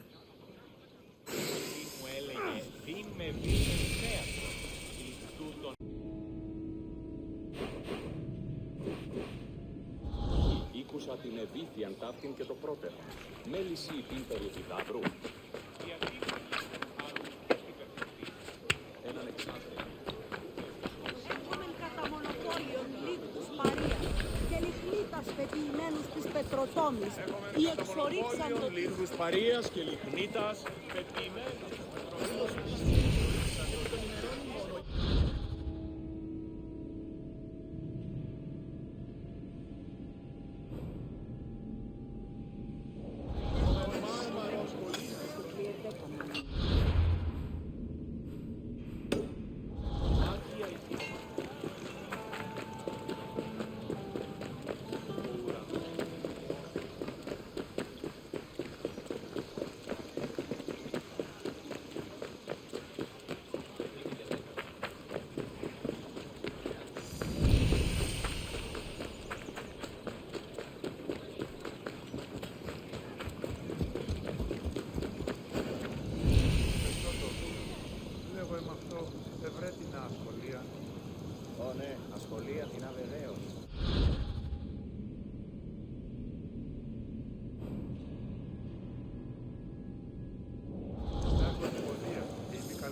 πώς διατίθεστε.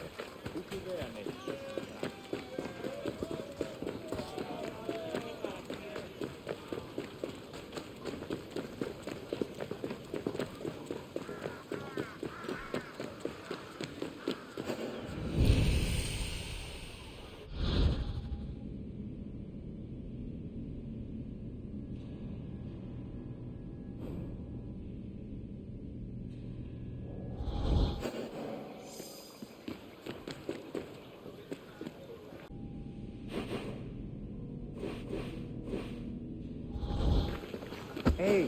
Μεγαλώνει και πολιώνει με. Μεγαλώνει.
Οδηγέ των κομμών, ελφέ μάκαρ, μίστε συμβρία.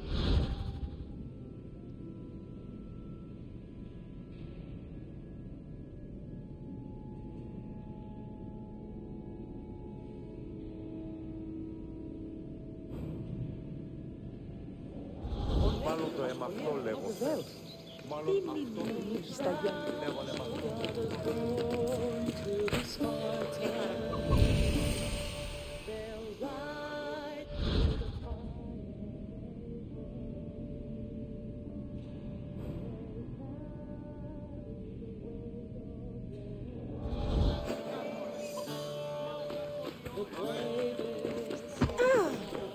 Το απίκασμα όδες πόζει εν το Αγίο του Εθνού.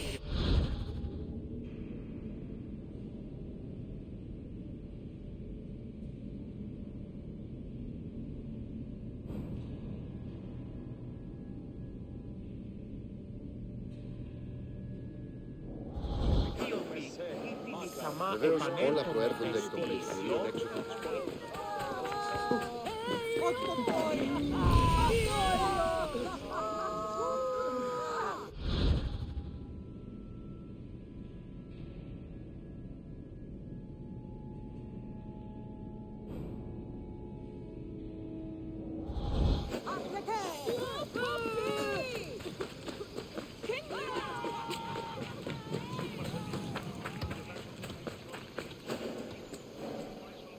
Welcome, traveler, to the sanctuary of Asclepios, a place of rest and healing.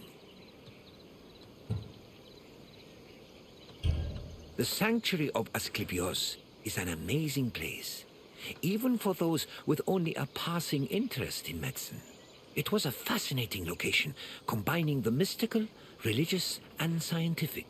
And if someone happened to pass out, they'd luckily be surrounded by skilled physicians. This is the sanctuary of Asclepios, the god of medicine. It was here that the sick and weary came, seeking cures for their ailments. Sometimes the medical practitioners provided the cures, and sometimes the healing came from the gods themselves. This tour will help explain the inner workings of the sanctuary, as well as the unique way the Greeks approached medicine. I hope you enjoy yourself. I'll be waiting for you at the end of your visit.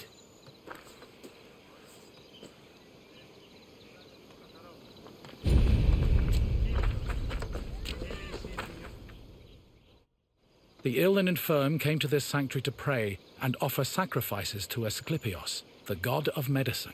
According to myth, Asclepius was once a mortal physician who eventually became a god. He had many sanctuaries across Greece, but the most famous was in Epidaurus. When pilgrims passed through the entrance of the sanctuary, they could read this inscription: "When you enter the abode of the god which smells of incense, you must be pure, and thought is pure when you think with piety."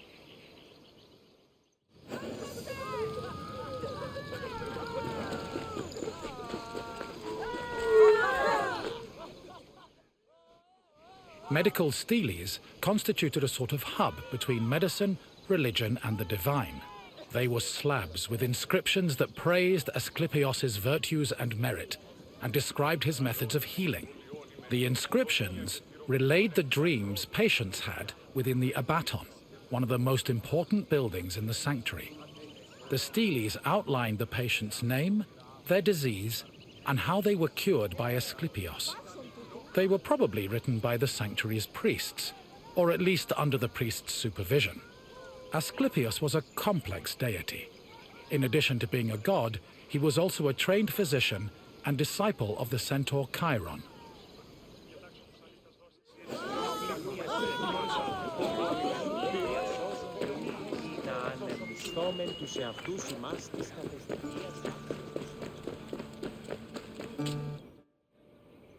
In ancient Greece, religion was inseparable from rites, processions, and sacrifices. This was no different in Epidaurus, and visitors to Asclepios' sanctuary needed to prepare themselves accordingly. Pilgrims cleaned themselves in order to be pure, then offered Asclepios food like honey cakes, cheesecakes, baked meats, and figs. The food was placed on the sanctuary's holy table, where it was presumably later taken by priests. After the preliminary offerings, visitors were allowed to enter the Abaton, where they would hopefully encounter Asclepios in a dream. Medical steles also mention that healed patients sometimes gave additional offerings to Asclepios as thanks for being cured.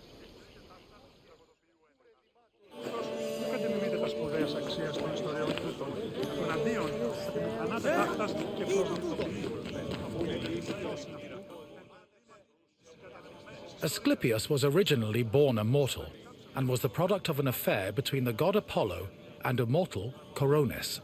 Apollo killed Coronis after discovering she had been unfaithful, and ordered her body burned on a funeral pyre. However, he rescued his unborn child from Coronis' womb before the fire consumed her body.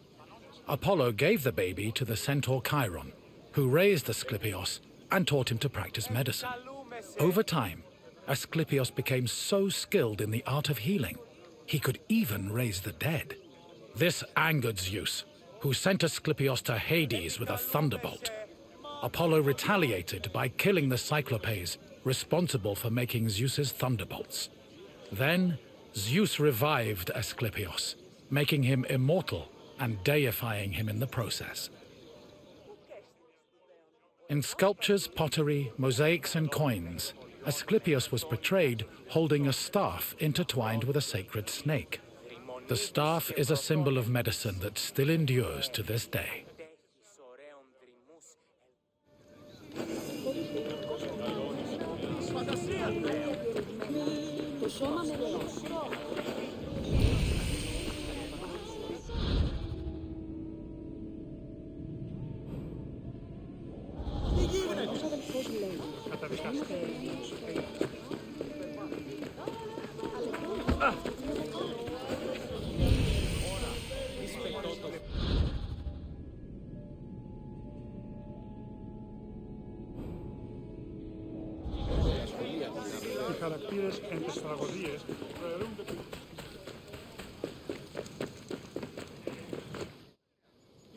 The Epitateon was the priest's residence.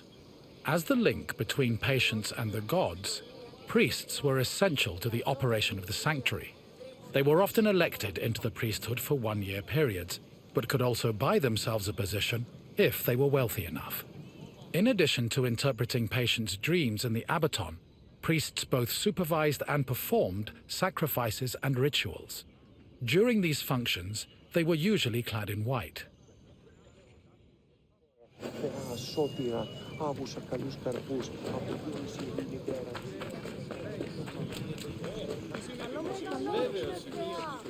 Αχ, λαότιμη. Καλά ταύτη. Δύναμη ανατολή.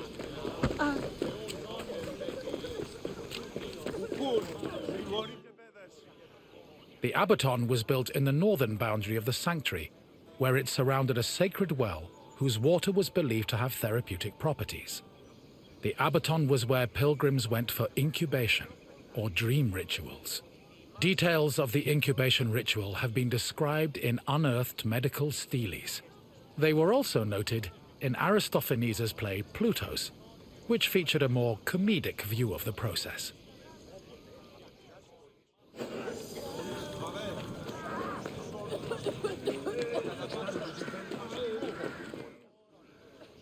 Incubation was the dream ritual pilgrims experienced in the Abaton. After completing the necessary preliminary rituals, pilgrims were allowed to enter the sacred building, where they lay prone. As they took in the smell of burning incense, the sanctuary's priests extinguished the oil lamps and asked them to sleep in silence. Once they were asleep, Asclepios would appear in their dreams and give his medical advice. The advice included diet and treatment recommendations, as well as requests for specific offerings or religious rituals. Upon waking up, priests interpreted the patient's dreams, unless a patient had been miraculously healed in their sleep. However, if a patient was completely beyond help, they were removed from the Abaton. This was to adhere to a ritual law that stated that no one could die or be born within the building.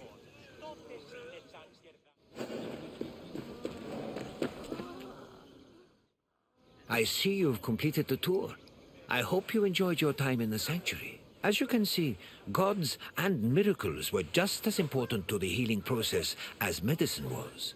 Now, what else would you like to do? Excellent.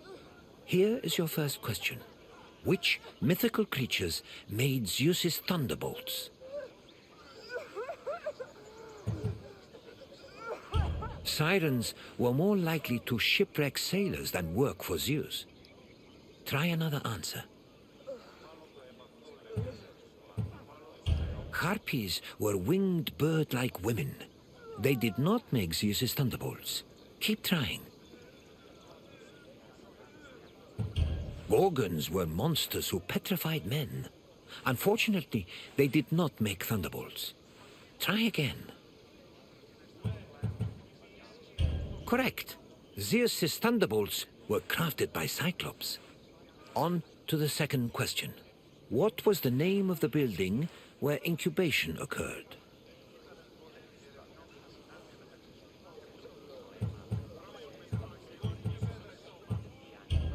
Odia were used for performances of music and poetry, not divine healing. Keep trying. Yes. Pilgrims entered the Abaton to undergo a dream ritual in the hopes of curing their ailments. One final question for you. Who was Asclepios' father?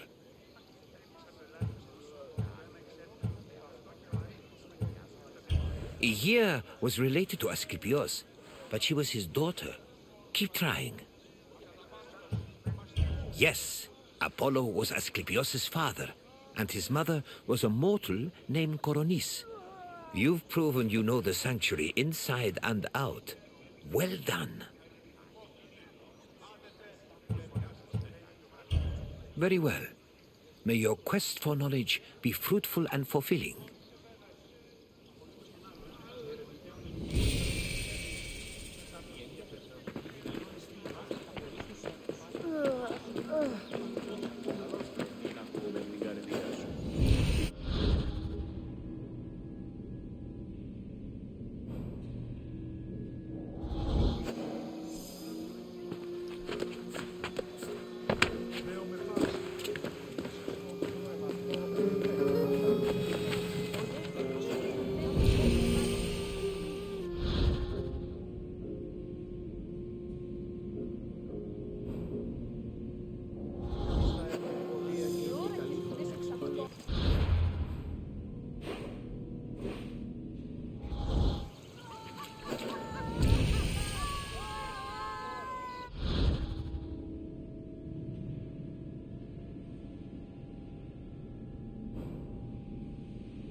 Welcome, traveler, to the ruins of Mykene.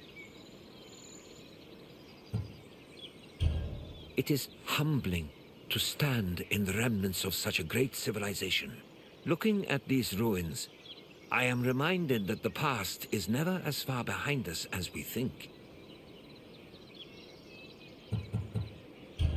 These are the ruins of Mykene, center of the old Mykenian civilization.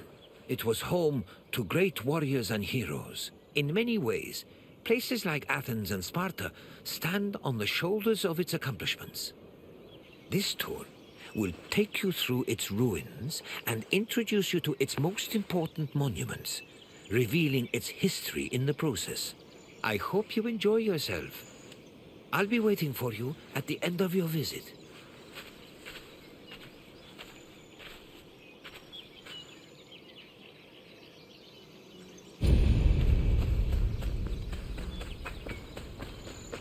The Mycenaean civilization flourished in the Late Bronze Age between 1600 and 1200 BCE. During this period, it was mainly located in the Peloponnese and central Greece. Mycenaeans were known for exploring distant lands.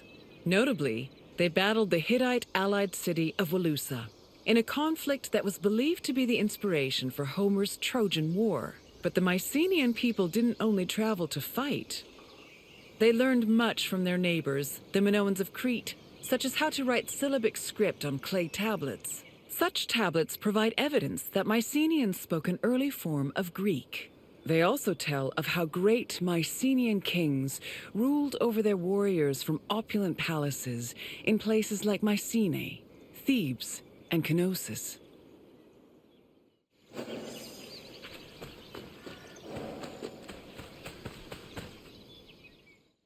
The entrance to Agamemnon's citadel, or the Lion Gate, is one of the most iconic monuments in Mycenae. It is impressive for both its height and for the intimidating rendering on its relief, which depicts two lions standing on either side of a column. Unfortunately, the lions' heads, which were presumably made of a precious metal or higher quality stone, have been lost to time. The gate was most likely meant to greet a triumphant king returning home from successful military campaigns and to awe foreign visitors.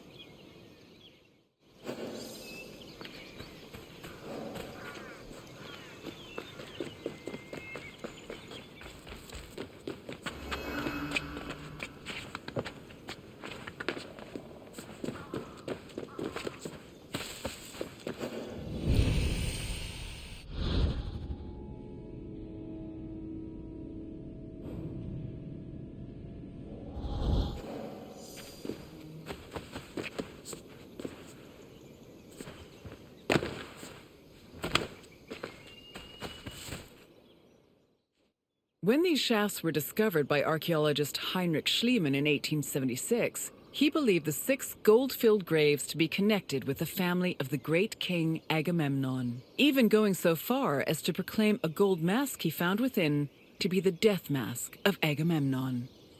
However, this was refuted by later excavations, which showed that the 19 bodies buried in the shafts dated back to a few hundred years before Agamemnon was even born. In fact, at the time of the body's burial, the Lion Gate and the citadel walls had not even been built yet. It's estimated that the people in the graves were members of the first Mycenaean dynasty. The graves later became a place of worship for Mycenaean kings, who raised walls to protect them. These walls helped preserve several incredible artifacts, including women's jewelry, death masks, and masterfully crafted weapons.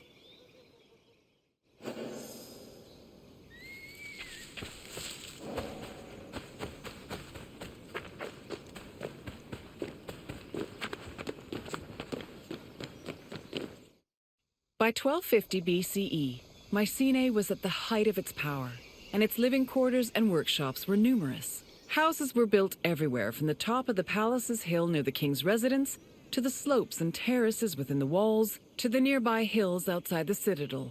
At one point, the citadel's walls even had to be enlarged to make room for more quarters. The people who lived inside the citadel were those with high status in either the military, religious, or administrative sectors of the kingdom. This is reflected by the ceramic and metal vessels inside the houses, as well as their painted plastered walls.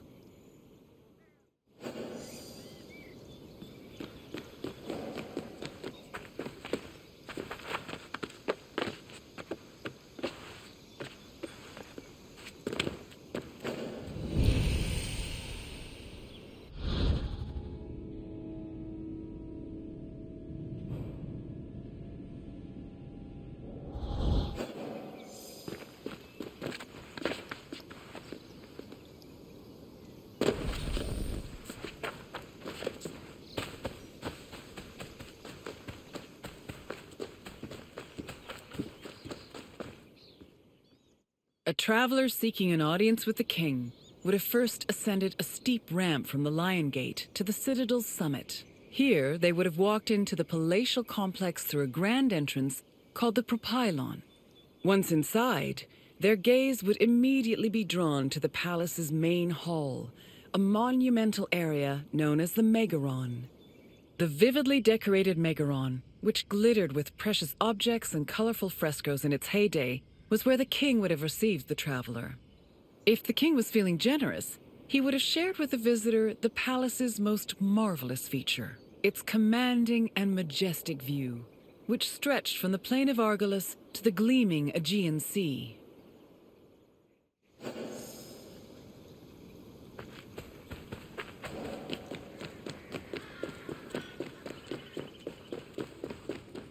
It was in this palace where a legendary Mycenaean king like Agamemnon would have held court. According to Homer and other poets, Agamemnon led the Greeks in the sack of Troy. Stories say that he was a fearsome warrior on par with Achilles, but also an overly ambitious and arrogant ruler. He sacrificed his own daughter, Iphigenia, to convince Artemis to grant his ships passage to Troy. After conquering the city, he returned to Mycenae with mounds of riches, and a Trojan named Cassandra as his concubine. Agamemnon's wife, Clytemnestra, was not pleased with her husband's sacrifice of their daughter. She plotted to murder her husband out of anger. The plot was successful, and, depending on the version of the story, Agamemnon was either murdered in his bath by Clytemnestra or killed by his cousin Aegisthus during a banquet.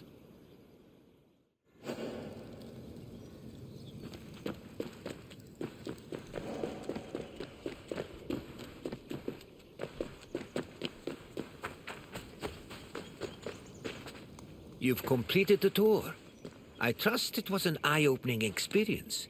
Though it did not last, Mycenae was a sort of precursor to what would eventually become the Greek civilization we know today. It's important we remember them, if only to avoid repeating their mistakes. Now, what else would you like to do? Then let's begin. First, I have quite a simple question. Which ancient city may have been the inspiration for Homer's depiction of Troy?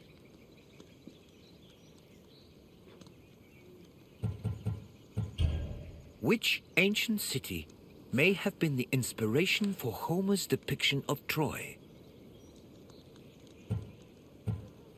Thebes played an important role in the tragedy of Oedipus, but it was not the basis for Troy. Keep trying. No, the Meginians who were at war with Troy in the first place. Yes, the Mycenaeans' conflict with the city of Wilusa allegedly inspired Homer's Trojan War. Now for the second question. Agamemnon sacrificed his daughter Iphigenia to convince which god to allow him to proceed to Troy?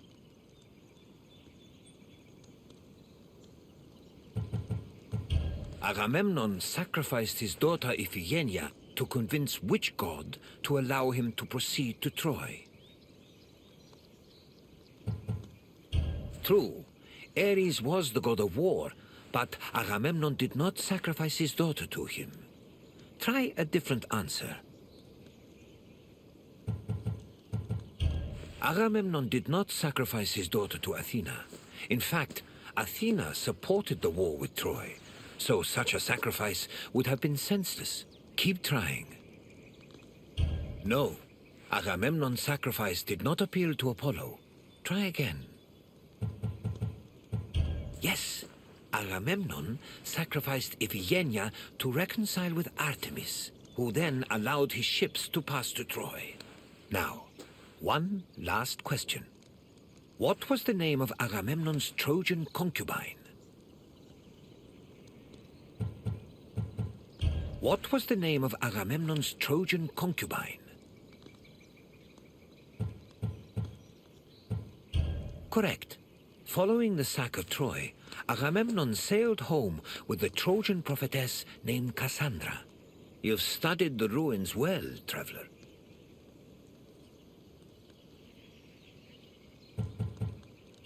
Then, I suppose this is farewell. At least for now. Safe travels.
Μεγαλώνει με και πολιώνει με στον...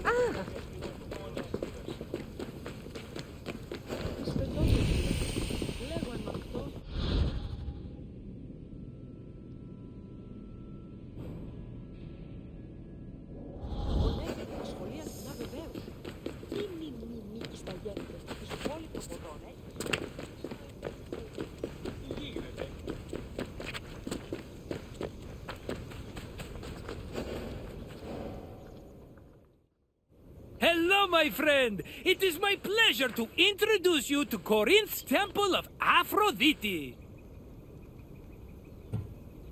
It really is a lovely sight, isn't it? The temple, that is, not the ladies. Although they are also lovely. Lovely and lively and, I'm sorry, what were we talking about? In Greece, many love stories were told about the gods. How romantic. Sometimes they were heartwarming and happy, but they often ended in tears, tragedy, and a whole brood of illegitimate children. I'm looking at you, Zeus! Anyway, this tour will introduce you to some of these divine love stories, which may give you perspective on how the Greeks approached love in their own lives. Enjoy your visit, my friend. I'll come see you again when you finish the tour.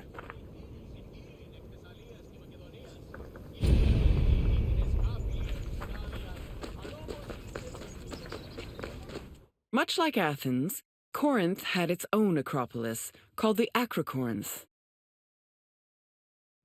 The natural promontory provided an excellent view of the surrounding territory. It was also the home of several sanctuaries, allegedly constructed in the 6th century BCE. The Acrocorinth's most famous attraction was the Temple of Aphrodite. Pausanias describes it as having statues of Aphrodite, her son Eros, and the sun god Helios.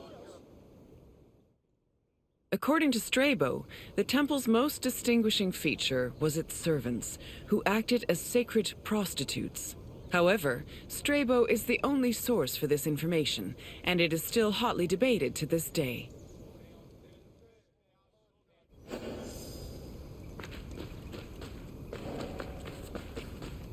Love played a large role in countless mythological stories. Zeus himself was not immune to the feeling, and fell for both mortals and other deities. Some myths centered on forbidden feelings that led to tragedy, such as Phaedra's love for her stepson Hippolytus. While marriage was prominent in mythology, it was usually presented as problematic. For example, Aphrodite frequently cheated on her husband Hephaistos, and Medea's resentment against her ex-husband Jason eventually drove her mad enough to murder her children. These less-than-ideal depictions reflected the Greeks' idea of marriage, which they viewed as a civic duty instead of a romantic union.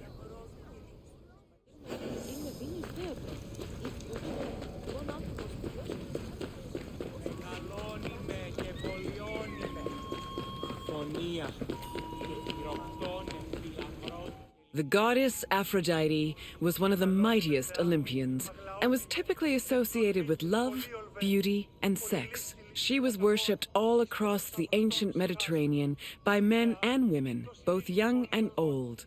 Her origins differ depending on the version of the story. The poet Hesiod says that she was born from the severed genitals of Uranos, while Homer's version of the myth names her as the daughter of Zeus and Dione. Aphrodite appeared regularly in mythological stories and had many mortal lovers. Her favorite was Adonis, a beautiful boy who died tragically in a hunting accident. Aphrodite was devastated by his death, so she created a cult called the Adonia to commemorate him.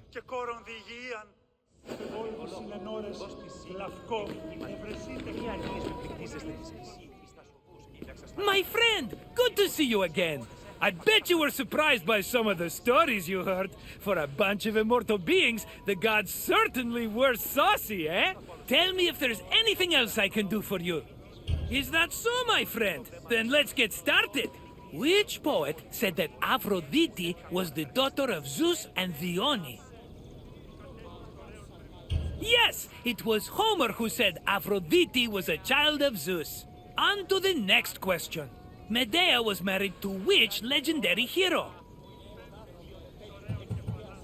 Medea was married to which legendary hero? Pelops was a one-woman kind of man, but that woman was Hippodamia, not Medea. Keep trying. Yes, Medea was married to Iason, but after he left her for someone else, she resented him so much she murdered their children. But let's not talk about such depressing things. Instead, you can answer this last question. What was the name of Corinth's Acropolis?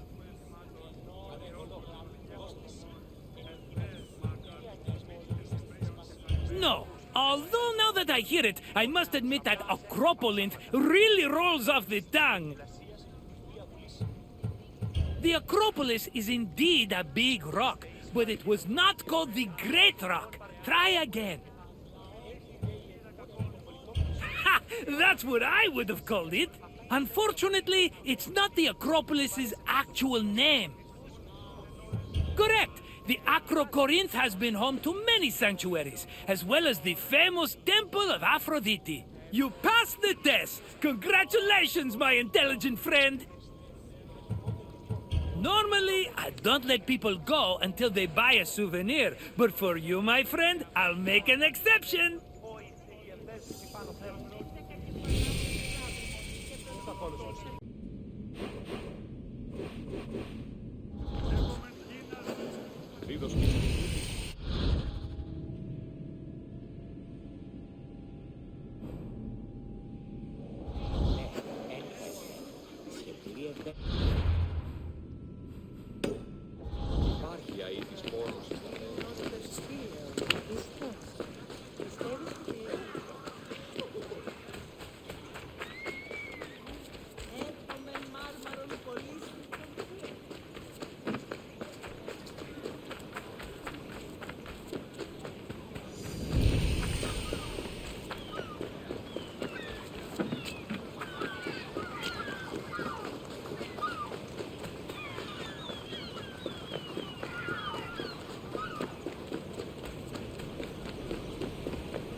Πολύ κοσμήματα στην αγορά.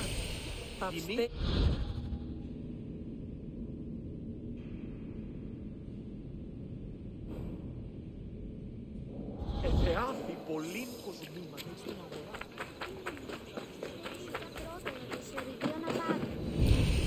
Τι αυτό λοιπόν?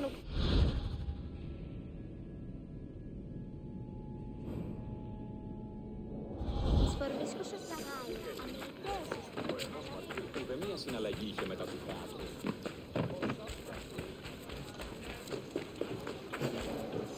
Welcome to Corinth, Wanderer.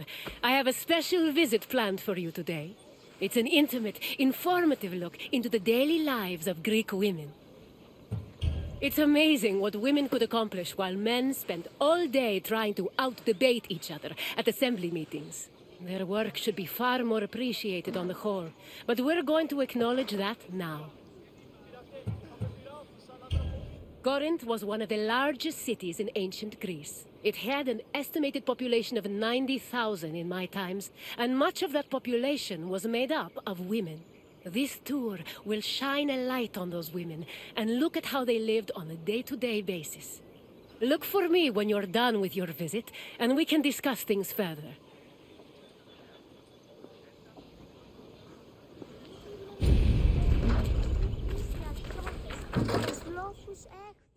Young girls growing up in ancient Greek cities were usually raised by a nurse.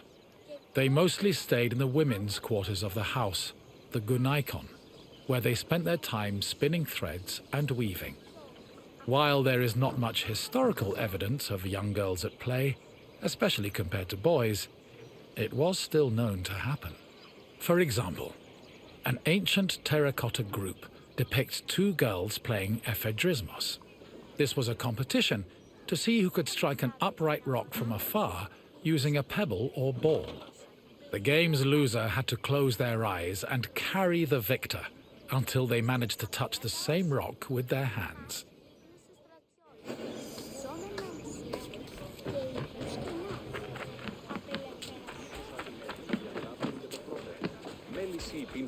For a young Greek woman, marriage was the culmination of their induction into society.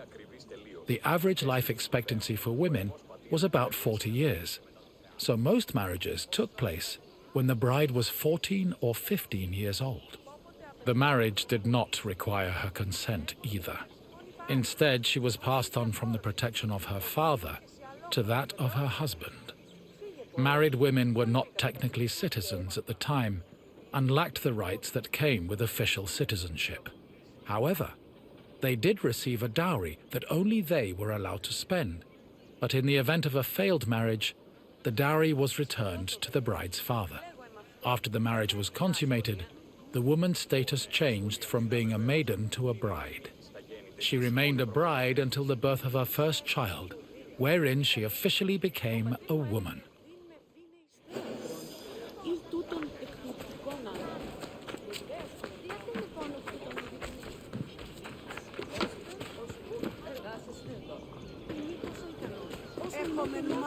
Women living in ancient Greek cities were essentially forbidden from participating in political life, and most aspects of their lives were controlled by men. Their most important responsibilities were running the household and giving birth to children, preferably boys. Most of the time, women's excursions outside of the house were limited to visiting other female neighbors, as per custom. The few exceptions to this strict rule were weddings, funerals, and religious festivals involving women in prominent public roles.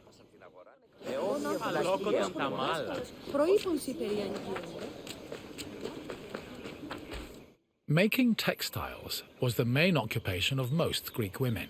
It was a woman's responsibility to manufacture clothing for each of her family members, as well as to weave other household textiles. Women with exceptional weaving skills were believed to make excellent wives, and weaving in general was seen as a very attractive quality. For example, Homer describes Odysseus's devoted wife Penelope as spending most of her days weaving at the loom. Similarly, many Greek vases depicting women weaving were combined with images of a woman holding a veil, which was seen as the symbol of a bride.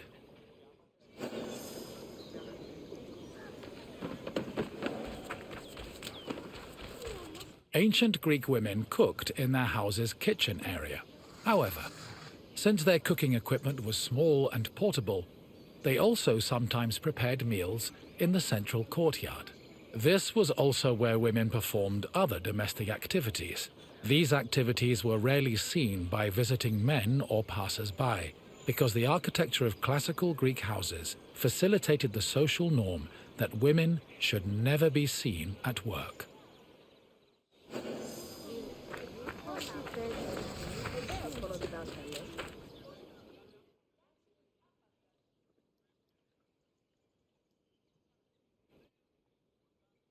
The historian Strabo relays that the Temple of Aphrodite was one of Corinth's most famous landmarks. This was largely due to the temple's female patrons. These hetairai, as they were called, were donated to the goddess by both men and women. According to Strabo, the Temple of Aphrodite contributed greatly to Corinth's wealth. The hetairai were the temple's main attraction, and many visitors came to Corinth in search of their company, for which they spent frequently and frivolously.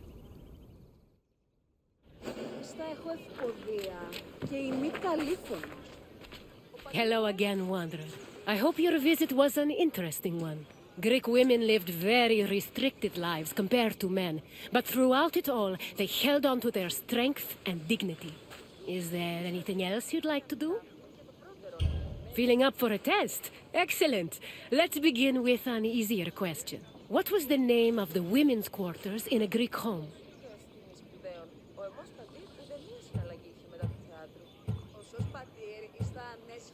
No, Gini was the status a woman achieved after the birth of her first child. Keep trying. Correct. The gynekon was where young girls spent their days weaving and spinning threads. On to the next question. The Corinthian temple said to employ the Hetera was dedicated to which god?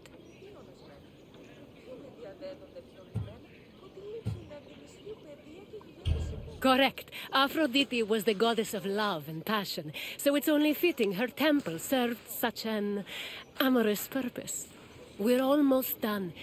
Just one more question. What was the name of Odysseus' wife? Yes, Penelope was Odysseus' loyal wife, who kept at her weaving while waiting for her husband to return from war. You passed the test, Wanderer. Congratulations. Then farewell, Wanderer, and thank you for visiting this great place.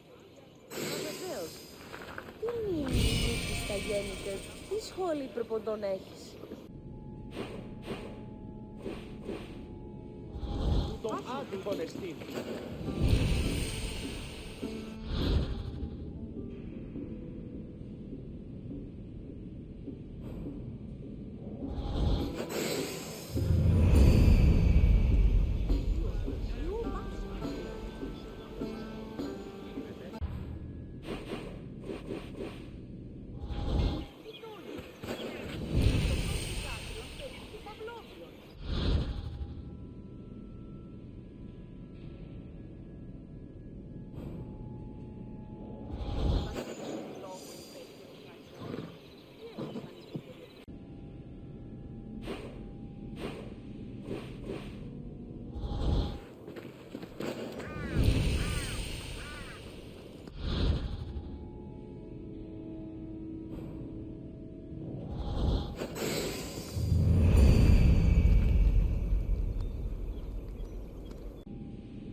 Τι έστι τούτο?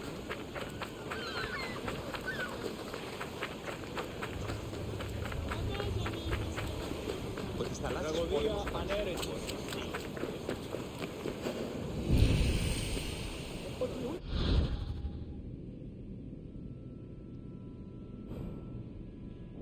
Επομενήνων εκ των σπουδαίων απελώνων Νάξοπε, ον κύφηση επίπροσθεν κίνου αυτός ο διό...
Welcome, friend, to this especially sacred part of the Olympian sanctuary.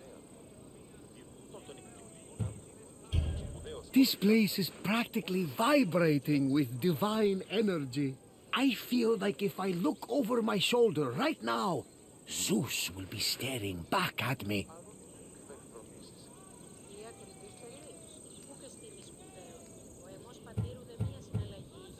The sanctuary of Olympia was dedicated to Zeus, king of the gods.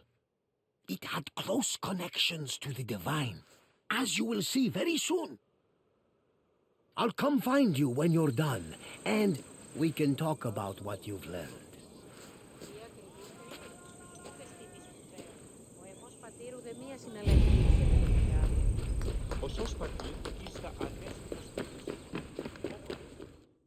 This workshop was built for the renowned sculptor Phidias after his work on the Acropolis of Athens. In 435 BCE, Phidias came to Olympia to begin working on the great chryselephantine statue of Zeus. He died 5 years later, shortly after completing his masterpiece. This grand statue would become one of the 7 wonders of the ancient world. Phidias's workshop was located right next to the Temple of Zeus. Its structure has been well preserved, mostly owing to its conversion to a church in the 5th century CE. Archaeologists have also discovered lots of ancient materials in the surrounding area, such as casting molds and sculpting tools. The most famous artifact, however, is a cup bearing an inscription that aggressively states, "I belong to Phidias."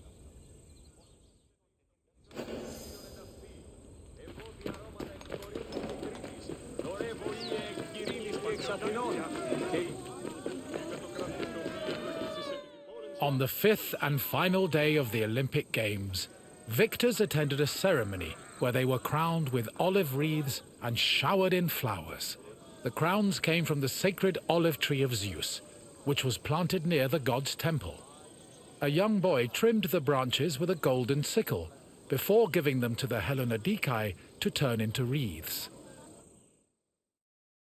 After the crowning ceremony, it was time for great feasting and celebration.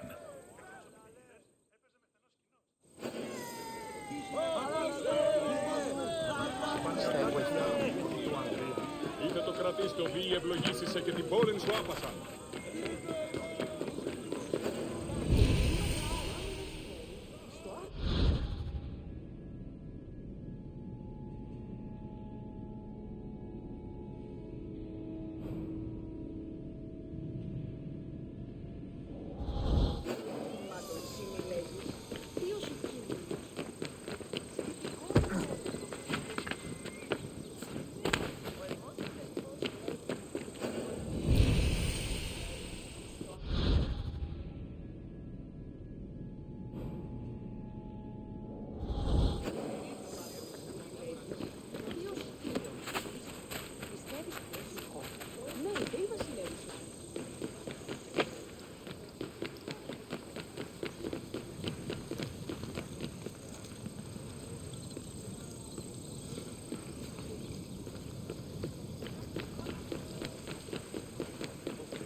Από γέηση. Πολύ στη Βασίλεια, ω Θεολόμορφε και Αγιωτά.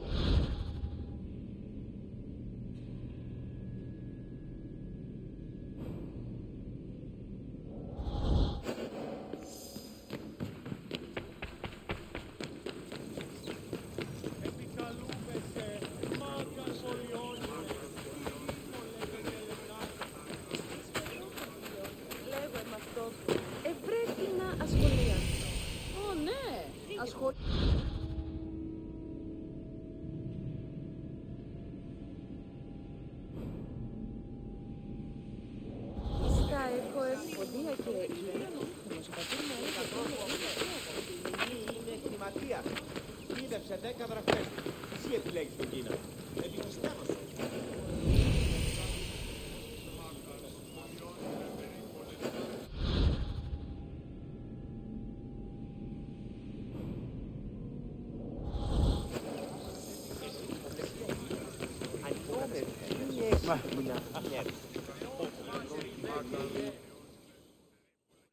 Pelops was both a legendary Greek hero and the mythical founder of the Olympic Games. According to legend, Pelops fell in love with the beautiful Hippodamia. Her father, Oenomaus, the king of Pisa, disapproved of their union. Having once heard a prophecy that he would be killed by his son-in-law, Oenomaus was known to challenge his daughter's suitors to chariot races, killing them when he won. Still, Pelops was determined to win Hippodamia's heart. Before the race, he enlisted the help of Poseidon, who gave him a golden chariot with 4 winged horses. Pelops was able to win both the race and the hand of his beloved, while Oenomaus was dragged to death by his horses. The start of this famous race was depicted on the eastern pediment of the Temple of Zeus.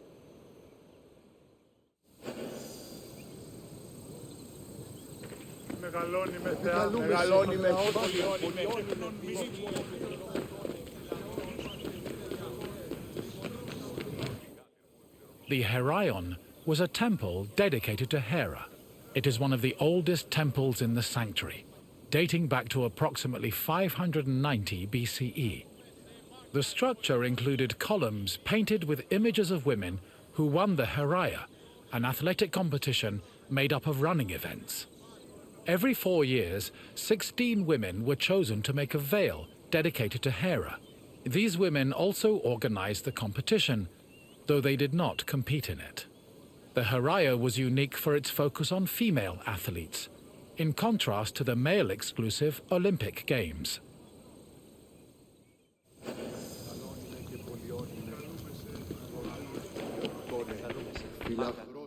Hera was the goddess of women, marriage, family, and childbirth. She ruled Mount Olympus as Queen of the Gods, along with her husband and brother Zeus. Many mythological stories paint her as being annoyed at Zeus's many lovers and illegitimate offspring. In Greek art, Hera is usually depicted as matronly and regal, often wearing a crown or sitting on a throne. She is also sometimes seen holding a pomegranate, a symbol of both fertility and death. Hera's cult was very popular across Greece, and Olympia even minted her image on its coinage.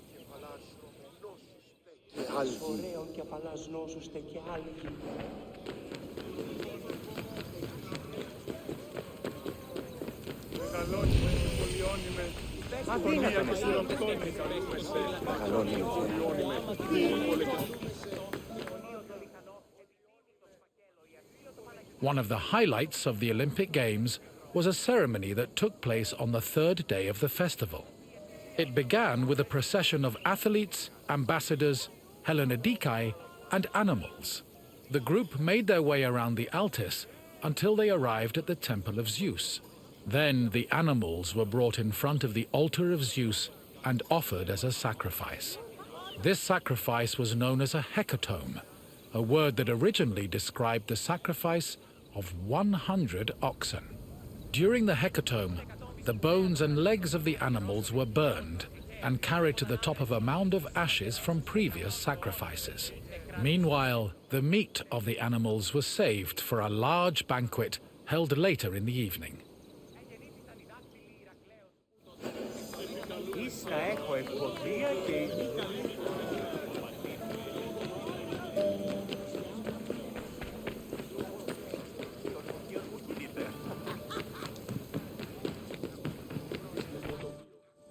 The Olympic Games were dedicated to Zeus, and all the ceremonies and events were hosted in his honor. It is no surprise that the largest temple in the sanctuary was the Temple of Zeus. While most temples were restricted to priests, the Temple of Zeus welcomed all who visited Olympia. This openness was most likely meant to show off the gold and ivory statue of Zeus that stood within the temple's walls. The building also featured art depicting both versions of the Olympic festival's founding myth. The eastern pediment showed a scene from the legendary race between Pelops and Oenomaus. The temple's metapiece, meanwhile, showed the 12 labors of Heracles, the other mythical founder of the Games.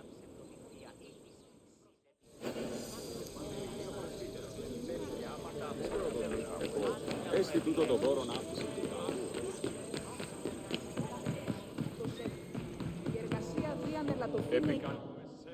Zeus was the god of sky and thunder, and king of the Olympians. He ruled the world from his home on Mount Olympus.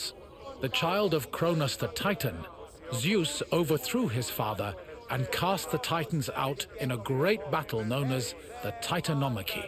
He had children of his own with his wife Hera, including Ares, Hephaistos, Hebe, and Eileithyia. He also had many children without Hera, much to her consternation, but there are too many to list here. Zeus was believed to have control over the lives of mortals, as his many epithets attest to. For example, his title Horkios made him a keeper of oaths, while Xenios was the name conferred to him as a protector of hospitality. In Greek art, Zeus was usually depicted holding a thunderbolt and sitting on a throne, befitting his position as king.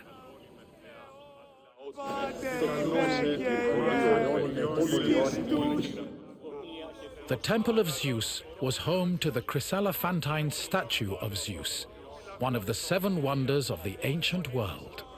The statue, made of gold, ivory, and wood, was sculpted by the renowned artist Phidias. At 13 meters tall, it was as impressive looking as it was difficult to maintain.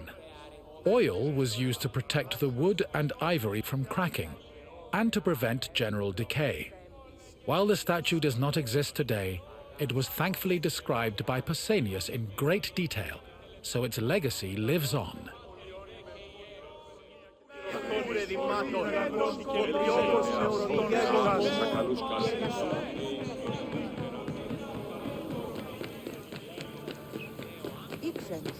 Hello again! I hope you enjoyed your visit and feel a little bit closer to the gods. Well, as close as a mortal can get. Is there anything else you'd like to do? Excellent! Let's see what you remember. Your first question is a simple one.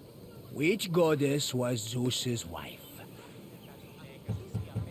Correct! Not only was Hera Zeus's wife, she was his sister as well. But let's move on to the next question. What kind of contest did Pelops win in his quest to marry Hippodamia? Yes, Pelops won a chariot race, thanks to Poseidon's help. And now, the final question. What was inscribed on the cup found near Phidias' workshop? Correct! Apparently, Phidias was very possessive of his things. Perhaps someone from the sanctuary kept stealing them. But I'm getting off track. Excellent work, friend! You honor the gods with your great wisdom.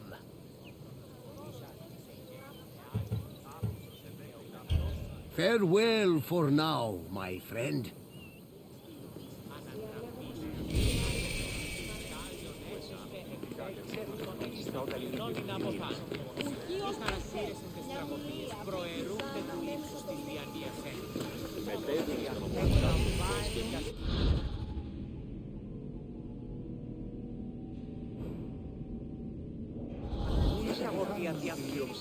Και ούτε καταμαλθακίζονται. Εκπλήσει, αποφέρεται το...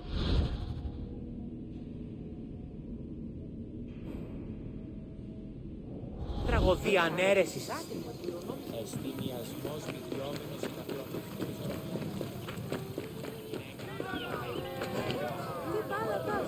Hail, friend, and welcome to Olympia, home of the Olympic Games. I've often dreamed of competing in the games. If my sight was better, my legs and arms were stronger, and my coin purse was fatter. But that is not what the gods want, so I continue making the best of the path they've laid out for me. We're standing in the main section of Olympia, where the Olympic Games themselves took place. Over the course of the festival, athletes competed against each other for prestige and glory to honor themselves and their cities. Enjoy your visit, friend. I'll check in when you're done to make sure you've been paying attention.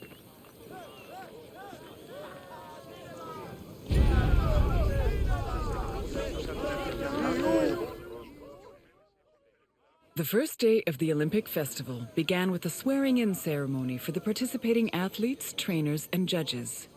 The ceremony took place in front of the altar of Zeus Horkios, or Zeus of the Oath. Athletes would swear that they would follow the Olympic rules, while judges promised to be fair and unbiased. Then the competitions began, starting with a contest between heralds and trumpeters over who would have the privilege of announcing the games. The first day's athletic competitions consisted of wrestling, running, and boxing events for the youngest athletes, aged 12 to 18.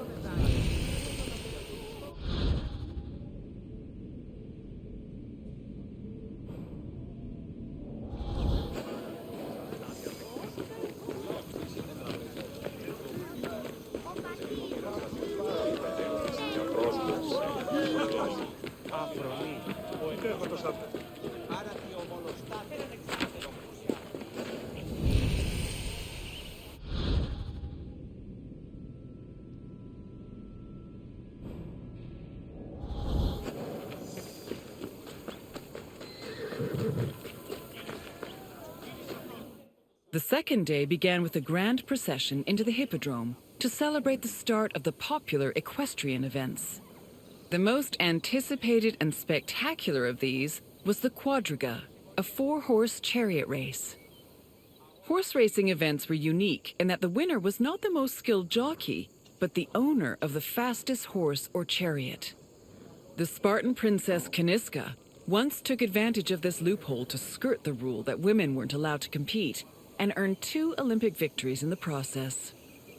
The rule also allowed for occasionally strange results, like in 416 BCE, when the statesman Alcibiades entered 7 chariots into a race and won 1st, 2nd, and 4th place. After the equestrian competitions, the 40,000 spectators migrated to the stadium to watch the pentathlon events. When the day's events were over, funeral rites were performed for the hero Pelops, the mythical founder of the Olympic Games. The night ended with a celebratory feast and a great parade in honor of the day's victors.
Victory at the Olympic Games was one of the highest honors a mortal could achieve, and there were several ways to immortalize that honor.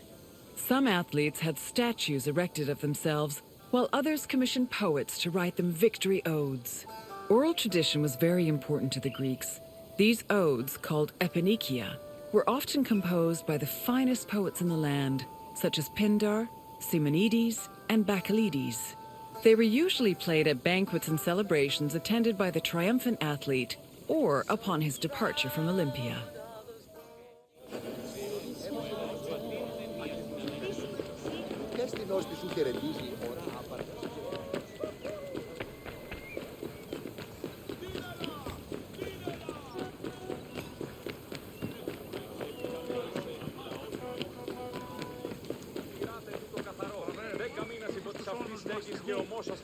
The pentathlon took place at the stadium on the second day.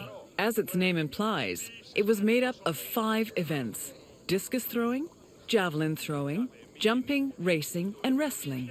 There are several differences between the ancient version of events and their contemporary counterparts. For example, ancient long jumpers held weights in their hands to give them momentum to launch, since there was no run-up before the jump. Similarly, if an athlete won the first 3 events, they were immediately declared the winner, instead of being judged by their overall performance in all 5 events. Running events work the same as they do today, with the notable exception of all the athletes being nude. As for wrestling, competitors were not divided by weight class as they are today, but instead by age. The winner was the first to throw his opponent to the ground 3 times.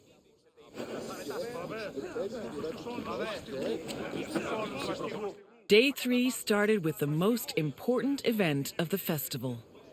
A procession of Hellenodikai, ambassadors, competitors, and animals made their way to the great altar in front of the Temple of Zeus. The animals were then offered as the official sacrifice of the festival. The afternoon of Day 3 was dedicated to foot racing events. Running was the oldest event of the Games, and in fact was the only event at the first Olympics.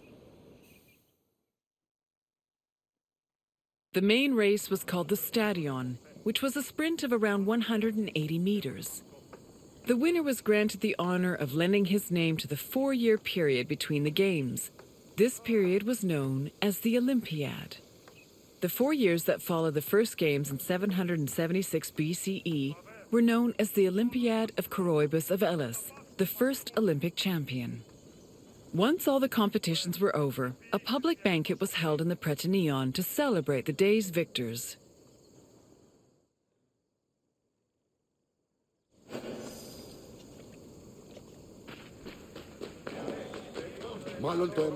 Day 4 was mainly for combat events. Wrestling matches were held in the morning, followed by boxing and pankration. Pankration was a no-holds-barred mix between wrestling and boxing. Almost all moves were permitted, except for biting, poking the eyes or mouth, and striking the genitals. The event was very popular, and it was seen as the ultimate expression of strength and technique. Later on in the afternoon, there was a unique racing event called the Hoplitodromos, or Race in Armor. In this event, competitors wore a helmet and held a shield to simulate running in the battlefield.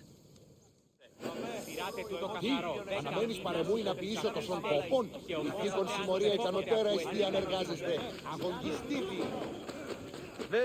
The Hellenodikai, or judges of the Greeks, were both the game's adjudicators and their organizers. They hailed from Elis, the city in charge of the sanctuary of Olympia, and new judges were elected each Olympiad. They had several responsibilities. Before the games started, they decided which athletes would be allowed to compete and supervise their training. They also drew lots to make the competition brackets. During the games themselves, they picked the winners and kept an eye out for foul play. For the latter, they were assisted by stick and whip-wielding umpires who stood near the athletes and punished them if they were caught cheating.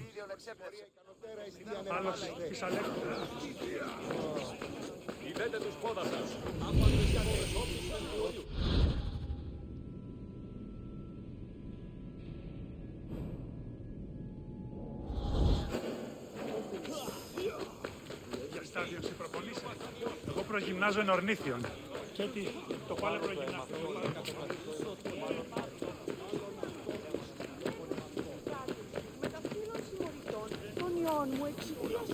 Victory in Olympia was one of the most prestigious honors in all of Greece. Not only would victors be showered in glory in their home city, but their names would be known across Greece. The temptation to glory led some athletes to break their oath to Zeus and cheat. This could be dangerous, as there were many possible punishments should cheaters be caught. They could be disqualified and fined, or if they were caught cheating during a match, they would be beaten by nearby umpires. The most powerful deterrent of cheating, however, was shame. At the foot of Mount Kronios, and on the way to the stadium, were a group of bronze statues called Zanes, the plural of Zeus. These statues were inscribed with the names of the cheating athletes. how they cheated, and the fine that was imposed. The zanes, which were funded by cheaters' fines, were strategically placed to be highly visible. Individuals or even entire cities could be found guilty of cheating.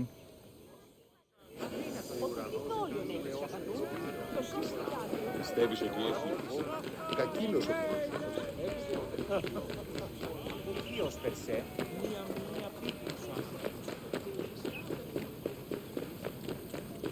Πού έχω το σάπτα.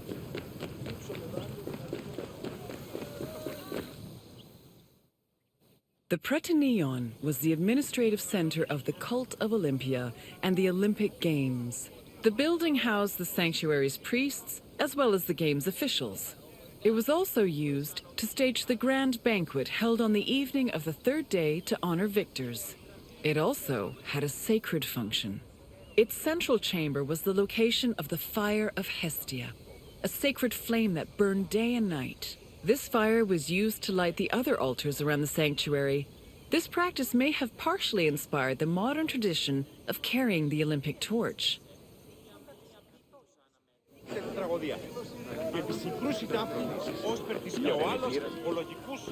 Hello again!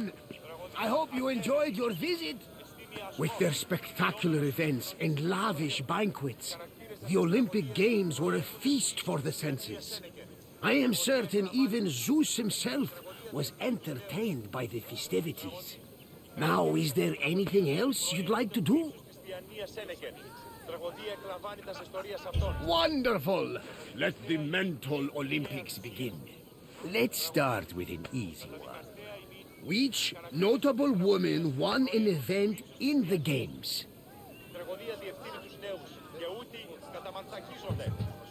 Which notable woman won an event in the Games? Correct! She won 2 equestrian events thanks to her savvy horse purchases. This next question is slightly more challenging. Which of the following is not a famous Greek poet? Which of the following is not a famous Greek poet? You are right! Brasidas was a renowned Spartan general, and he didn't have time for rhymes and pretty words. Time for the final question.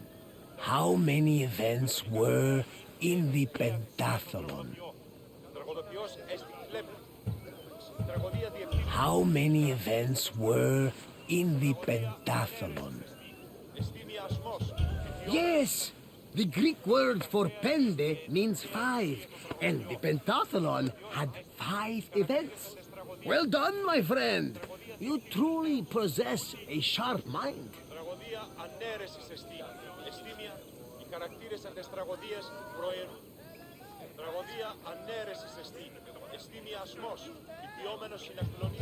Very well.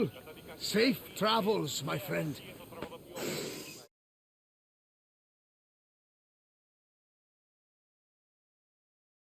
Amazing. You have now completed all available guided tours. Congratulations on your achievement and dedication to knowledge. We hope you have enjoyed your explorations into the rich history of ancient Greece. Even though you've done all the tours, there's still plenty left to see. There are hundreds of world stations to explore, mountains to climb, seas to swim, and sunsets to watch. Remember that you're welcome to return to guided tours at any time and replay your favorite ones. On behalf of the Assassin's Creed team, thanks for playing the Discovery Tour, and we hope to see you again soon.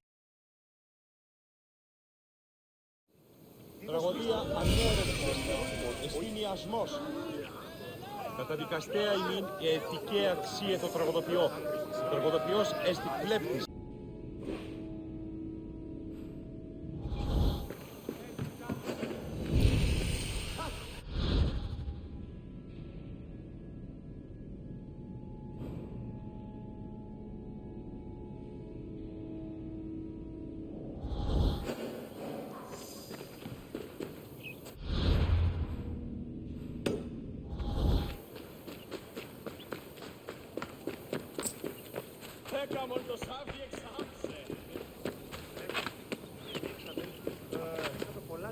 κατά τον πρώτερον μήνα. Ο αυτής πατέτης. Τι ήστα όταν η μήτηρη κλενήρης. Ουρχίος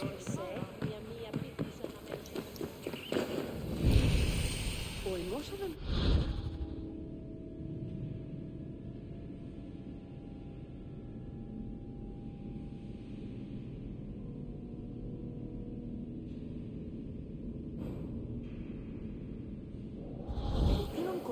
Ως γέγη θα άθεωρώνσε.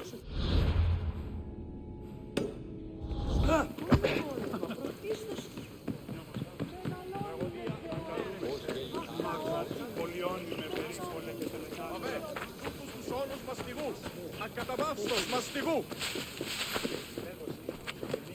Ουε, αμοιβείς,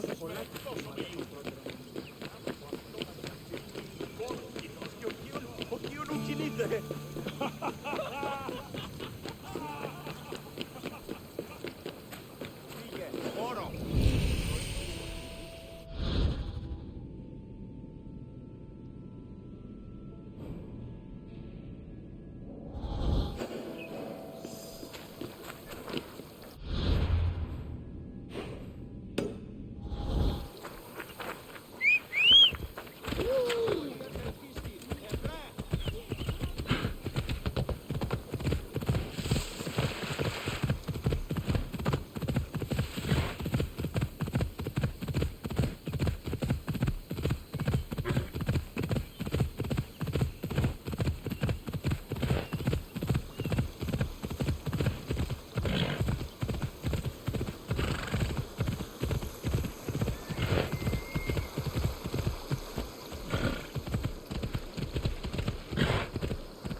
Όκυλε, τάχα Θεόν, Πάτερ, Δε και η Έφης.